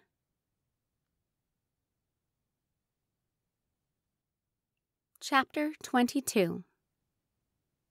The next morning, I felt a lot better, but not good enough for my morning run. I threw together a jeans and t-shirt outfit, combed my hair up into a ponytail, and waited at the door for Jon. He came a few minutes late, and when I looked in his car, I saw someone already sitting in the passenger seat. "Who's?" I left my question hanging, hoping my intuition was wrong. "Denise," he said, looking like an Aeropostale model in his maroon shirt with his messy gelled hair. "I'm gonna be picking her up from now on, if that's okay." Bristling, I walked past him toward the car. "You don't need to ask my permission." "Good," he followed on my heels, "because I like driving with you." I paused on my way. "You do?" He caught up to me, and I saw him nod beside me. "Of course." My shoulders dropped with a relieved breath. "Okay." Jon turned his gaze toward the gray sky. "You sure you want to ride with us?" The real meaning of what he said hit me. "Denise doesn't want me to ride with you." Jon finally met my eyes, but didn't deny it. He just folded his arms across his chest and said, "I'm sorry." I had to call Grandma to give me a ride home from tutoring. At least she bought the fib I told her about Jon needing to stay late for practice. I couldn't have handled that conversation. I just didn't know I was trading one bad one for a worse one. Grandma pulled out of the school parking lot, then parked along the access road. What the heck was she doing? I looked at her, waiting for an explanation, but her eyes were tight, sad, and she picked at her thumbnail. "Abigail, can I talk to you for a moment?" "Sure." I sat up a little straighter. "What's up?" The wrinkles around her pursed lips grew even deeper, setting me on edge. "Grandma, what's going on?" She put a hand on my knee. "Honey, I've been thinking about this a lot, and I want to go see your mother." My heart stopped, and I blinked, just to push off the black clouding my vision. "You want to visit her in prison?" She nodded, her eyes sharp on me, calculating. "I think it would be good to see her, for both of us." I stared down at a stain on my jeans. Go see my mom? For the first time since September? In prison? Squeezing my knee, Grandma said, "I know these last few months have been hard on you, to be in a new school, a new home." Grandma hadn't been the one to make it hard. They had. Mom and Dad weren't horrible parents before. I mean, they weren't great. They mostly just went to work and came home and watched TV or messed around on their phones. But the last 3 years of my life had been a miserable, horrible hell I wouldn't wish on anyone. "Grandma, She held her hand up. "Before you decide, let me tell you the details. We can only see her for 20 minutes at a time, and will be supervised, so she won't be able to get out of line. She'd have to go through me. Grandma's face took on a hard look. I think her seeing you, seeing how well you're doing, might just show her how much she hurt you and make her want to change. Mom wouldn't change back to how she'd been before the drugs, and even if she did, I didn't know if I could forgive her. Grandma hadn't been around for the times Mom whipped me with a wire hanger for getting up late or leaving dirty dishes in the kitchen, for all the horrible names she'd called me. What about Dad? I asked, still reeling. Grandma twisted her wedding ring around her finger. He didn't approve our visit. I felt like a fish that had swallowed the hook, getting jerked around by my insides, and I wanted to puke. Grandma's lips trembled, and she took in a shaky breath. I need to see my daughter, Abigail, and I don't think I can do it without you. I nodded, my throat tight. For Grandma, for the woman who had taken me in, I could do it. I owed her that and more. When do you want to go? Whenever you're ready. I nodded again, swallowed. She started driving again. The entire way home, one question ran through my mind. What did you say in a conversation with the devil after you got out of hell? Chapter 23. My alarm went off at 6 a.m, but waking up was the last thing I wanted to do. The thought of rolling out of bed, running, showering, and then not seeing Jon before class stung. Bad. We only lived about 10 minutes from the school, but he always brightened my mornings more than anything else, especially with the thought of seeing my mom again hanging over my head. I knew if I didn't get up today, though, I wouldn't get up tomorrow, or the next day, and then I'd be back at square one. I threw my legs over the bed, pulled on some sweats, laced my shoes, and left my room. The sound of the morning news came from the living room. Heading out for a run? Grandma asked. Yeah, I called. See you in a bit. I nodded, even though she couldn't see me, and pulled each foot to my butt for a quick stretch before heading outside. The icy air hit the small patch of exposed skin on my cheeks, and I took a few deep breaths to adjust my lungs. 30 minutes, then I could go back inside. I took off down the block, taking in the quiet neighborhood. I loved having the whole city to myself, at least for this part of the day. I could just be me, without having to worry what anyone else thought, or if someone would say something mean. Between me and the empty city, I could breathe. Behind me, I heard a door open and close, but didn't bother to look. Someone around here must have had an early morning. I kept jogging, breathing in through my nose and out through my mouth. Footsteps dropped on the sidewalk behind me, but I ignored them. If someone was out running, I guess we'd have to share the city. The steps came closer until they were right beside me, keeping my pace. I looked over to see the intruder and stopped. Jon. What are you doing out here? I asked. He pumped his arms and jogged in place. Going for a run. You? I put my hands on my hips and stared at him. Seriously, Jon, what are you doing? His arms stilled and then his feet. I need to start running again before track starts. Is that okay? I looked over my shoulder. The last thing I wanted was for the perfect, cross-country star, totally unattainable, Jon Scoller, running beside me when I could barely stay upright for half an hour. He dropped a gloved hand on my shoulder, and I followed it up his arm to see Jon looking at me. I wanted to see you this morning. My lips twitched, and I tried to avoid hope at what that sentence meant. You did? A soft grin dawned on his expression. Of course. So, you ready to go?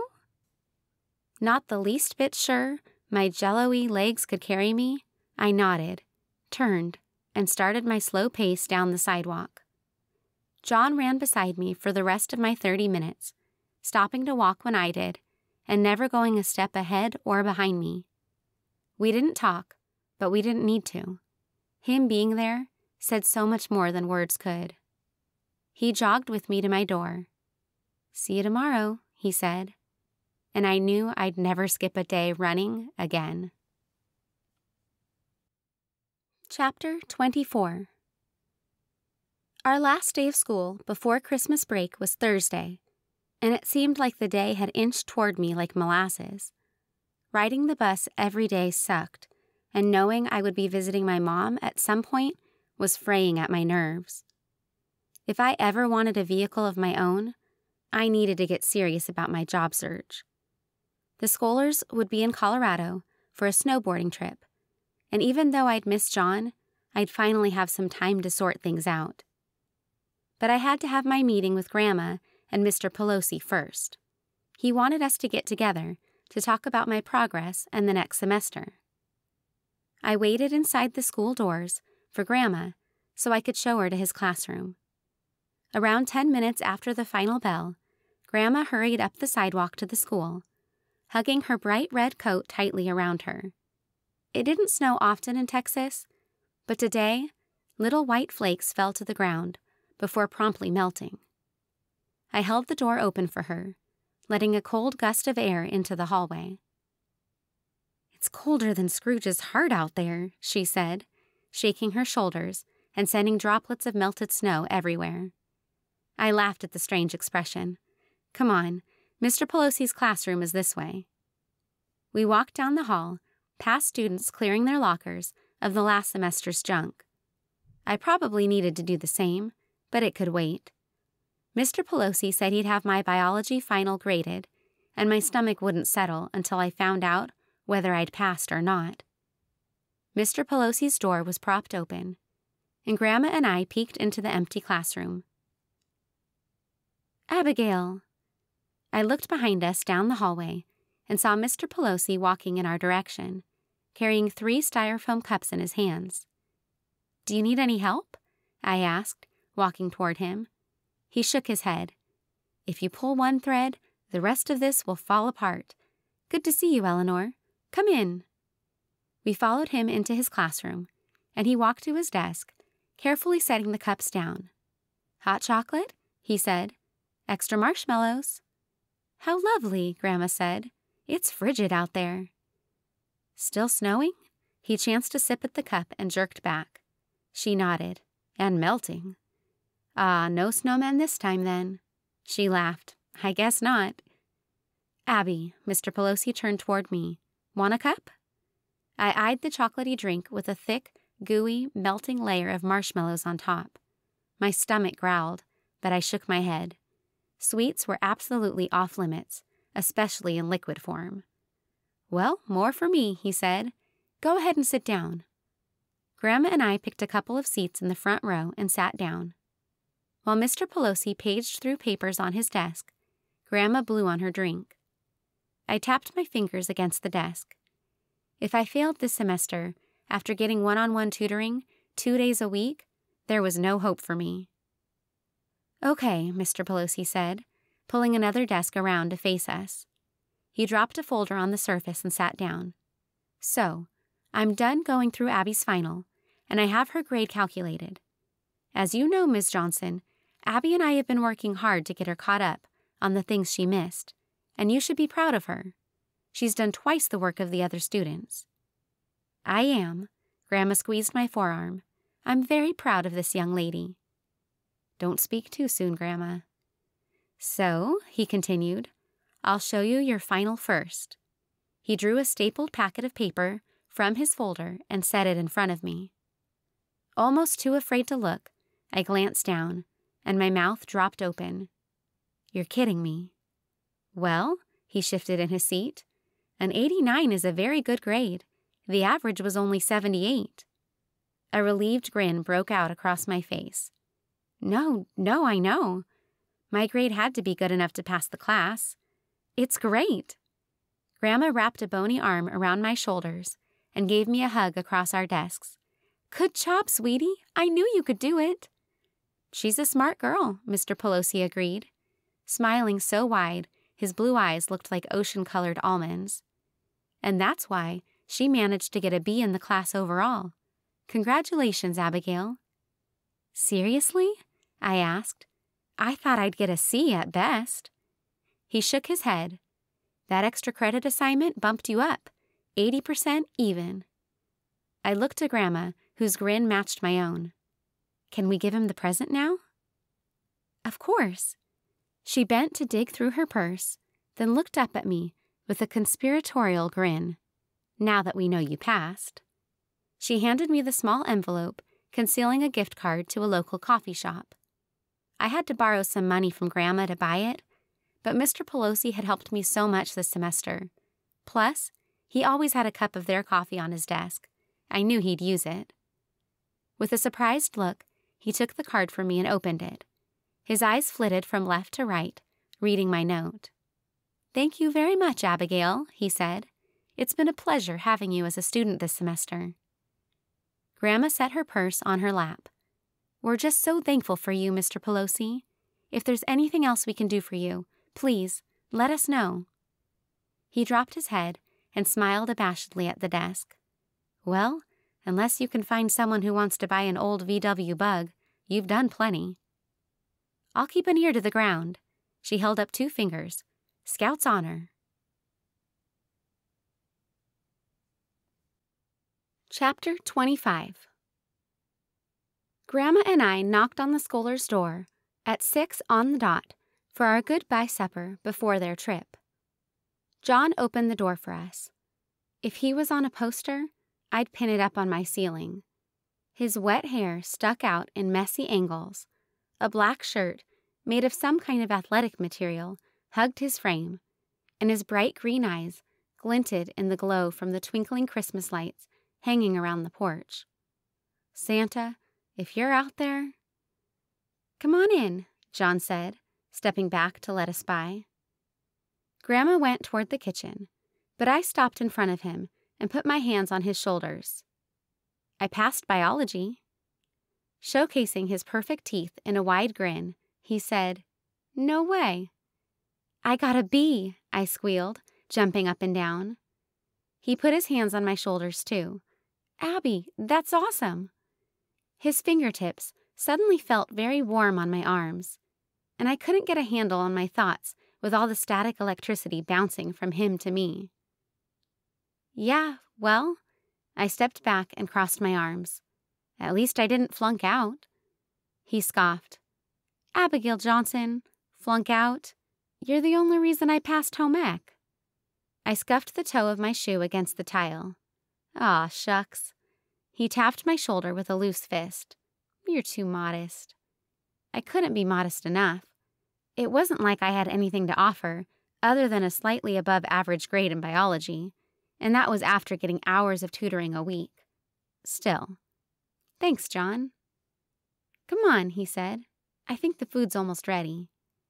On our way into the kitchen, the smell of glazed ham teased my nose.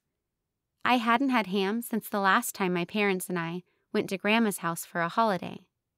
That had to have been at least 4 years ago. Abigail, Mr. Scoller sat his e-reader down in front of him. How'd the last day of school treat you?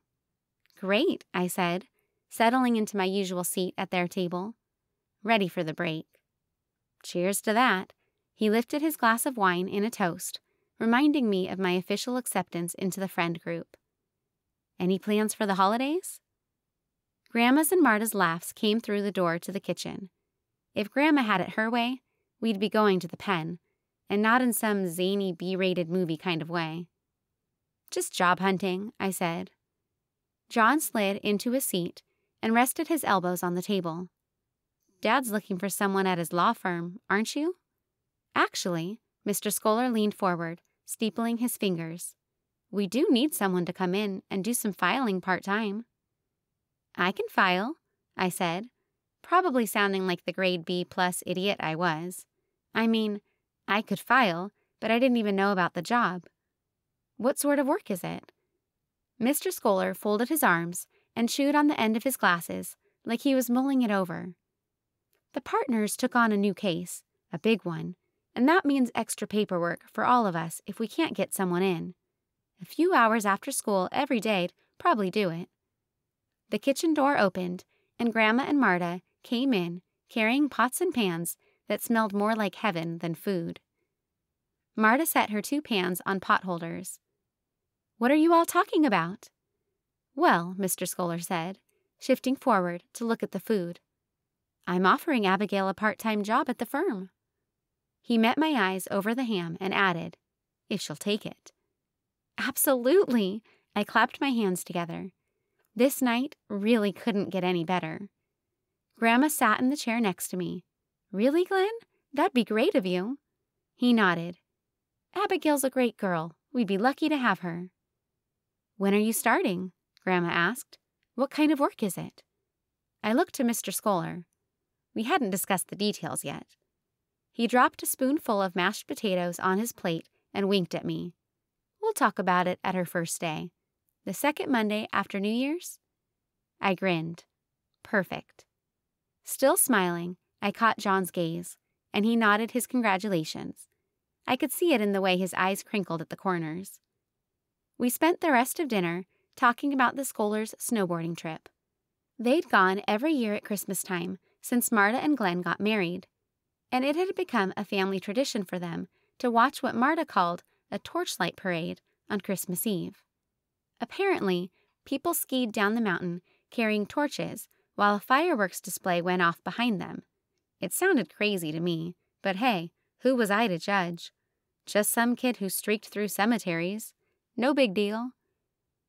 "But of course we have to be back in time for our New Year's party," Marta said. "You and Abigail will come, won't you?" Grandma squeezed Marta's hand. "Wouldn't miss it for the world." I looked at Jon for more explanation, but he shrugged. "The party's a tradition," Grandma said. "How long have you been putting it on?" Marta and Glenn looked at each other. 8 years, Jon said. "That's right," Marta perked up. "We had the first one on Jon's 10th birthday." I gave him a quizzical look.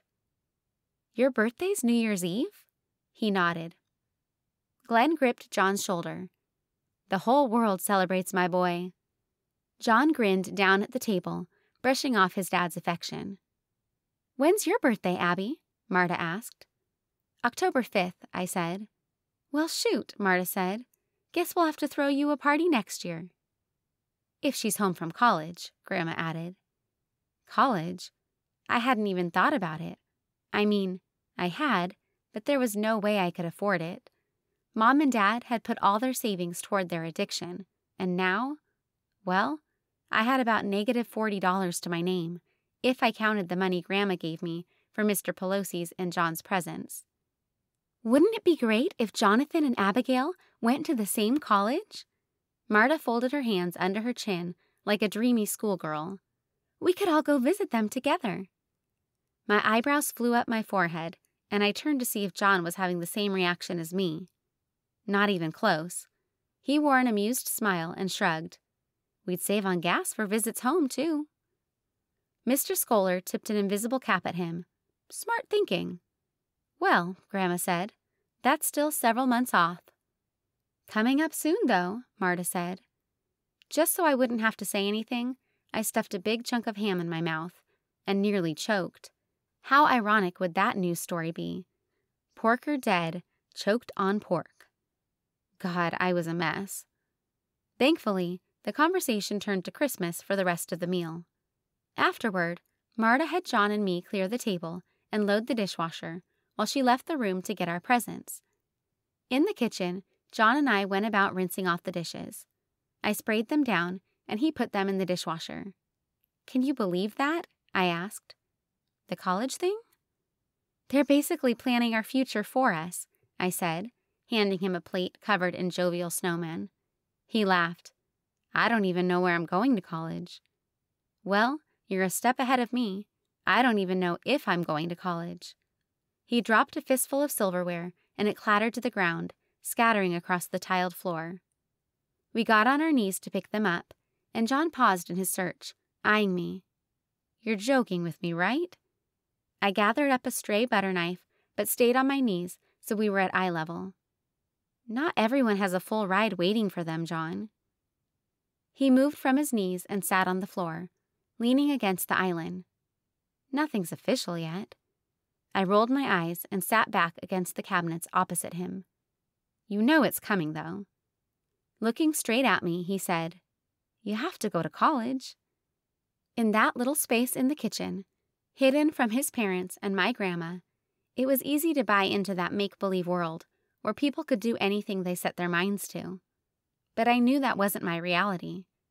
The only thing I'd succeeded at lately, other than passing biology, was losing some weight, and I still had more to go. That wasn't exactly something I could put on a college application. Abby, he said, we could figure something out.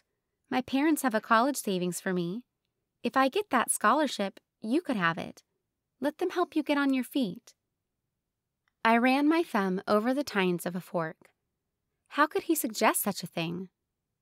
Your parents are sweet, but you're talking thousands of dollars on someone they hardly know.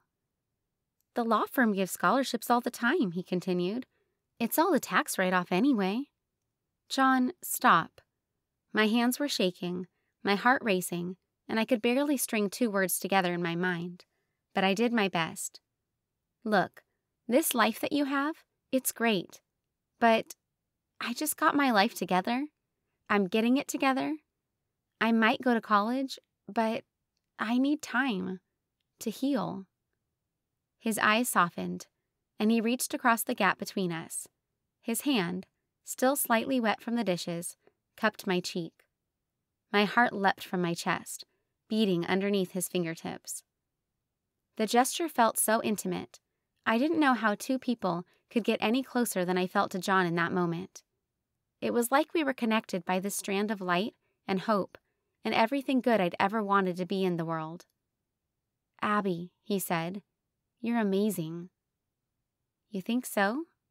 My eyes stung, and I blinked back the moisture so his parents and Grandma wouldn't see I'd cried. He nodded, slow and deliberate. You deserve the best the world has to offer. The world deserves the best you have to offer. I closed my eyes, letting his words tattoo my core. His thumb wiped back a tear under my lashes. Promise you'll try? Promise. My voice cracked over the word. He dropped his hand back to his lap, leaving a patch of warmth where it had been. I watched him shift to his knees, not even worrying he'd see me staring. Silverware scrabbled against the floor as he picked up the rest of it. Then he stood up and stuck out a hand for me to take. You kids coming? Mr. Scoller called from the dining room. Just a sec, Jon yelled back. He helped me to my feet and handed me a napkin from a rack on the island. You okay? I sucked in a deep breath and dabbed the corner of my eye. I think I will be, I said. He led the way out of the kitchen, and I followed. A beautiful display of wrapped presents piled on the table greeted us. Ta-da, Marta said, smiling wide. When she smiled like that, I saw the similarities between her and Jon more clearly than ever. The simple gesture transformed their faces so completely. What's all this? I asked. Presents for you and Eleanor, of course, Marta said. We couldn't leave before showering some love on our favorite girls. Exactly, Mr. Scoller agreed, resting his clasped hands on the table. Grandma reached into her oversized purse hanging over her chair. Let us give you our presents first. She pulled out 2 cards and a small wrapped present. Pass these around, will you, Abby? I walked closer to Grandma and picked up the gifts. The first card belonged to Marta and Glenn, a date night at a fancy fondue restaurant in Austin. Another gift that cost well more than my net worth. The second went to Jon. Grandma had bought him a gift card for music. I could only imagine what he'd add to his collection. As I handed the wrapped present to Jon, I started feeling dumb. I should have gotten him something better, but what do you buy a guy who already has everything he needs? He ripped open the paper and looked at the gift. Blue socks decorated with white snowflakes. I hadn't included a card, too nervous to spell out what the present actually meant. But by the way he looked at me, incredulity mixed with contentment, he got the message. Jon was one of a kind, to me at least. Jon passed out the next round of presents, setting the largest box in front of Grandma and another big one in front of me. Your grandma helped us with yours, Jon said, so we got the right sizes and everything. Curious, I ripped open the paper on my present, then pulled up the flaps on the cardboard box. Inside rested the most beautiful running outfit I'd ever seen. Wow. The shoes were my favorite color, seafoam green, and the leggings matched. They paired it with a white shirt made of buttery soft athletic material and a thick jacket. They also had an armband for my phone and a warm headband for winter. Tears found my eyes for the second time that night, and I wiped at my nose. Thank you. This is too nice. A runner needs running clothes, Jon said. Marta nodded. These will be beautiful with your skin tone. I lifted out the pants and hugged them to my chest. Thank you. Grandma opened her present next, a beautiful wooden magazine rack for all of her newspapers. There's one more, Mr. Scoller said, picking up a small box on the table. From all of us. He handed it to me, and I took it, running my fingers over the reflective paper. How much more could they give me than they already had? All eyes fell on me as I opened the gift. My mouth fell open at the sleek box. The latest iPhone. I looked from Marta and Glenn to Grandma. No way. Grandma nodded, giddy. It's about time you had a real phone. We'll go to the store tomorrow and get a plan set up. Unable to speak, I jumped up from my chair and hugged her. Ben the Scollers. Thank you, thank you, thank you.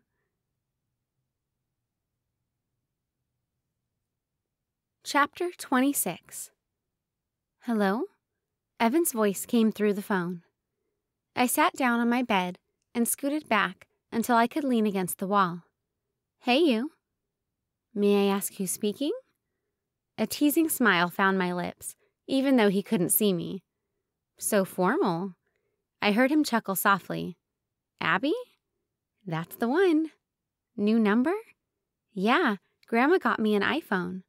Still in disbelief about the gift, I pulled it away from my cheek and watched the screen light up under the flawless glass. That's awesome. I heard the smile in his voice and imagined him in his own room, throwing around a little basketball or something while we talked on the phone. So, do you have unlimited texting now?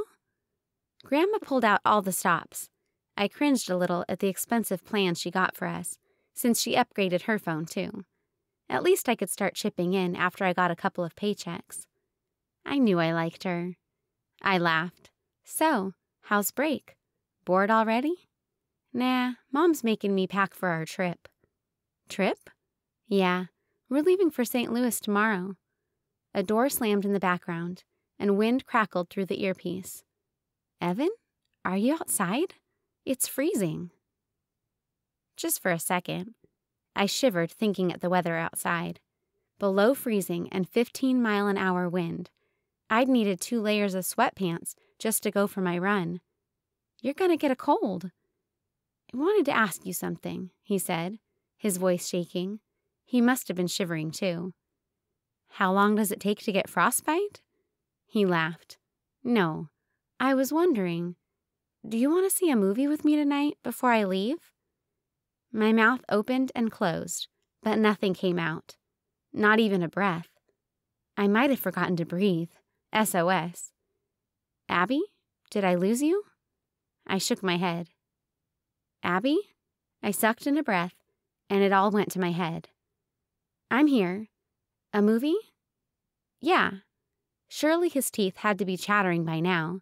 I couldn't leave him out there to get hypothermia. Yeah, that sounds good. Awesome. The grin in his voice came through just as clearly as his words. I'll pick you up at 6:45. See you then. 4 hours later, Evan knocked on the door. Grandma answered and invited him in. She offered to send us with her purse and contraband snacks, but Evan said his dad had given him some money. What a gentleman, Grandma said, clearly pleased. Evan shook his head. You've got me all wrong. I'm a wimp. I'd turned myself in before I even got through the doors. I laughed at how completely true that was. Grandma, you're talking to a kid who apologized to a girl after she dumped chocolate milk down his back. It was an accident. Evan jumped in, then looked guilty.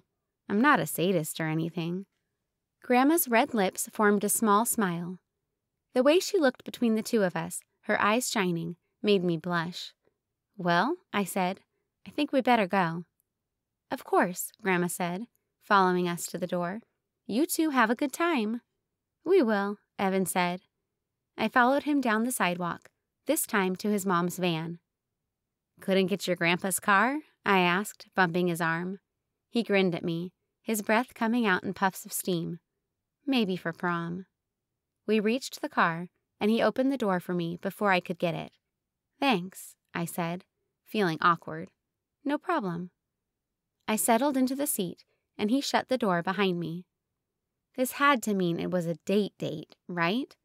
Guys only opened car doors for girls they really liked, as far as I knew. He climbed into the driver's side and readjusted his stocking hat over his ears. "So, I thought we'd go middle of the road and catch a comedy, but it's totally up to you.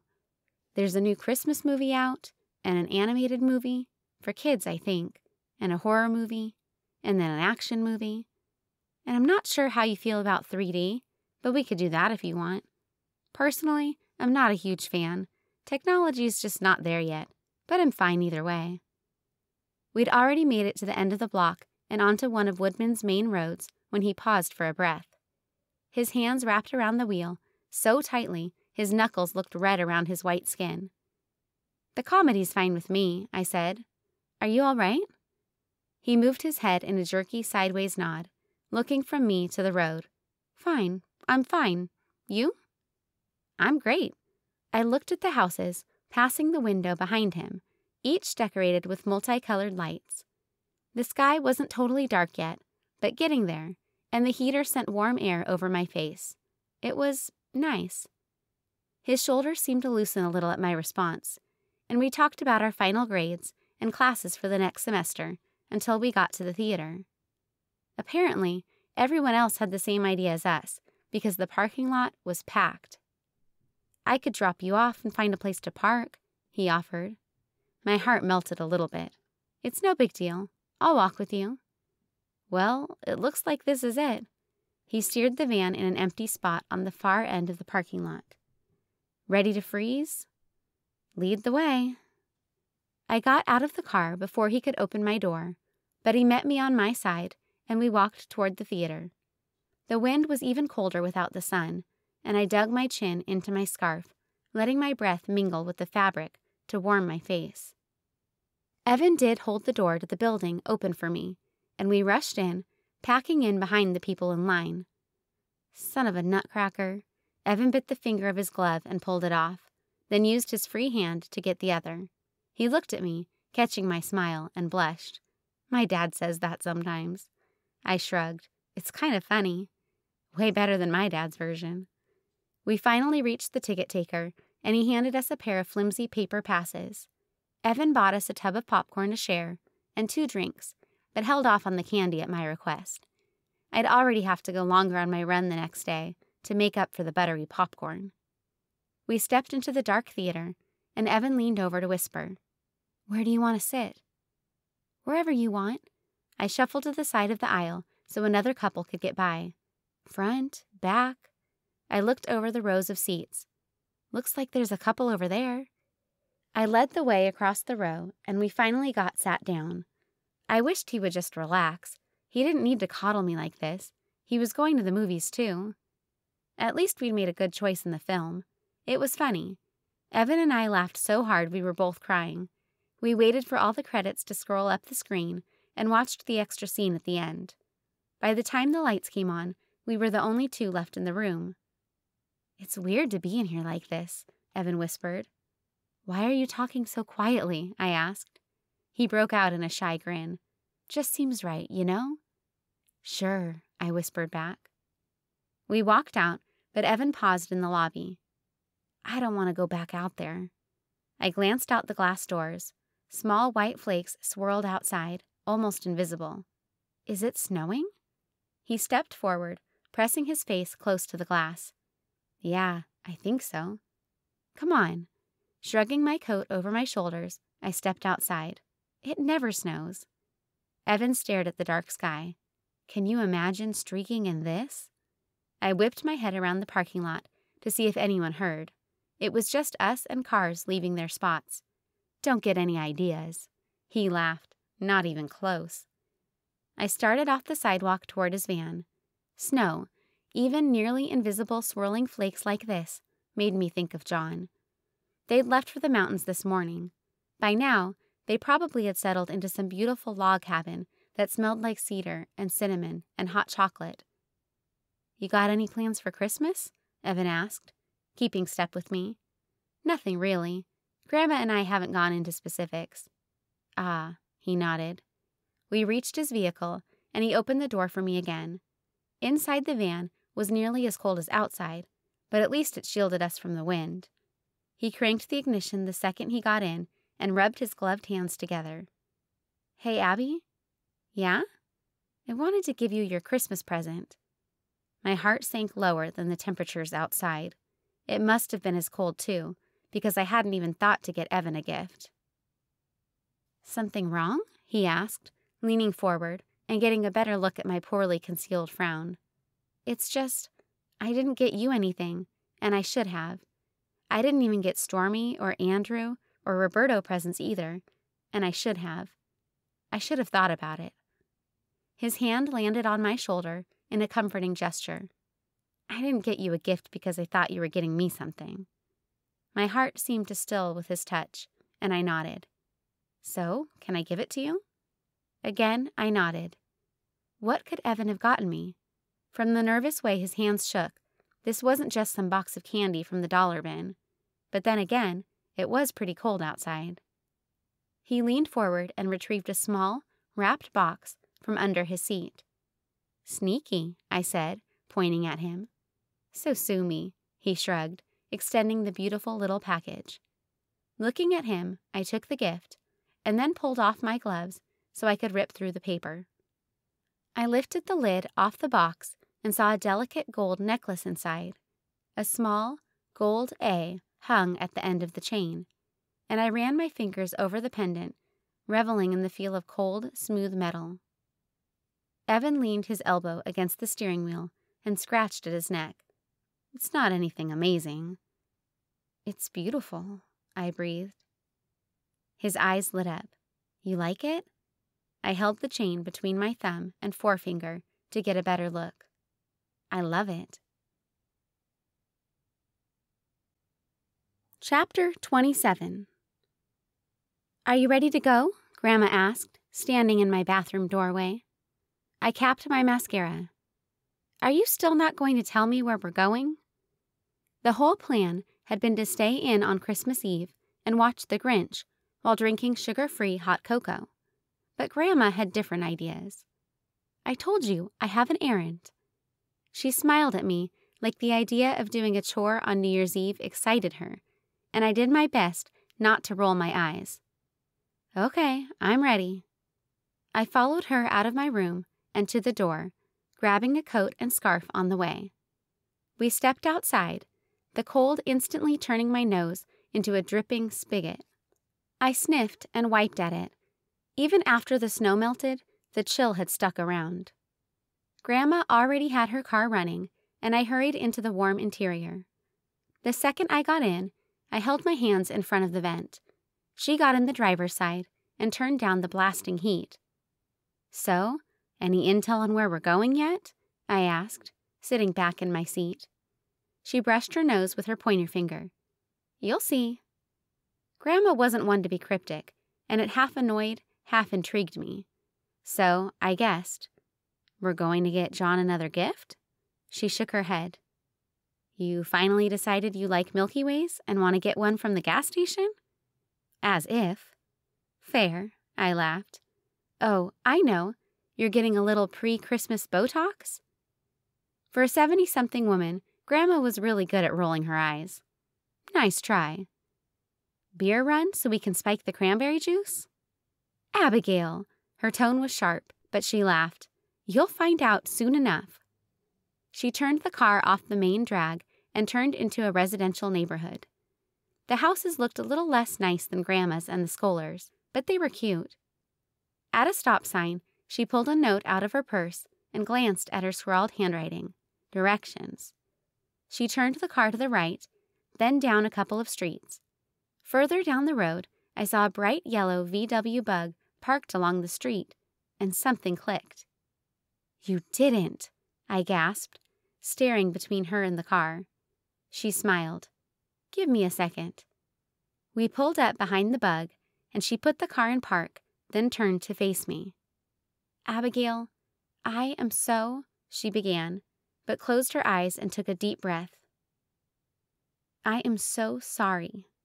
She blinked rapidly, but it didn't hide the moisture in her eyes or the tremble of her jaw. "Grandma, she held up a hand.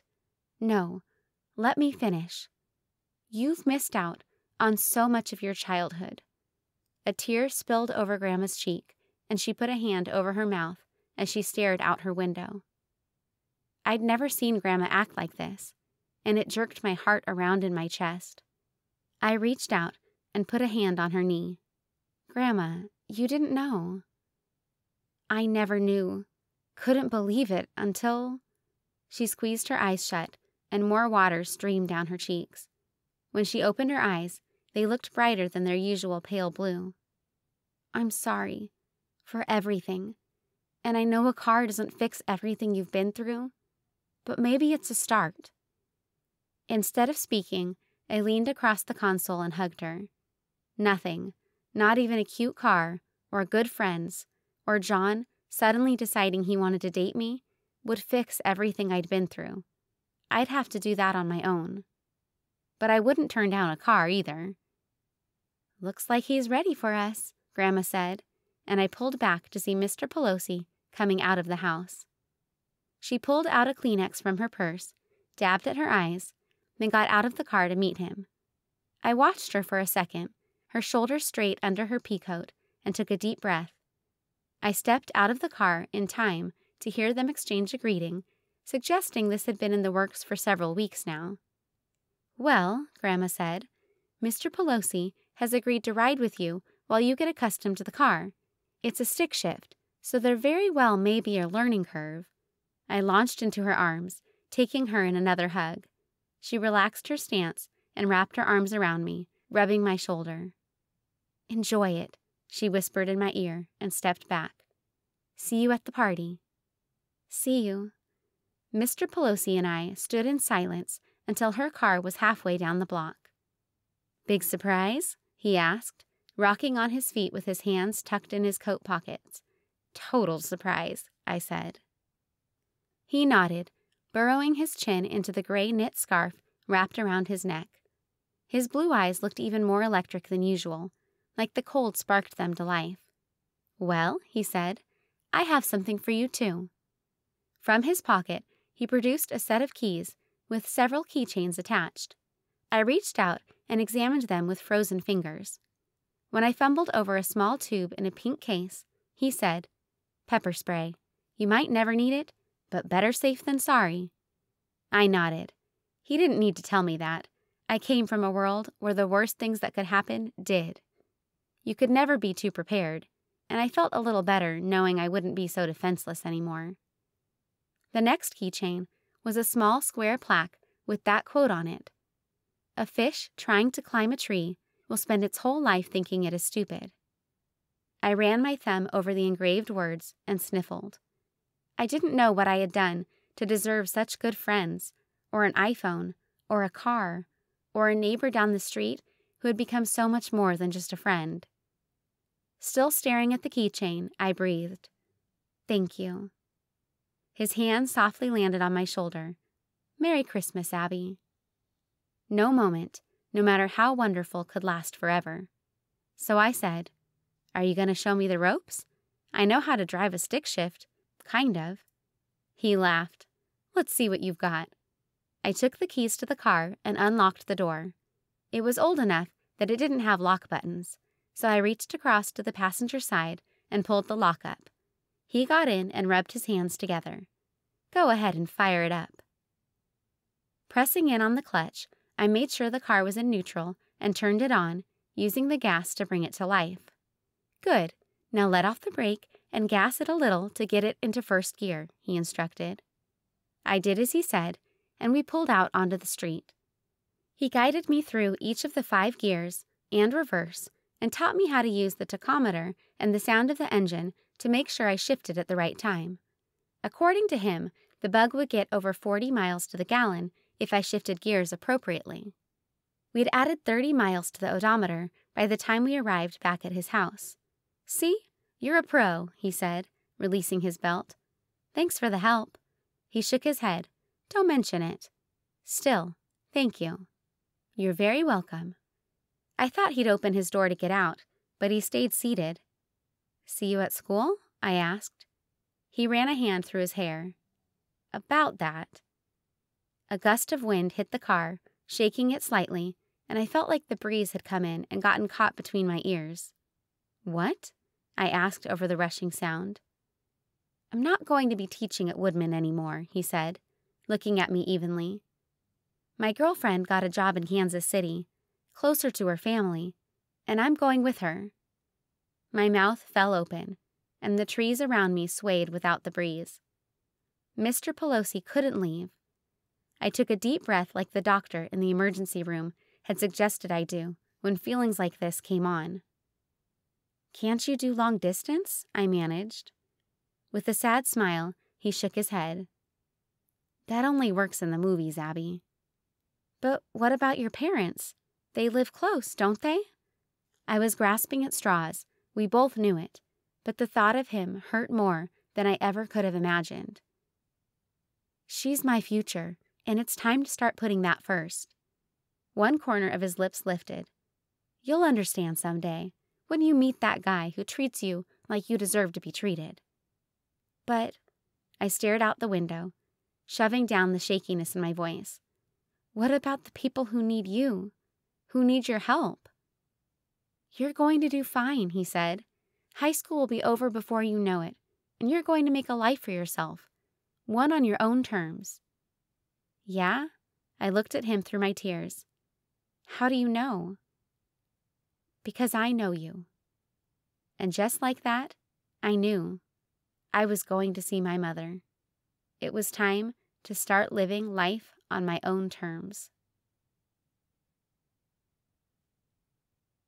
Chapter 28. Grandma said we would go on January 1st, a New Year's resolution. The entire time I spent getting ready for Jon's birthday party / New Year's Eve bash, my stomach curled and twisted. I didn't want to ruin his birthday, but I needed to talk to him about seeing my mom, to get his advice. I finished getting ready, putting on a fresh layer of foundation and blush, then touching up my eyelashes. I tilted my head to the side, watching the shadows catch my cheekbones. I'd never been thin enough for that before. Just to check, I pulled out the scale and stepped on. 165. I tried to smile, but my lips quivered, and I stopped before I could ruin my makeup. God, I was a mess. In my ears, I heard the echo of my mom calling me names, telling me how worthless I was. Why had I agreed to this? I still didn't know. Grandma was already at the party, so I walked to the Scholars' house by myself. I'd missed running for the last few days since it was icy, and I needed to make up some of the exercise. Plus, ideas swirled around my mind of getting Jon away from the party to come look at my new car and the romantic things that could happen after. Of course, I knew we couldn't be more than friends, especially not while he dated Denise. The closer I got to their house, the more nervous I felt. This would be the first time really talking about my parents since that day in the diner. Judging by the cars lining the street, there would be a lot of other people there too. Standing in front of the door, I tugged at the hem of my blouse so it would fall right around my waist, then knocked. Marta greeted me, music spilling out through the door. "Abigail!" She buried me in a hug that felt so safe I wanted to cry. "It's so good to see you, sweetie." So she knew what I was about to face. "Hi, Marta. Did you have a nice trip?" She ushered me inside, closing the door behind us. "We had a great time. Of course, Glenn and I are getting a little old for the slopes." Grandma waved at me from the living room, where she stood talking to someone I hadn't met yet. "The kids are upstairs," Marta said. "There's a cooler of drinks up there in the media room, but most of the food's in the kitchen. Can I get you anything?" I shook my head. "No, I'm fine. I'll just check out the kitchen and head up." "Well, let me know if anything changes." She rubbed my shoulder and walked toward the living room. I turned and went through the dining room to the kitchen, hoping to get away from the noise and clear my head. My stomach churned at the idea of going upstairs alone and greeting Jon and all of his friends. I opened the door to the kitchen and saw Jon standing behind the island with Denise. He had his hands around her waist and his forehead to hers. I backed away so quickly I hit the door and nearly fell. They jumped apart, but Jon calmed at the sight of me. "I'm so sorry," I said, maneuvering around the door. "I'll just go back out there." Jon laughed, oblivious to the glare Denise sent my way, and easily entwined his fingers with hers. "Don't worry about it." "Oh, well," my ears got that warm, about-to-pass-out feeling, and I tried to smile. Denise's glare grew hotter before she turned back to Jon. "Let's go back upstairs, baby." "Baby? Gross." He nodded toward the door. "I'll be up in a sec." She hesitated. "Half a sec?" "Gag me." "Less than half a sec." He bent down to kiss her on the cheek, and she gave him a lingering stare before leaving the kitchen. Awkwardly, I stepped to the counter, examining the food. There were plenty of options, but my stomach rebelled at the thought of eating anything at all. "So," Jon said, "you haven't responded to any of my texts." "I've been kind of busy." He raised his eyebrows. "Yeah?" I nodded and plucked up a carrot stick. "Didn't want to bother you anyway." "I texted you first." My cheeks heated, but I tried to play it cool. Guess I can't argue that logic. He seemed skeptical. "What's going on, Abby?" I glanced around the kitchen, at all the empty space around him. Was now my chance? "Grandma and I are going to see my mom tomorrow." Jon's mouth fell open. "In prison?" Voices sounded outside the door, and we both looked to see if someone would come in, but no one did. "That's crazy." Jon broke the silence. A half sob, half laugh escaped my chest. "You're telling me." "Are you sure you want to do this?" Taking in a deep breath, half to steady myself, half to see if he still wore the same cologne, I shook my head. "No, but Grandma does, and she needs me." He stepped closer, so close I could see a wrinkle in his dress shirt, just above his chest pocket. His fingers brushed back a piece of my hair, giving him a better view of my face. My skin prickled at the way he touched me, light as a feather. "Should I come with you?" he asked. The checkered kitchen valances stood out behind him, reminding me of his perfect house, his perfect family. He didn't need to be anywhere around me or my broken mess of a family. I shook my head. He frowned for a fraction of a second, his hand still cupping my face. "I'm worried about you." He was worried about me? My heart pounded, and I thought he'd be deaf not to hear it. I certainly could. "Abby, I want to be there for you," he said, running his thumb over my cheek. I closed my eyes. I needed to tell him just how much I wanted that from him. The kitchen door flew open. "Jon, what's taking so—" Denise froze in the doorway, and Jon and I jumped apart, just as they had earlier. Her eyes darted between us, her mouth forming a tight line. "Jon, what is going on?" "I'm sorry," I began. "We were just—" "I said Jon," she snapped, and put her hands on her hips. "Dee," he stepped closer to her, but she moved back. "Baby, Abby and I were just talking." Her bottom lip trembled, and I barely kept from rolling my eyes. "The Oscar goes to—" "I was waiting upstairs for you," she simpered, "and you were down here with her. Why would you—" "Shh, baby." Jon reached out and wiped tears gliding down her cheeks. "Let's go outside and talk for a second." She sniffed and nodded. "Okay," she said, nestling her head against his chest. Now I couldn't get any words out. Couldn't he see how manipulative she was being? Without a word to me, Jon walked her toward the back door, grabbed a couple coats off the hooks, and went outside. The patio light came on, shining through the checkered kitchen valances. My stomach wrenched, and I threw my empty plate in the trash. They were probably out there, kissing and making up, Denise digging her claws further into his perfect heart. And there I was, hovering over the snacks, teetering on the high wire between dieting and anorexia. The door to the kitchen opened again, and someone I didn't recognize came in. I acted like I'd been observing the food and put a couple finger sandwiches onto a paper plate. With Jon and Denise still outside, I headed toward the bathroom and locked myself inside. I wished my friends were here. I sent Stormy a text, asking her what they were doing. The group had all met up at Evan's house for New Year's, but Grandma wanted me to go to Jon's party. I wanted to go to his party. I had his present in my car, a book about a famous runner who'd broken the record for the fastest mile, even though everyone had told him running faster was humanly impossible. The book was the kind of thing Jon would like, a story about someone overcoming impossible odds and excelling. That was Jon's story, and I hoped it would be mine someday. Someone knocked on the door. "Just a second," I called. My phone vibrated in my hands, and I looked at the screen. Stormy, Freck's little bro just ate a whole sleeve of saltine crackers. You gotta come over. I laughed at the message, feeling lighter already. I didn't belong here. I belonged there. Me. Sounds like a party. Let me see if I can.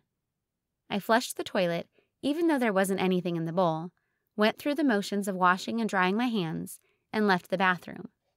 Grandma was still in the living room, talking to the same person, now holding a glass of champagne. "Hey, Grandma?" "Abigail, honey. Have you met Jorge Cordes?" I shook my head, taking in the older man in front of me.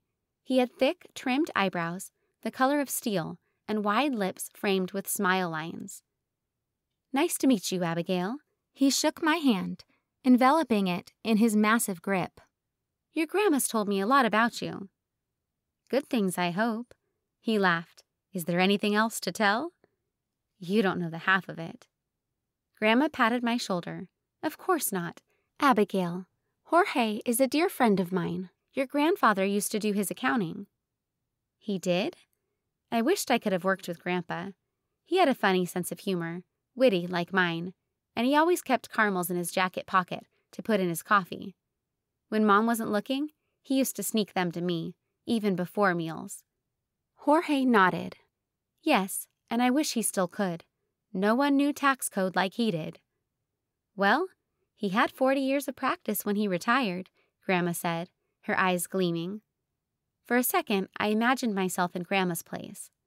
Everyone talks about falling in love, staying in love forever. No one talks about what it's like living without your soulmate. "So, how's your evening going?" Grandma asked. I knew I was 18, but I still felt nervous asking. "Actually, that's why I'm here. I was wondering if I could go to the party at Evan's house. All my friends are there, and I wanted to drop in, make an appearance." "Of course, honey. Be back by 1? "Will do."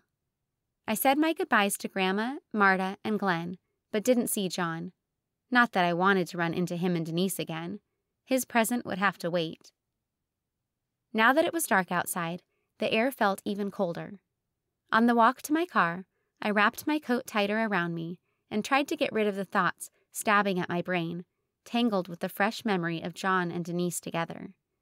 I wanted that for Jon and me so bad, my chest ached worse than my head. Finally, I reached my car, and I got in. In the passenger seat sat Jon's present, staring at me like a flashy gold reminder of the fact that he hadn't walked with me to my car. Chapter 29. Stormy's mouth hung open as she looked at me inside of the tiny bathroom. I'd immediately grabbed her and told her about Jon. "You're kidding," she said. I shook my head. "I wish, freaking Denise." She pursed her lips. "That girl needs to back off. Maybe we could talk to Leanne. I rolled my eyes. Yeah, like Leanne cares. I mean, she doesn't, but we do, so that might be enough. Again, I shook my head. No, Jon likes her. I'm not going to interfere. It's just, you like him. I stared up at the vent where blue fuzz clung to the slats. Not that it matters. I was glad I could finally talk to Stormy about it, though. She reached out and patted my knee. What about Freckles? I thought he liked you. I wish I felt the same way. I rubbed my hands down my face. God, what's wrong with me? I sat up in the seat and turned to her. I mean, Evan's a great guy. Like, the nicest. Why can't I like him back? Stormy frowned. It's not like I'm the best person to go to for relationship advice. You and Frank have been going out since sock hop. What's that, like 2 months? A small smile touched Stormy's lips. In 1 week it will be. Then, more quietly, she said, It's the longest I've ever been with someone. Her eyes looked so big and black, like the glittering plastic eyes on an innocent doll. I don't want to mess it up, Abby. I don't want him to leave me. It'll ruin our whole friend group. I'll be here, I said, because it was true. She smiled for a fraction of a second. I'm here for you, too. We stood up and left the bathroom, then went downstairs where everyone sat around on mismatched couches. There was a space right near Evan. He patted it and smiled. Saved it for you. I looked down and could practically imagine the special room reserved in hell for me. I had to tell him before I could hurt him even more. Thanks, Ev. He smiled. Of course. We all sat around, listening to music. Evan and I sat in the middle chair, right between Frank and Stormy and Andrew and Sky. The air conditioner hit my shoulders and I shivered. Cold? Evan asked. I shook my head. I'm okay, I said. But he had already taken a throw blanket off the back of the chair and moved it to lay over my legs. Is that better? He asked. Frustration bubbled up in my chest, and I knew it was wrong. Evan was being sweet, but I felt so angry. I could decide whether or not I wanted a blanket. He didn't need to treat me like a child.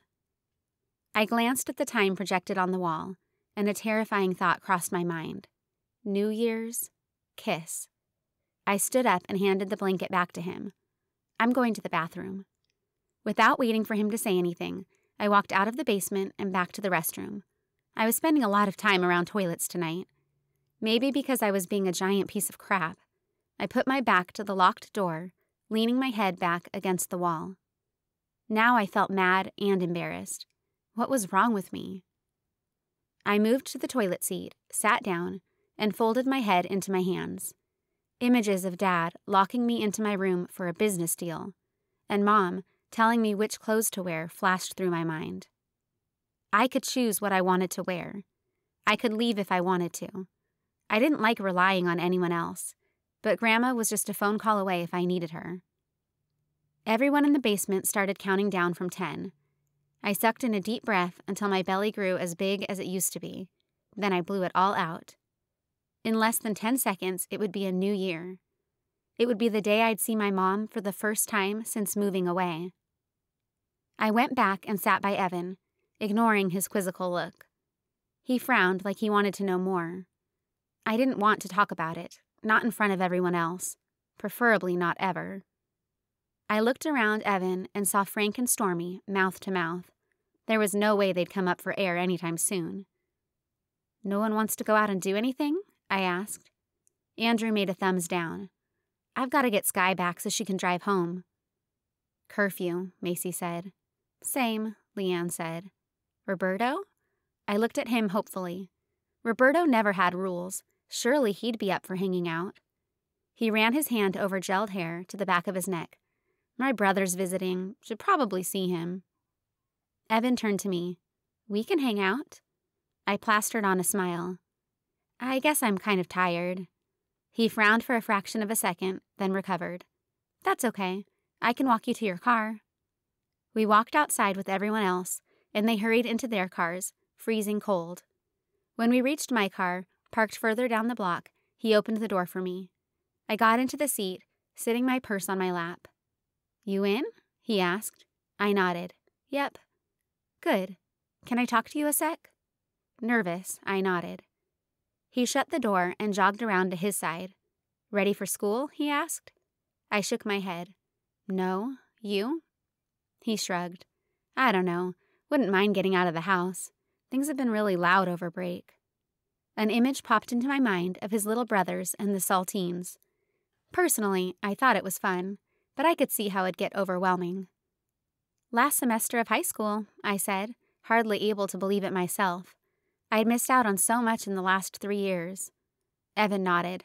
"Last track season." "Yuck." He laughed. "It's not that bad. You run now, don't you?" "Yeah, but I definitely wouldn't call it fun."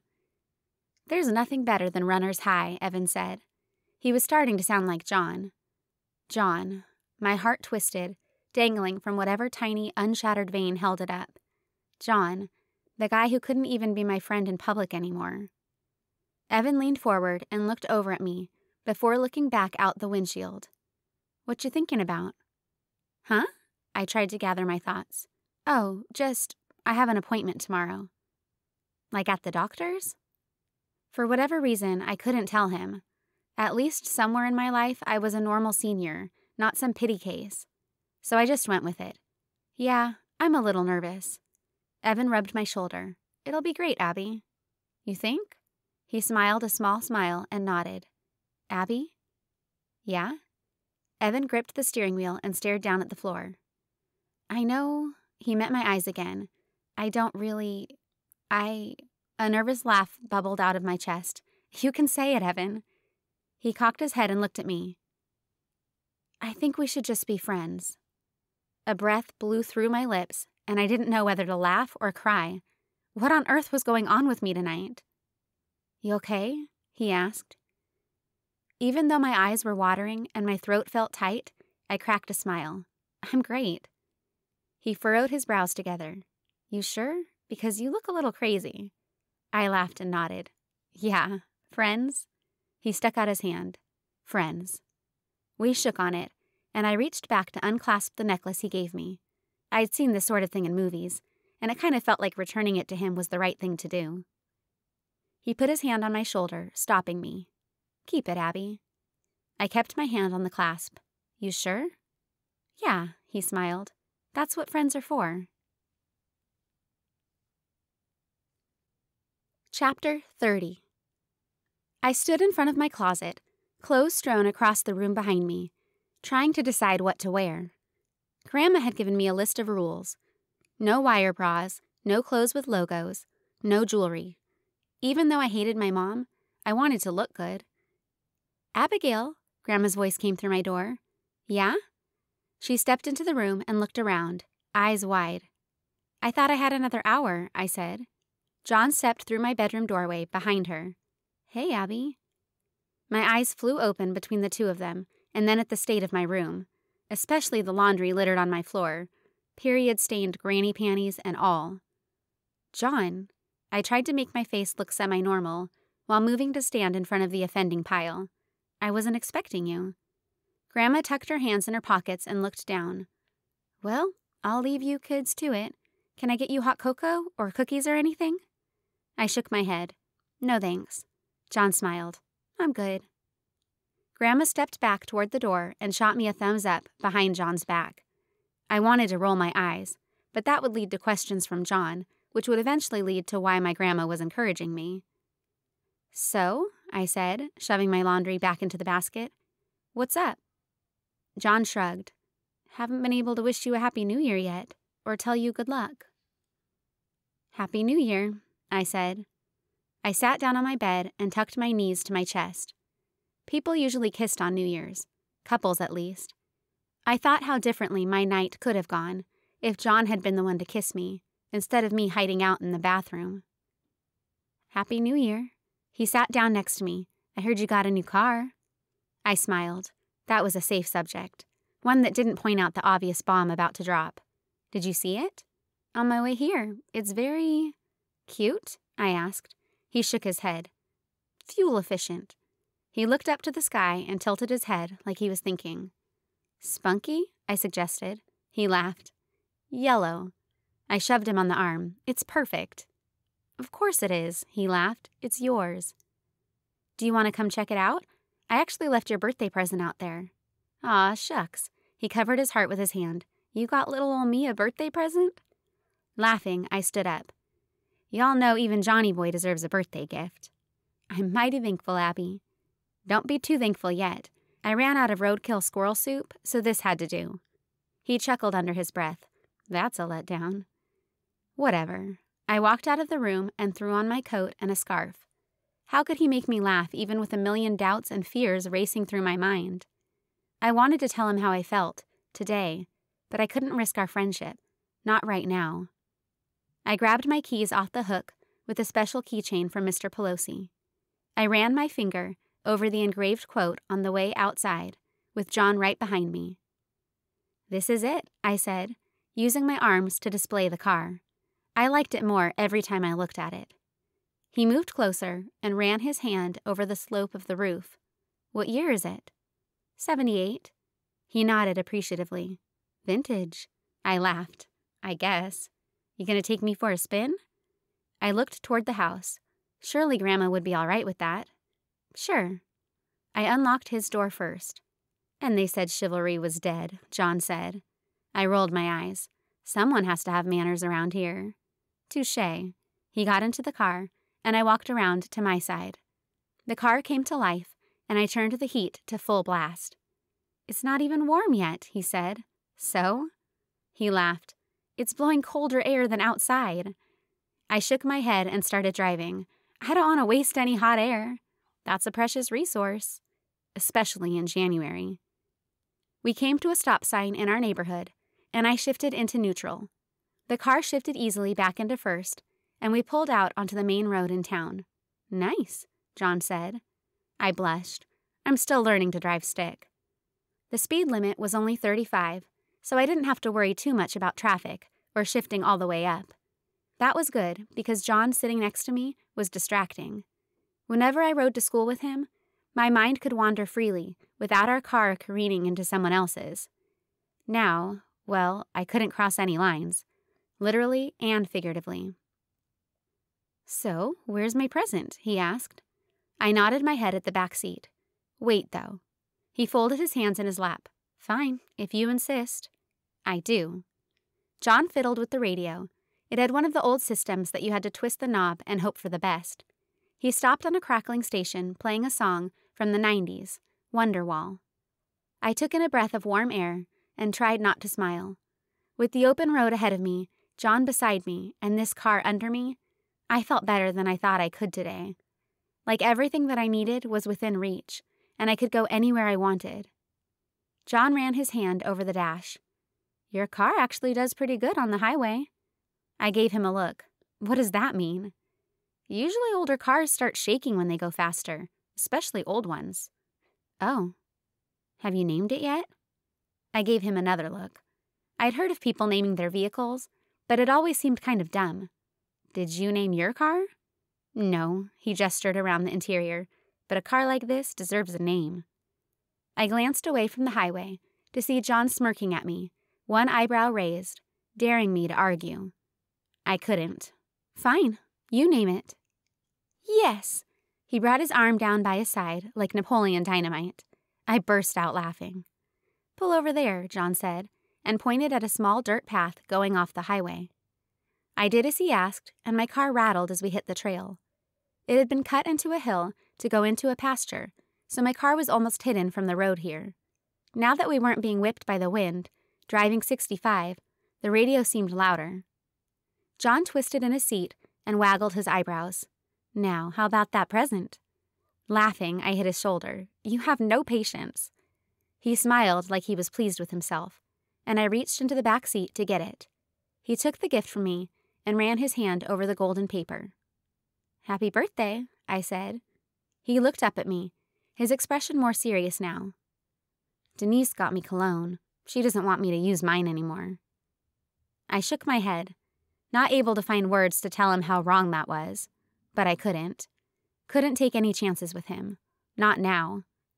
A gust of wind eddied around us, making the car wobble slightly, and Jon dug his fingers under an edge of the paper, ripping it up. Paper fell to his lap, revealing the book. He stared at it too long, too quiet. It was a stupid gift, now I knew. How moronic could I be? I mean, he was a runner. Couldn't I have just gotten him a gift card to the Nike outlet in Austin? Now he'd have this dumb book sitting on his shelf, and he probably thought I didn't know him at all. Jon, I went to apologize, but I couldn't tell him I was sorry about the book without telling him I liked him, and I should have done better. I'm sorry about what happened with Denise. Still looking at his lap, he said, "Me too." Chapter 31. After I dropped Jon off at his house, Grandma helped me settle on an outfit, and we got in her car. She drove us 2 hours to the women's correctional facility where my mom had been sentenced. For the last few months, our unspoken agreement not to talk about all the things that had happened since Dad's injury had been working. But here in the car, all those feelings I'd barely buried tore at the surface of my mind, coming up like festering sores, aching and demanding attention. Memories of Dad throwing things, images of Mom taking her anger out on me, they came back with all the force of a tsunami, and I couldn't do anything but get obliterated by the waves. Grandma turned the car off an access road into an enormous complex surrounded by the tallest chain-link fence I'd ever seen. Barbed wire spiraled along the top, another reminder of the divide between the women inside and people like Grandma and me. We pulled into a parking spot, and I stared at the place housing the woman who raised me. If I squinted, I could almost imagine it was a schoolyard with the dead grass field and brick buildings. I heard Grandma's door open, and I wished she would just have given me a second to take it all in, to catch my breath. But she didn't, so I got out and followed her down the cracked sidewalk to glass double doors reinforced with crisscrossing wires. She paused, touching the handle, and turned her head to me. "Ready?" she asked. I shook my head. Me neither. She pushed the door open, and I followed her into a grungy reception area. The people waiting along the benches stared at us, but only briefly. Grandma ignored them, walking straight to the receptionist who waited behind a thick glass window. "We're here to visit Twyla Johnson," Grandma said. The woman looked at us under a fringe of curly bangs. "IDs?" Grandma took hers out of her purse and stuck her hand out for mine. I reached into my back pocket and gave it to her, wishing more than anything I could get out of this room that smelled like body odor, stale air, and leftover cigarette smoke. "Here you go," Grandma said, and slid the cards into the little slot at the bottom of the glass. I wondered why they thought the glass necessary. It wasn't like anyone was fighting to get in. I sure wasn't. The woman stood up, revealing a tan and black uniform and a badge gleaming above her left breast. She grabbed our IDs and walked back toward a copy machine. My chest grew tight, and I wished my driver's license would disintegrate in her hands. I still hadn't found an answer to my earlier question, and in that waiting room, I felt as imprisoned as my mother. A new question made my chest squeeze even tighter. What does the devil say to someone who put him in a hell different from the one he created? The woman slid our IDs and another white card back under the glass, and with a bored expression said, "There is a cash card, machines over there." She pointed to a metal box in the corner behind us. "A CO will call you out when it's your turn." I wanted to ask what a CO was, but not as much as I would have liked to be 1,000 miles away from here, on a beach, with my head buried, feet under the sand. "How long should that be?" Grandma asked, gripping the counter. The woman cocked her head. "As long as it needs to be." Grandma raised her eyebrows and turned to me, not even dignifying her with a comment. I took my license and slipped it in my back pocket. We walked to an empty bench, and I sat down. The seat felt hard beneath me, and all the sounds of the room assailed my ears like flying needles. From one corner, a mother soothing a crying child. In another, a woman muttering incoherently to herself. Further down, a man older than Grandma attempted to talk politics with the guy covered in tattoos who had an earbud in one ear. Grandma held up the card. "I'm going to load this thing up." I watched her march the machine, back straight, chin up. Even with all the restrictions on clothing, she managed to look put together. Even though I'd tried, I didn't look as good as I wanted to. That sheet had all kinds of rules listed out. I couldn't wear a bra with underwire, no jewelry, no clothes with business names or locations, no revealing clothes, no rips in jeans or shirts, closed-toed shoes. Apparently, all those line items didn't stop people from finding disgusting ways to sneak things in, because the paper had mentioned the possibility of a cavity search, and not the kind performed by a dentist. Grandma sat down next to me, looking almost as anxious as I felt. I reached up and rubbed the back of my neck, rolling my head in a slow circle. She squeezed my knee. Our eyes met, and I saw my trepidation reflected back at me. She didn't say anything, but I imagined her telling me the words I needed to hear. That it wasn't my fault my parents had walked that path.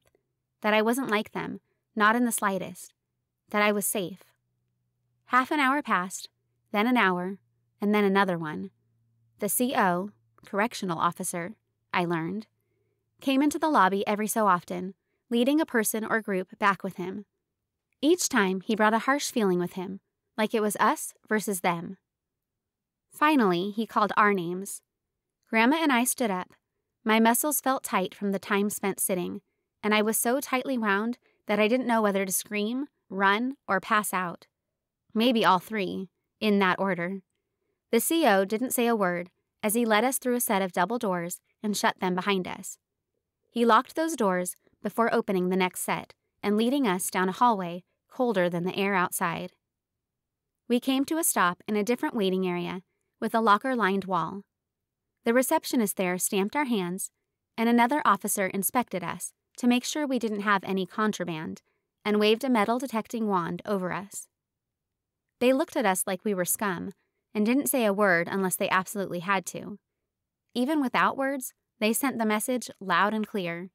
We were criminals by association. The officer brought us into a big room that didn't look too different from a high school cafeteria. All around us, people sat with women in white, tan, or yellow jumpsuits, but I didn't see my mother anywhere. He sat us down, shoulder to shoulder, at the empty end of a long table with benches attached, and said they would bring her in shortly. Grandma and I looked at each other, but I had no idea what to say. Asking her if we could go back home, after everything we'd been through that day, would have been out of the question. She tapped her fingers on the surface of the table in a dizzying rhythm. But then it stopped, and I looked at her, seeing her eyes fly wide open. Slowly, reluctantly, I looked from her to the small woman accompanied by a guard, walking toward us. I don't know what I'd expected, but this wasn't it.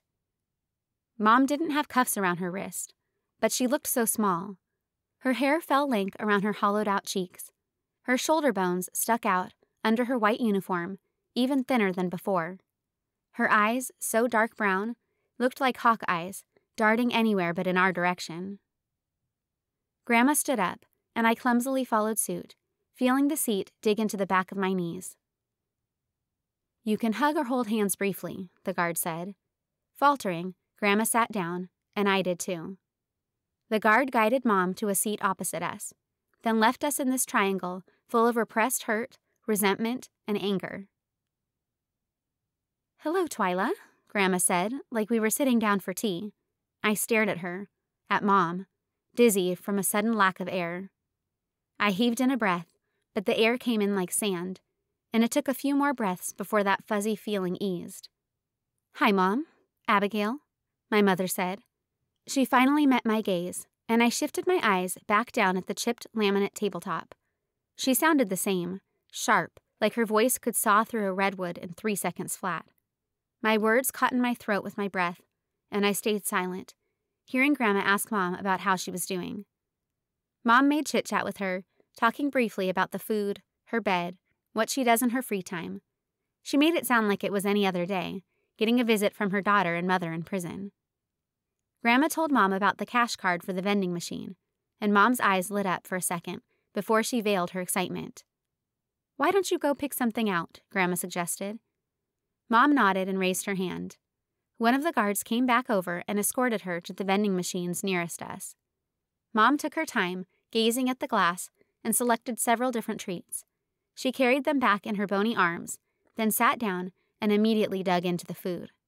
All of the wrappers held the kind of snacks I used to eat: beef jerky, frosting-covered treats, pop, candy bars. While my mother chowed down, Grandma brought the past up. "Are you getting help with your addiction?" Grandma asked. An echo of the anger I knew Mom carried flared back into her eyes, but only for a second. She swallowed her bite and wiped at some frosting stuck above her lip. "Yes, Mother." Grandma's red lips spread into a thin smile. "Well, that's good, sweetheart." Mom took a long swig from her pop and ripped off a piece of beef jerky.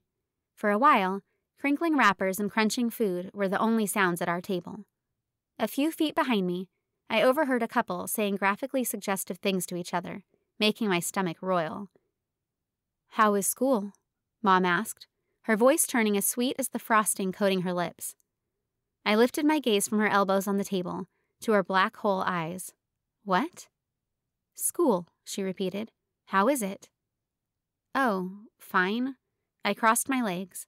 They felt wooden, like logs attached at my hips. I wasn't about to gab with her or let her braid my hair while I went on and on about Jon or my maybe more than friend's friend who gave me a beautiful gold necklace. "Abigail's doing more than fine," Grandma jumped in. "She came into the semester 2 months behind. Well, you know that. But she caught up and passed with flying colors. A's, B's, and 1 C. She's a hard worker and a very smart girl. She's been going on runs every evening, eating very healthy. You should be proud of her. Oh, and you should meet her friends. Lovely kids, really. There's this boy down the street. I'm friends with his mother, and they've hit it off quite nicely. And she had a date. First date, right, Abigail? And that sweet boy took her to the sock hop and got her a beautiful necklace. She's doing great, Twyla, growing into a very wonderful, hard-working young woman." Grandma stopped rambling and folded her hands in front of her. Mom chewed on a piece of jerky and rolled a wrapper between her hands. The crackling seemed never-ending. Grandma cleared her throat. "Twyla, did you hear me?" Grandma asked, ducking her head down so Mom had to see her. Mom kept her eyes resolutely on her food, but her eyebrows raised. "Oh, I heard you." Just like I was back in high school, my heart stopped and I froze, waiting to see what she would do next. Mom's moods flipped faster than a breaker. 1 second she could be full of light, and the next dark and angry. "Well then," Grandma began, unsure, "tell your daughter you're proud of her." Mom opened the little bag of jerky and looked inside, bored. "You want me to be proud of my daughter starving herself to get boys to sleep with her?" I tried to swallow down the acid rising in my throat, but my mouth was dry, my tongue heavy. "Tell her, Abigail," Mom said, her soulless eyes fixing on mine. "Tell her.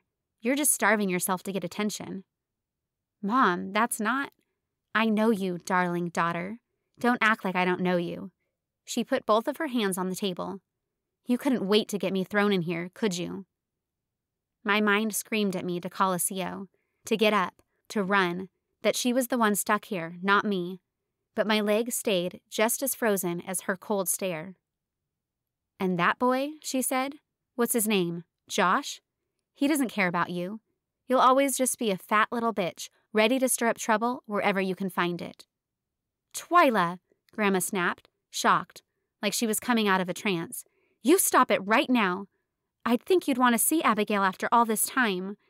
See the cunt who got me locked up for nothing other than her own entertainment?" Mom leaned forward, coming to stand. A guard yelled out a warning, but she kept talking anyway. "Fat or starved, you're worthless." Grandma turned redder than her blazer. She stared at Mom, her eyes burning. "You are no daughter of mine." "And she's no daughter of mine." Mom reached out and swiped at my cheek, and her nails dug into my skin, stinging on their way. A guard reached her and shoved her backward, securing her arms behind her. Mom cleared the back of her throat and spat at us, a fat glob of saliva landing on the table, just short of Grandma and me. The guards drug her toward the door, and she shouted insults at us the entire way. Another set of hands came around my shoulders and jerked me to my feet. Then it clicked. Grandma and I were being escorted out of the visiting room. Tears I didn't know I'd cried dripped from my cheek to my chin. I reached up to wipe them, and my hand came back red. My mind buzzed, too many thoughts darting around to make sense of any one. My breath came in short huffs as they searched me. I watched like I was outside of my body as a nurse on staff came closer with a first aid kit. Grandma asked questions, so many questions. Did I have a concussion? Would I need stitches? How far was the nearest hospital? I only had one. Why had I come here? She finished cleaning my wound, and we got up to leave. They handed us our stuff, walked us to the front reception area, and made sure we left out the doors. The frigid wind outside slapped my face like Mom's words that were still ringing in my ears. I took a step forward, and then another, and then it hit. The truth in what my mother said, the situation. Everything I'd repressed for months crushed me under its weight. Only the thought of Jon, of my best friend, kept me walking to the car.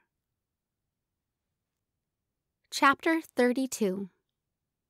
I got up the next morning for my run, not because I wanted to run, but because I wanted to prove my mom wrong. Jon came to my front door at the time we agreed on, and when I answered the door, he was holding up a stopwatch with a bow tied around it. His smile immediately fell at the side of my cheek. What the hell happened? He reached out and caressed my cheek around the bandage's edges. I don't want to talk about it. At least not right now, I said. I trained my eyes on the stopwatch, dangling from his hand. What's that for? His lips wavered, but he finally put on a convincing smile. This, my friend, is for timing things, specifically you, running a mile. I argued. I did, and I don't know how, but he convinced me. We drove together to the school, warmed up with a lap around the track, then lined up at the starting line. Jon stood in sweats, holding a timer with the band wrapped around his wrist. Even though we'd only warmed up, my heart pounded like I'd already ran the mile. Jon, I'm not sure about this. You remember your first day at Woodman? I'd rather not. He smiled knowingly. You were so nervous, you hardly even looked me in the eyes. Now, seeing him clearly, his green eyes hooked on mine, that first day seemed so far away. That girl who walked down the bus aisle, scared, nervous, she seemed like a different person. I hardly recognized her. Remember how fast you ran the mile then? I cringed. That pain of the fitness test still felt plenty real. 17 minutes. He nodded, not even flinching at the number. You've worked so hard, you deserve to see how far you've come. He was right, like usual. Okay, I nodded. I'm ready. He counted down, and we started on a run, just like any other morning. Except today, he held a stopwatch, and we were on the rubber track instead of a cement sidewalk. I wanted to push myself, prove to Jon and myself that I was a different person, that my work meant something. Jon wasn't breathing as heavily as me, but he kept a steady pace beside me. After the first lap, he said, 1:30, pace yourself this lap. I did a quick calculation in my mind. A 6-minute mile? No way. We made the second lap, and I followed his instructions, evening out my strides. 1:45, he said, stay this speed. My chest was heaving now, struggling to soak in enough oxygen to fuel my muscles, but I fought to stay alongside Jon. He was pushing me, I could tell. At times, he'd drift a bit ahead of me, and I'd have to work extra hard to keep up. After lap 3, he said, 1:50, now give it all you got. Every part of me ached, from the spot where my arms rubbed against my shirt to my calves and my burning lungs. Old Abigail would have given up, walked the rest of the way, said she'd try it later and grab a snack. But I wasn't her anymore. I grit my teeth and pushed ahead. Jon ran 2 steps ahead of me, and I fought to chase him, having to reconvince myself every step of the way that I wanted this. Not for him, or my parents, or anyone else, but for me. With the last 100 meters stretching before us, the finish line seemed so far away. My breaths came out as gasps. Come on, Abby, Jon yelled. Fight! He stepped up his speed, almost in a sprint. Fight! He roared. If he wanted to fight, that's what he'd get. I pounded my feet against the track, anger ripping through my chest. Anger with my parents for the last 3 years. Anger at myself for ever getting out of shape. Anger at this unfair world that wouldn't let a person have the upper hand without clawing their way to the surface. I crossed the line, and my legs gave way to rubber. I collapsed on the track, my chest heaving. I laid my arms over my head, giving room for my lungs to expand. Jon jumped up and down and punched at the air. 6 minutes and 48 seconds, Abby! Yes! He stuck his hands out and hauled me up. My legs wobbled, and he put his arm around my waist, walking me forward. Sub 7 minutes. Do you have any idea how amazing that is? You shaved 10 minutes off your time. He moved and looked at me straight on. Do you have any idea how amazing that is? My heart fluttered, pounding, flying with the realization of what I'd done. 6:48? Grinning, he nodded. Oh my gosh. Tears found my eyes, and I broke down, crying, falling into Jon's arms. 6:48. Chapter 33. On the drive back to his house, Jon convinced me to go out for track. To be fair, though, I would have said yes to anything. I finally understood what he and Evan meant when they talked about runner's high. Jon drove with one hand on the steering wheel, the other arm resting on the console between us. Okay, Jon said, so when you get home, you need to have a balanced meal. That means carbs, proteins, and fats. Eggs and whole wheat toast would be good. And you need to hydrate. Little Gatorade probably wouldn't be bad. I scrunched my eyebrows. That's pure sugar. He laughed. I said a little bit. Okay, apparently there was one thing I'd say no to. We don't have any. That's fine, I'll grab you one from my house. We pulled into our neighborhood, and he parked in his driveway. I stepped out of the car, my legs feeling like cinder blocks. I might have been running for at least half an hour every day, but I'd never ran like that. Feeling a little sore? He asked. I put my hands on my knees and glared at him. He laughed, came back, and wrapped an arm around my waist. We walked/staggered into the house, joking about how he'd have to drop me off at a nursing home later. In the kitchen, he froze. There, at the table with Mrs. Scoller, was Denise. Jon looked from me to Denise, his girlfriend, who was not me. Hey, babe, he started. She smiled at him, but her eyes were hard. Hey, babe, your mom was just telling me about how you and Abby have been training every morning. Guilt covered Marta's face, and I hated that I'd helped put that look there. I think I better get going, Marta said. She gave me a squeeze on her way out. Good to see you, honey, she whispered. You too, I breathed. Denise glared at me. That was my cue. I need to go home. Jon's expression hardened, and he reached out and grabbed my wrist. You don't need to leave. Let me get you a Gatorade.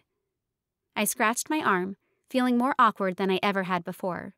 The way Denise was staring at me, you'd think I'd killed a puppy or something. Apparently, death glares ran in Leanne's family.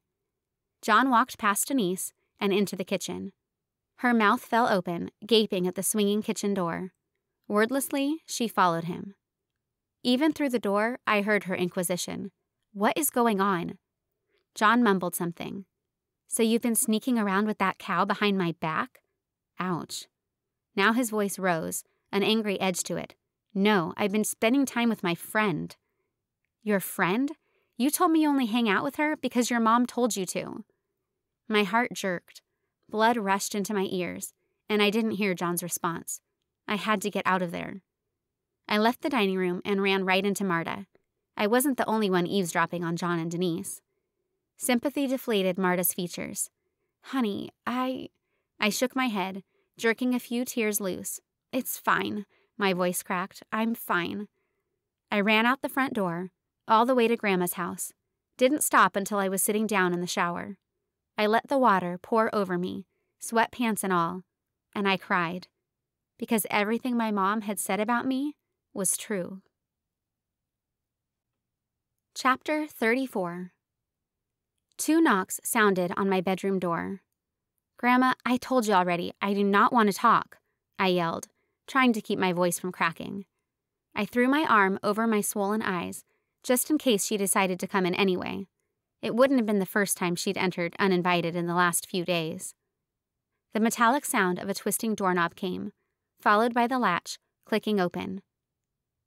"It's not your grandma," Stormy said. I used the back of my sleeve to wipe my eyes and sat up. "What are you doing here?" She snorted. "Nice greeting." I rolled my eyes. Stormy crossed the room and sat on the crumpled blankets at the foot of my bed. I drew my knees up to my chest, pulling the blankets up a little higher. I hadn't bothered to shower for the last few days, much less brush my teeth. She folded her hands in her lap and looked around the room. "I can't believe I haven't seen your room yet." For a second, silence eddied between us. She must have figured out I wasn't going to say anything, because she kept talking. "It's nice," she said. "I mean, you could use a few boy band posters on the wall, but other than that..." I wiped at my leaking nose. God, this sucked. "Your grandma said you've had a rough couple of days." I snorted this time. "You've been talking to my grandma?" "Well, she was worried about you, and we were worried about you when we didn't see you at school. You just came here because you feel sorry for me." I hadn't thought it was possible, but I felt even worse now. Great.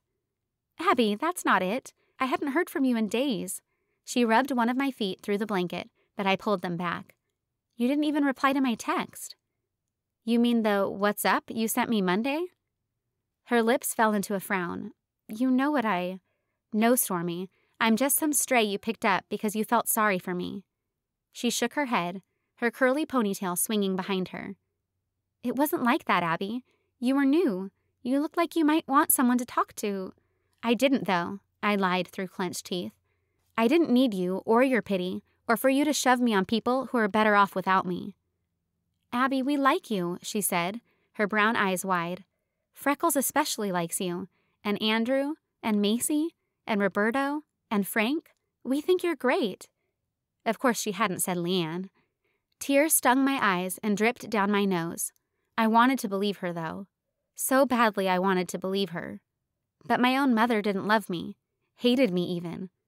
The woman who knew me better than anyone else, who was genetically programmed to love me, thought I was worthless. I couldn't even think about Jon. "If you like me, it's just 'cause you don't know me," I said thickly. Stormy shook her head. "We know you. We just don't know about you. Why didn't you tell us about your parents?" Salt water streamed down my cheeks, and I shoved the heels of my hands against my eyes. I hated being like this. Hated Stormy seeing me act so pathetic. "You're not your parents," Stormy rubbed my shoulder, then trailed her hands toward my wrists and pulled my hands away from my eyes. She waited until I met her gaze, and she said, "Those things your mom said? They're a million miles from true." I squeezed my eyes shut against everything. Mom's words, the bruises, the welts, the last 3 years, and let Stormy's words sink in. I needed them to sink in. "You mean it?" I asked. "Of course." She pulled me into a hug, and I cried into her shoulder until the tears stopped flowing. She pulled away. "Guys," she yelled at the door, "come in." Andrew, Sky, Evan, Frank, Macy, Roberto, and even Leanne came into the room and crowded around me, hugging me, telling me they loved me and that we'd make it through this, together. Chapter 35. News of Denise and Jon's breakup already spread throughout the school and died down before my first day back. Some people had said Jon was cheating on her with me. Someone started a rumor that Denise and I had gotten into a fist fight. But every story included 2 things, that Jon broke up with Denise and that it was over. I kept my eyes down in the lunchroom, trying to pretend I didn't hear people talking about me under their breath, trying to avoid Jon and his pity. I sat down in the open space between Andrew and Freckles and started on my lunch, even though I didn't feel like eating. "Abby," Stormy said. I looked at her, feeling more tired than ever before. "Yeah?" Her chin jerked at the space between Andrew and me. "Looks like you have a visitor." Walking toward me was Jon. When he reached me, his jaw tensed, and he readjusted his bag. "Abby, can we talk?" I looked around the table, hoping my friends would back me up, but their food must have suddenly become interesting because none of them were saying a word. So I twisted in my seat and tried to make myself as strong as possible, even though I was shattered inside. "What?" I said. "Did your mom tell you to come over?" Jon's frown reached every feature he had. Your grandma wouldn't let me see you. You wouldn't reply to my text. We're not in any classes together. This was the only place I could think of. I looked over my shoulder, wishing I could go on a walk with Grandma, work out some of the soreness in my legs and this stabbing pain in my heart.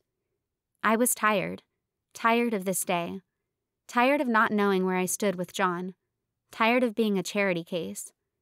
But I had to deal with this, even when it felt like the entire cafeteria was staring at us.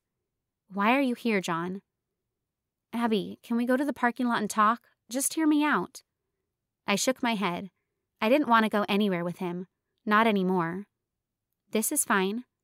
For a second, I thought he'd leave, but he dropped to a knee so we were on eye level. Abby, he started. I'm sorry about what's been going on with Denise. I got so lost in having a relationship and not wanting to hurt her feelings that I forgot about my feelings, and I guess about yours too. Why would you care about my feelings? Jon scrunched his eyebrows. Why wouldn't I? Answer the question. Because you're my friend. No, I'm just some stray you picked up because your mom felt sorry for me. Well, don't worry. You can send me to the pound, whatever. The point is, I'm fine. My voice cracked on the last two words, just like it had that morning, but I swallowed and kept my expression even. I'm fine. Jon leaned forward. Are you trying to convince me or yourself? I folded my arms across my middle and looked over my shoulder. I think you should leave. Abby, I'm not friends with you because my mom told me I need to look after you. You've been doing that on your own your entire life. You don't need me to step in. I'm friends with you because you're amazing. You're hardworking and beautiful and witty, and you don't do all that game-playing crap other girls do. You've grown past that, and you make me want to be better. I'm sorry I lost sight of that. Tears hit my eyes and slid down my cheeks, but I didn't wipe them. I kept my gaze on the table and forced my shoulders to stay steady. A soft sigh escaped Jon's lips. He stood up, walked toward me. I tensed. A hug would be my undoing. Instead, he placed a hand on the side of my face and dropped a kiss on the crown of my head. Without another word, he walked away. That's it, Stormy said. We're having a sleepover at my house Saturday, and everyone is coming. Evan started, but You too, Freckles. Everyone is coming. We have to do something fun before things start getting busy. Frank's starting a new job. Andrew will be freaking out about school, as usual. Freckles will have track. I'll be helping Mom get ready for her wedding. We're seniors. We'll all have stuff going on. This might be the last time we have to get together before prom. We all agreed, not that Stormy would have let any of us back out, and she dominated the rest of the conversation, making sure to steer clear of certain topics, specifically of Jon and how I'd let the best thing in my life just walk away. Chapter 36. Saturday afternoon, I went into the living room. Grandma had the TV on a game show. The couple were guessing the answers completely wrong, like idiots, on national television. The answer was obviously cornbread, I said. She turned her head to me, her lip quirking a little bit. Yeah, I guess they cracked under the pressure. I could relate, but I didn't tell her that. I'm going to head out to Stormy soon. Do you want to go on a walk? She sat up almost immediately. You sure? I nodded. I hadn't wanted to talk to anyone, including Grandma, but it wasn't her fault my mom had acted that way, or that everything I'd experienced with Jon had been a lie. Grandma stood and grabbed her coat from the rack. Together, we went into the cold January afternoon. I held my hands deep in my pockets and nestled my chin into the collar of my coat. Grandma walked quietly beside me, lost in thoughts of her own. The awkward silence grew with each passing second. Who would speak first? Are you excited for your sleepover? Grandma asked. Yeah? Silence. My turn. How was tea with Marta yesterday? I asked. Good. Silence. Look, I said. At the same time Grandma said, Abby. I laughed, just a quiet one through my nose. I'll go, I said. She nodded, stiff. I'm not mad at you for what happened. She stopped, and I had to walk a few steps back. Her jaw quivered, and she covered her mouth. "Really, Grandma," I said. "I know how my mom is, and I went in there. I guess..." Great, now my eyes were watering. "I guess part of me hoped that being clean would change her mind." Grandma blinked quickly and wiped at her eyes. "Being on drugs changed her, but it didn't change you." She put her hand on my cheek, ran her thumb over my healing scabs. "You've proven how amazing and independent you are. But if you ever need me, I'll always be here for you." I covered her hand with my own. "I love you, Grandma. I love you too." Part of me wanted to stay with Grandma and bask in the fact that I had an adult around who would always be there for me, who I could rely on. But I knew I needed to leave. When I got there, the others' cars were outside, including Andrew's Taurus and Evan's minivan. I walked inside without knocking and saw the whole gang had already converted the living room into our bunker for the night. Pillows littered the floor for sitting on, snack food covered the coffee table, and there was even an open cooler full of wine coolers, pop, and beer. Stormy's mom was one of those parents who thought drinking was fine if you did it in the house and didn't leave. Stormy jumped up from a pillow and hugged me. "Abby!" Her breath already smelled a little fruity. I hugged her back. "Hey, girl." "So, we're having pizza delivered, but we ordered salad too since some of us," she shot a look at Andrew and Freckles, "are going out for track." I put my hands together. "Thank you." She tapped my shoulder. "I got you covered, Chica." I settled on a cushion next to Leanne. I would have asked her how Denise was doing, but I already knew. Every day at school, Denise looked as awful as I felt. Bedraggled hair, puffy eyes, sagging shoulders. But if having a guy, even one as great as Jon, break up with her was the worst thing in her life, I couldn't feel that bad for her. It could be worse. Macy offered me a drink, and I shook my head. I'd already learned my lesson. The pizza came soon, and after the initial rush for the slices and salads, we'd settled back on the floor. Andrew swallowed a bit of pizza and said, "So what's the plan?" She rolled her eyes. "Sorry, I forgot to print you an itinerary, Mr. Most Likely to Succeed." Andrew's cheeks grew pinker than normal. "I was just asking." She shoved his shoulder. "I'm joking. I have a plan, and I don't want to hear any arguments from any of you." She pointed at each of us. Then her finger landed on Frank's chest. "Especially you." "Why are you pointing at me?" Macy threw a pillow at him. "Please, arguing's a sport for you guys." Frank grinned. "Whatever." "You're not denying it," Macy said. Stormy cleared her throat. "The game is a throwback. Truth or dare." Everyone groaned except me. I'd never played before, but I kind of wanted to cross it off my bucket list. It took Stormy less than 5 minutes to convince everyone to play. She spun a bottle, and whoever the drinking side landed on had to ask the bottom end, truth or dare. First it landed on Stormy and Freckles. He asked her truth or dare, and of course she said dare. Evan stroked his chin. "I dare you to put a whole slice of pizza in your mouth." Roberto laughed and clapped him on the back. "Yes, I'm dying to see this." Stormy lifted an eyebrow. "That's the best you got? I'll let you change your mind." Evan stuck his arms out like wings and made a clucking noise. Stormy hopped to her feet. "No one calls Stormy Rodriguez a chicken. Nobody." She picked up the biggest piece she could find from the box, growled at us like a crazy person, and shoved the entire piece in her mouth.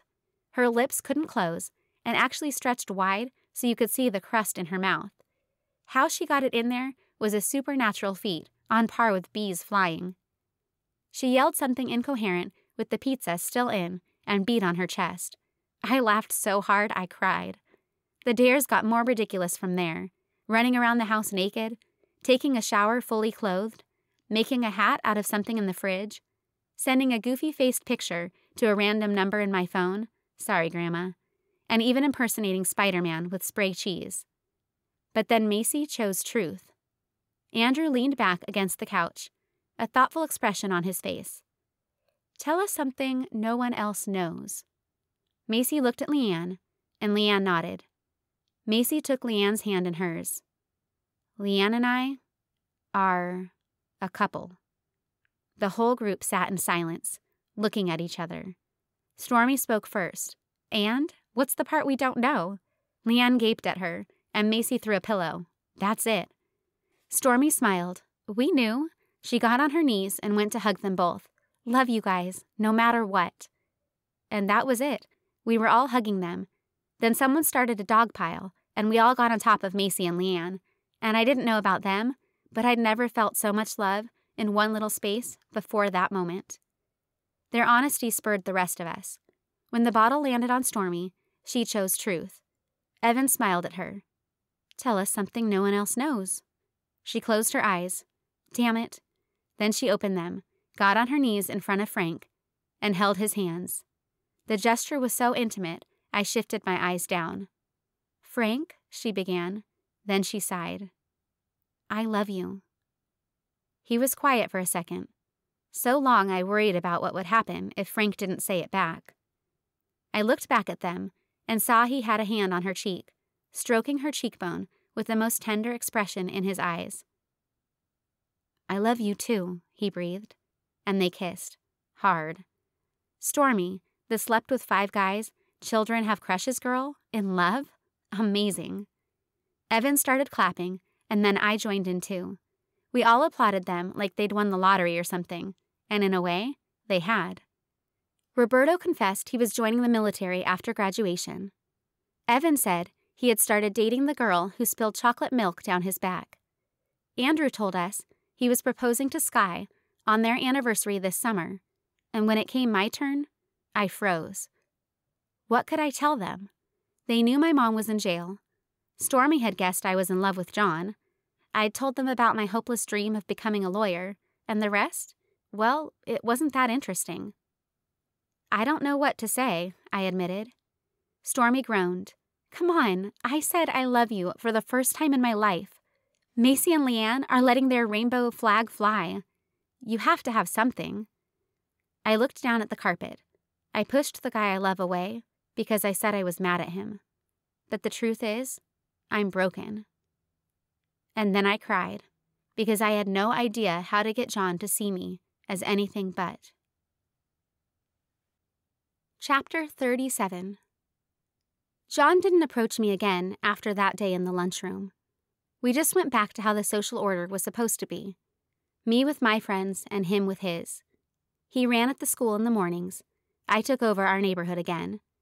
Grandma and Marta spent time together, but we didn't have any more family dinners.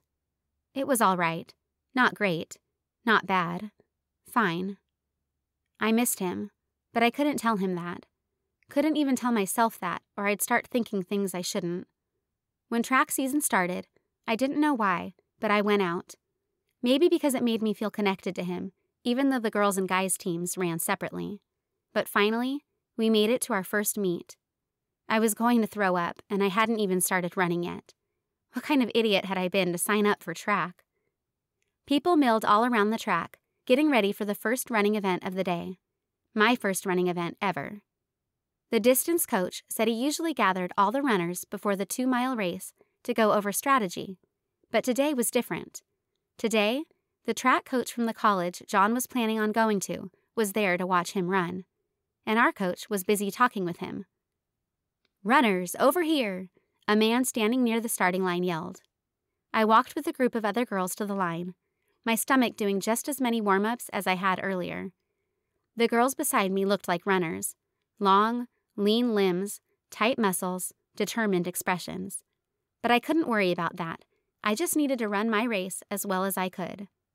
The man told us how to line up on the track, side by side, 2 girls to a lane. He stepped off the track and to the side. I took a deep breath. He lifted one arm. Another breath. Another arm. Breath. Go. We took off, which admittedly was a little anticlimactic. Considering it would take me around 1 minute and 45 seconds to run each lap, I didn't exactly start at a sprint. Instead, I paced myself, pumped my arms, and ran my race. Grandma stood at one part of the track, the Scollers at another, and near the finish line, Jon, talking with the college coach. His soon-to-be college coach. And even though we hadn't talked since he'd waited for me in Grandma's living room, he yelled for me, just like he had every time we ran together before, like nothing had changed between us. My heart and energy buoyed. Instead of talking with the college-level coach, Jon was cheering for me. That had to mean something. On the last lap, I raced as hard as I could, neck and neck for third place with another girl. She had to have been breathing as hard as me, but I couldn't hear it over my own gasps for breath, the pounding of my feet against the track, the chorus of shouts from people lining the course. I wanted to give up, to let her have it, but one voice stood out above the rest, Jon's, and it pushed me to keep going. I ducked my head as I crossed the finish line and slowed. It was too close for me to tell who'd won, but Jon started shouting, "You beat her, Abby! You got third!" My heart palpitated, somewhere between exhausted and flattered, and I folded my hands behind my head, trying to suck in as much air as possible. Someone gave me my time, and Jon was right. It was half a second faster than the other girls. Still breathing hard, I walked off the track, my legs getting that weird weightless feeling they got now after long runs. Grandma and the Scollers met me nearby, hugging me even though I was sweating, and telling me how great I had run. Someone tapped on my shoulder, and I turned to see Jon and the college coach. Jon grinned at me. "Great race, Abby." The coach nodded, looking impressed. "That was some real heart you showed."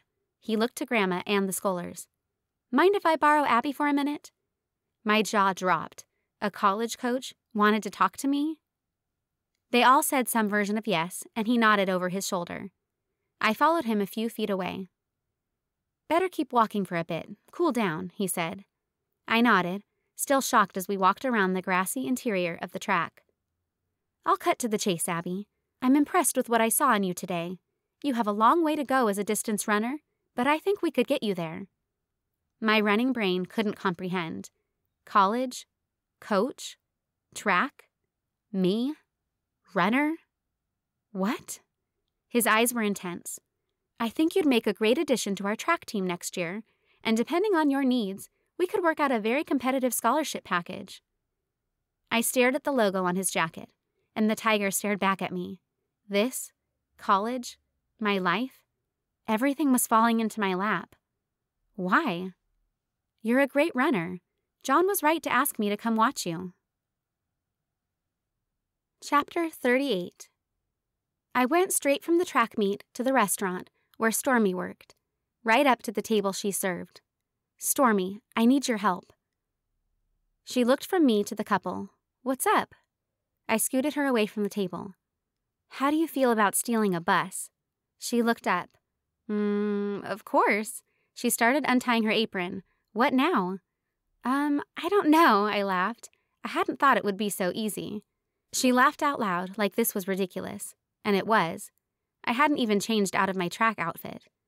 "Maybe I should take a shower first." She grinned and nodded. "Be at your place at 5, and I'm bringing the crew." I went home, to Grandma's house, and ducked in the shower. I had about an hour to get ready for what could be the most important moment of my life up until now. My life had shown me so many bad things.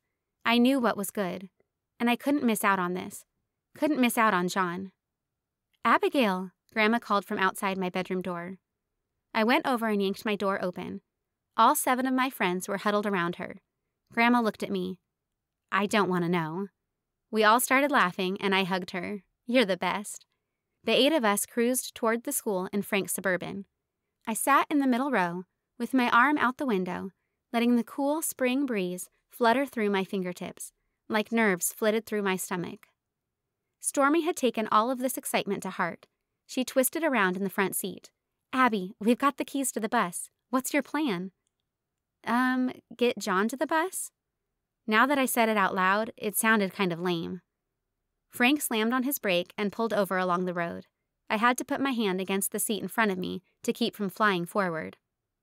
"Who's gonna get him?" Frank said. "Me," Andrew said. Everyone turned to stare at him. "What?" he said. "I'm a sucker for a happy ending." Frank detoured to Stormy's house so Andrew could get his car, and then we were back to the school. We pulled back to the bus barn, and everyone got out. Stormy used a massive key ring to let us in, and then flipped on the lights. She looked at me. "Andrew's mom said she still has the keys to bus 12. We split up to search, and I came across a yellow bus with 012 painted on the side. This was it. "Stormy," I called, "over here." She came to stand beside me, admiring the big yellow bus that could go down as either the bus where all of my hopes and dreams came true or the stomping grounds of my heart. "This is crazy," I said, and turned to her. "Tell me I'm crazy." She smiled. "Abby, you know I'm different since I started dating Frank." I rolled my eyes and pointed a finger in my mouth like I was gagging. She punched my shoulder. "Really, I'm starting to see love in a different way. I used to think it was something you used to get what you wanted, but now I'm starting to think it means something more. It means forgiving others and yourself so you can live the kind of life you want, so you can have someone there for you, no matter what." Her words punched me in the gut. Forgiveness? It was easy for her to say when her parents weren't sitting in jail for the crimes they'd committed, some against her. And how could I ever imagine having someone always there for me when my own parents hated me, saw me as flawed? Part of me, the part that made people love me for me, was missing, and I had no idea how I'd ever find it. That was why Jon was still trying to fix me, take care of things. She watched me for a moment. "Abby, can I be real with you?" "Haven't you already been?" "Yeah, but this is the realest thing I've ever said to you." Her eyes glinted, conflicted. "Jon's going to be here any minute, and you're going to have to decide how you want this to end." I frowned, but Stormy's stare held my gaze. "You have a broken past, and you need to let people love you through that." She walked toward the bus and unlocked the door. "Go in there and be honest with him. That's all I can ask. He deserves at least that." She put a hand on my shoulder, then walked back toward the entrance to the bus barn. I sighed. I couldn't do this. Couldn't face Jon. No matter what Stormy said, some people weren't capable of that fairy tale. My phone dinged, and I gaped at the text. "Stormy, get on the bus." I couldn't help but smile. Stormy. Then I thought of the guy who this all was for. What if Stormy was right? Maybe I couldn't understand it, but Jon had ran with me for weeks, got a college coach to scout me. Could he have seen past my brokenness all this time? Could he have been telling the truth in the lunchroom I was beautiful? That he liked me for me? I'd never find out if I didn't try, and if I knew anything, it was that Jon was worth the risk. I heaved in a deep breath, then walked up the steps to the bus. This wasn't the same one where we met, but it looked the same. I walked down the aisle, running my hands over the smooth vinyl seats, remembering that first day and the guy who'd offered me a seat without realizing he'd soon have my heart. Abby? I couldn't breathe, couldn't believe this, but I turned around, and Jon was there with me. Even in sweatpants and still wet hair, he looked amazing. Perfect. "Hey," I said. He looked at me, looked around the bus. What's going on? My chest tightened. I had to get this out. "Jon, when I got on the bus that first day, I thought we would sit together and never see each other again. You were cute and nice, and I was, well, me. But after I got to know you, I realized how amazing you really were. And you are amazing. I've made a lot of mistakes since I've been here, but the biggest one was not telling you how I felt. But I messed that up too. So I have a proposal." I sat down in the seat, about the same spot we did that first day. "I want to start over. Please." Jon scrubbed his hand over his face. "Abby, that's not going to work for me." My heart plummeted into ice-cold water, and a rushing sound flooded my ears. Of course, I'd been stupid to even hope. Jon knelt beside the seat. "That isn't going to work for me because I can't start over with you." Our gazes met. "What?" I asked. "You never asked me what I thought that first day," he said, and slid into the seat beside me. He lifted his chin toward the front of the bus. "I saw a girl getting on who was scared, in a new place, and hurting. I didn't know why, but I knew I had to help.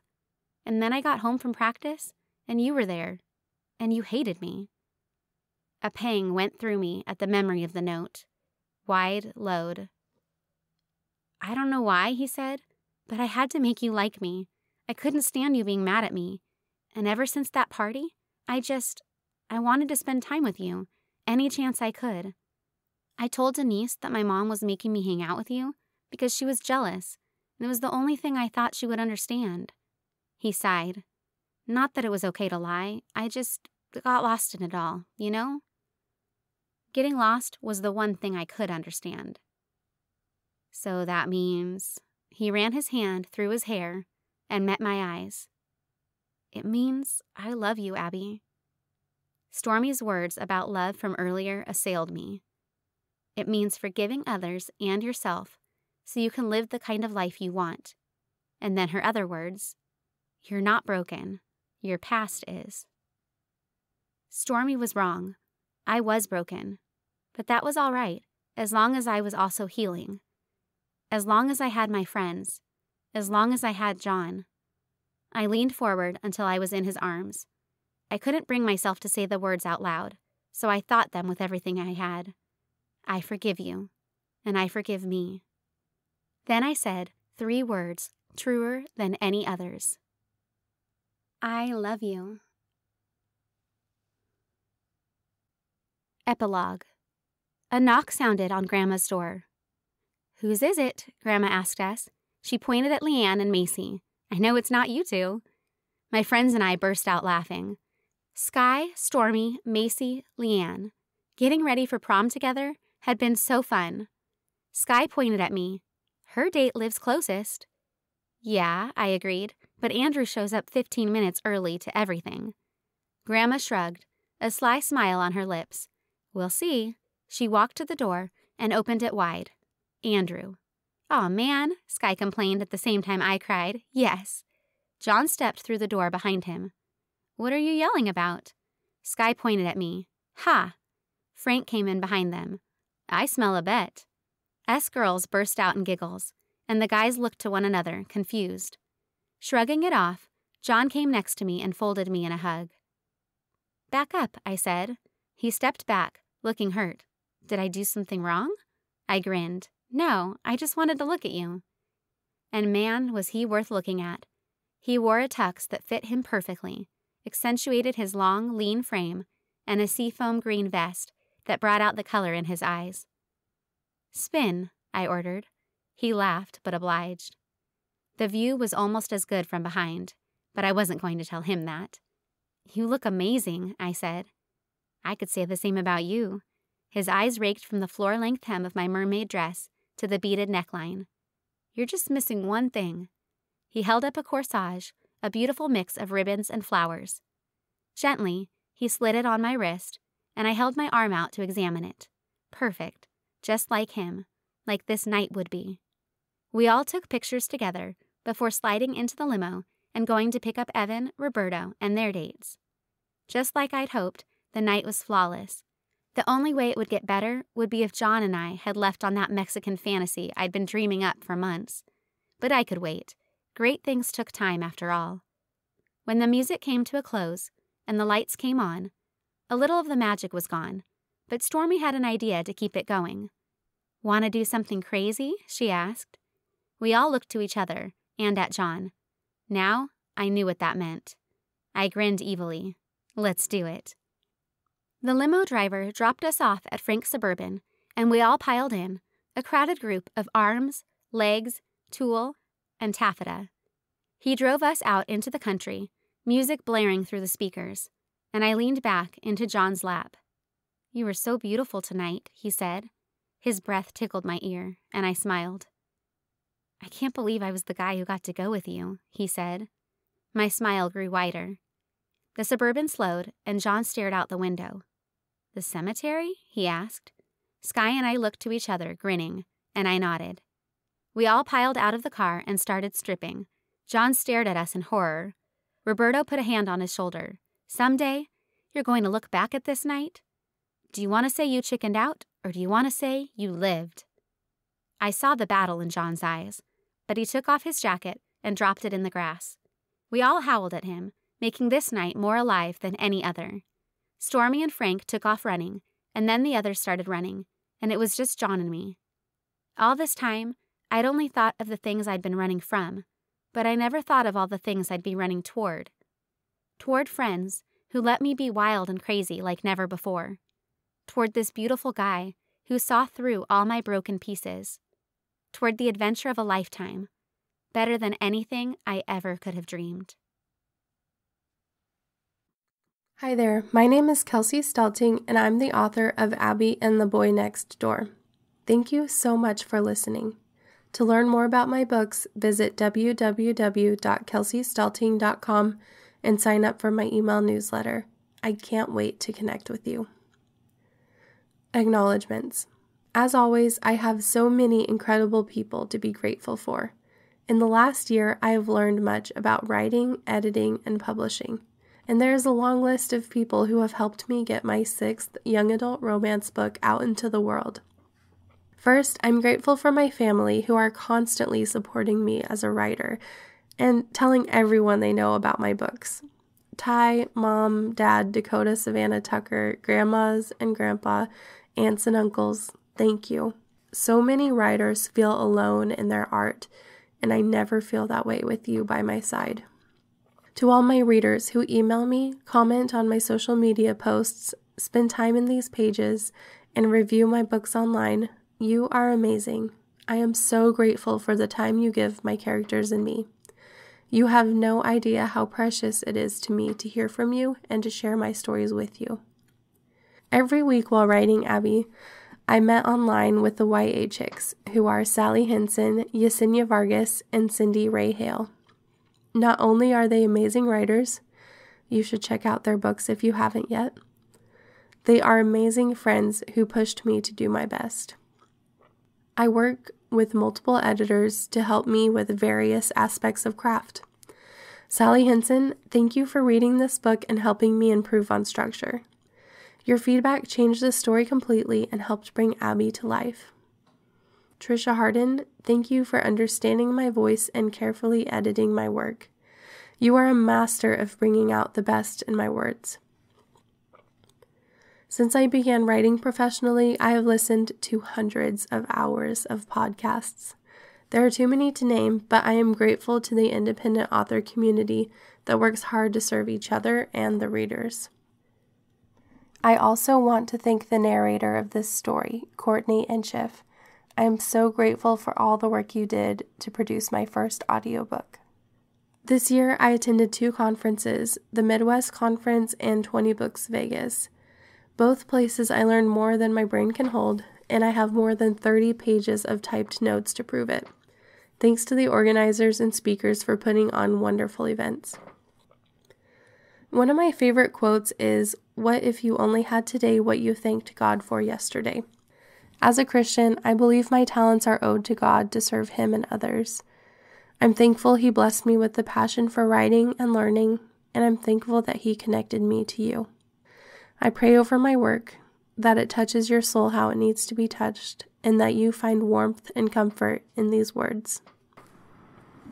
Author's notes. Life throws things at you that no one deserves. Loss, trauma, natural disasters. No one deserves those tragedies. However, in times of darkness, light shines brighter than ever before. In my lifetime, I've gone through circumstances I wouldn't wish upon anyone. But some of my most favorite memories have come from those times. You never understand how precious it is to hear someone snoring when you thought their life would not go on. You never understand how special your home is until you don't have it anymore. And you never understand the depth of strength you possess until you have no choice but to be strong. As an author, I try to write books that bring light into the world. Until recently, I've shied away from writing books on tougher subjects like addiction or abuse because there's already enough of that in the world. But I wanted to show how many amazing teens there are out there handling adult situations with grace and learning how to laugh in the face of all their trials. No one expected Abby to succeed. She had parents addicted to prescription drugs. She was failing in school, and she secluded herself to avoid even more heartache. In her darkness, a light shone for her. She had a friend who offered her a seat on a bus, a classmate who welcomed her into their group, a guy who took her on her very first date, and a grandma who gave her the one thing she'd never had, a loving home. In life, it's easy to think our actions, good or bad, don't matter. I'm young, but I've been around long enough to know that this is not the case. A simple smile, hug, or letter could be enough to change someone's entire life. Only a few kind words from a reader could be enough to make my entire day a good one. And don't get me started on the days when my husband makes me coffee. I try not to preach too much. I'm an older sister, so bossing people around comes naturally. But if you get one thing from this story, from this note, it's that you can do something to make a difference. When you set this book down, when you stop listening, when you push pause, do something kind. Give your child a hug. Send a nice text to a friend. Make an appointment to donate blood. Don't let your time and talents go wasted. You might be exactly what someone needs. This has been Abby and the Boy Next Door. Written by Kelsie Stelting. Narrated by Courtney Encheff. Copyright 2018 by Kelsie Stelting. Production copyright by Kelsie Stelting.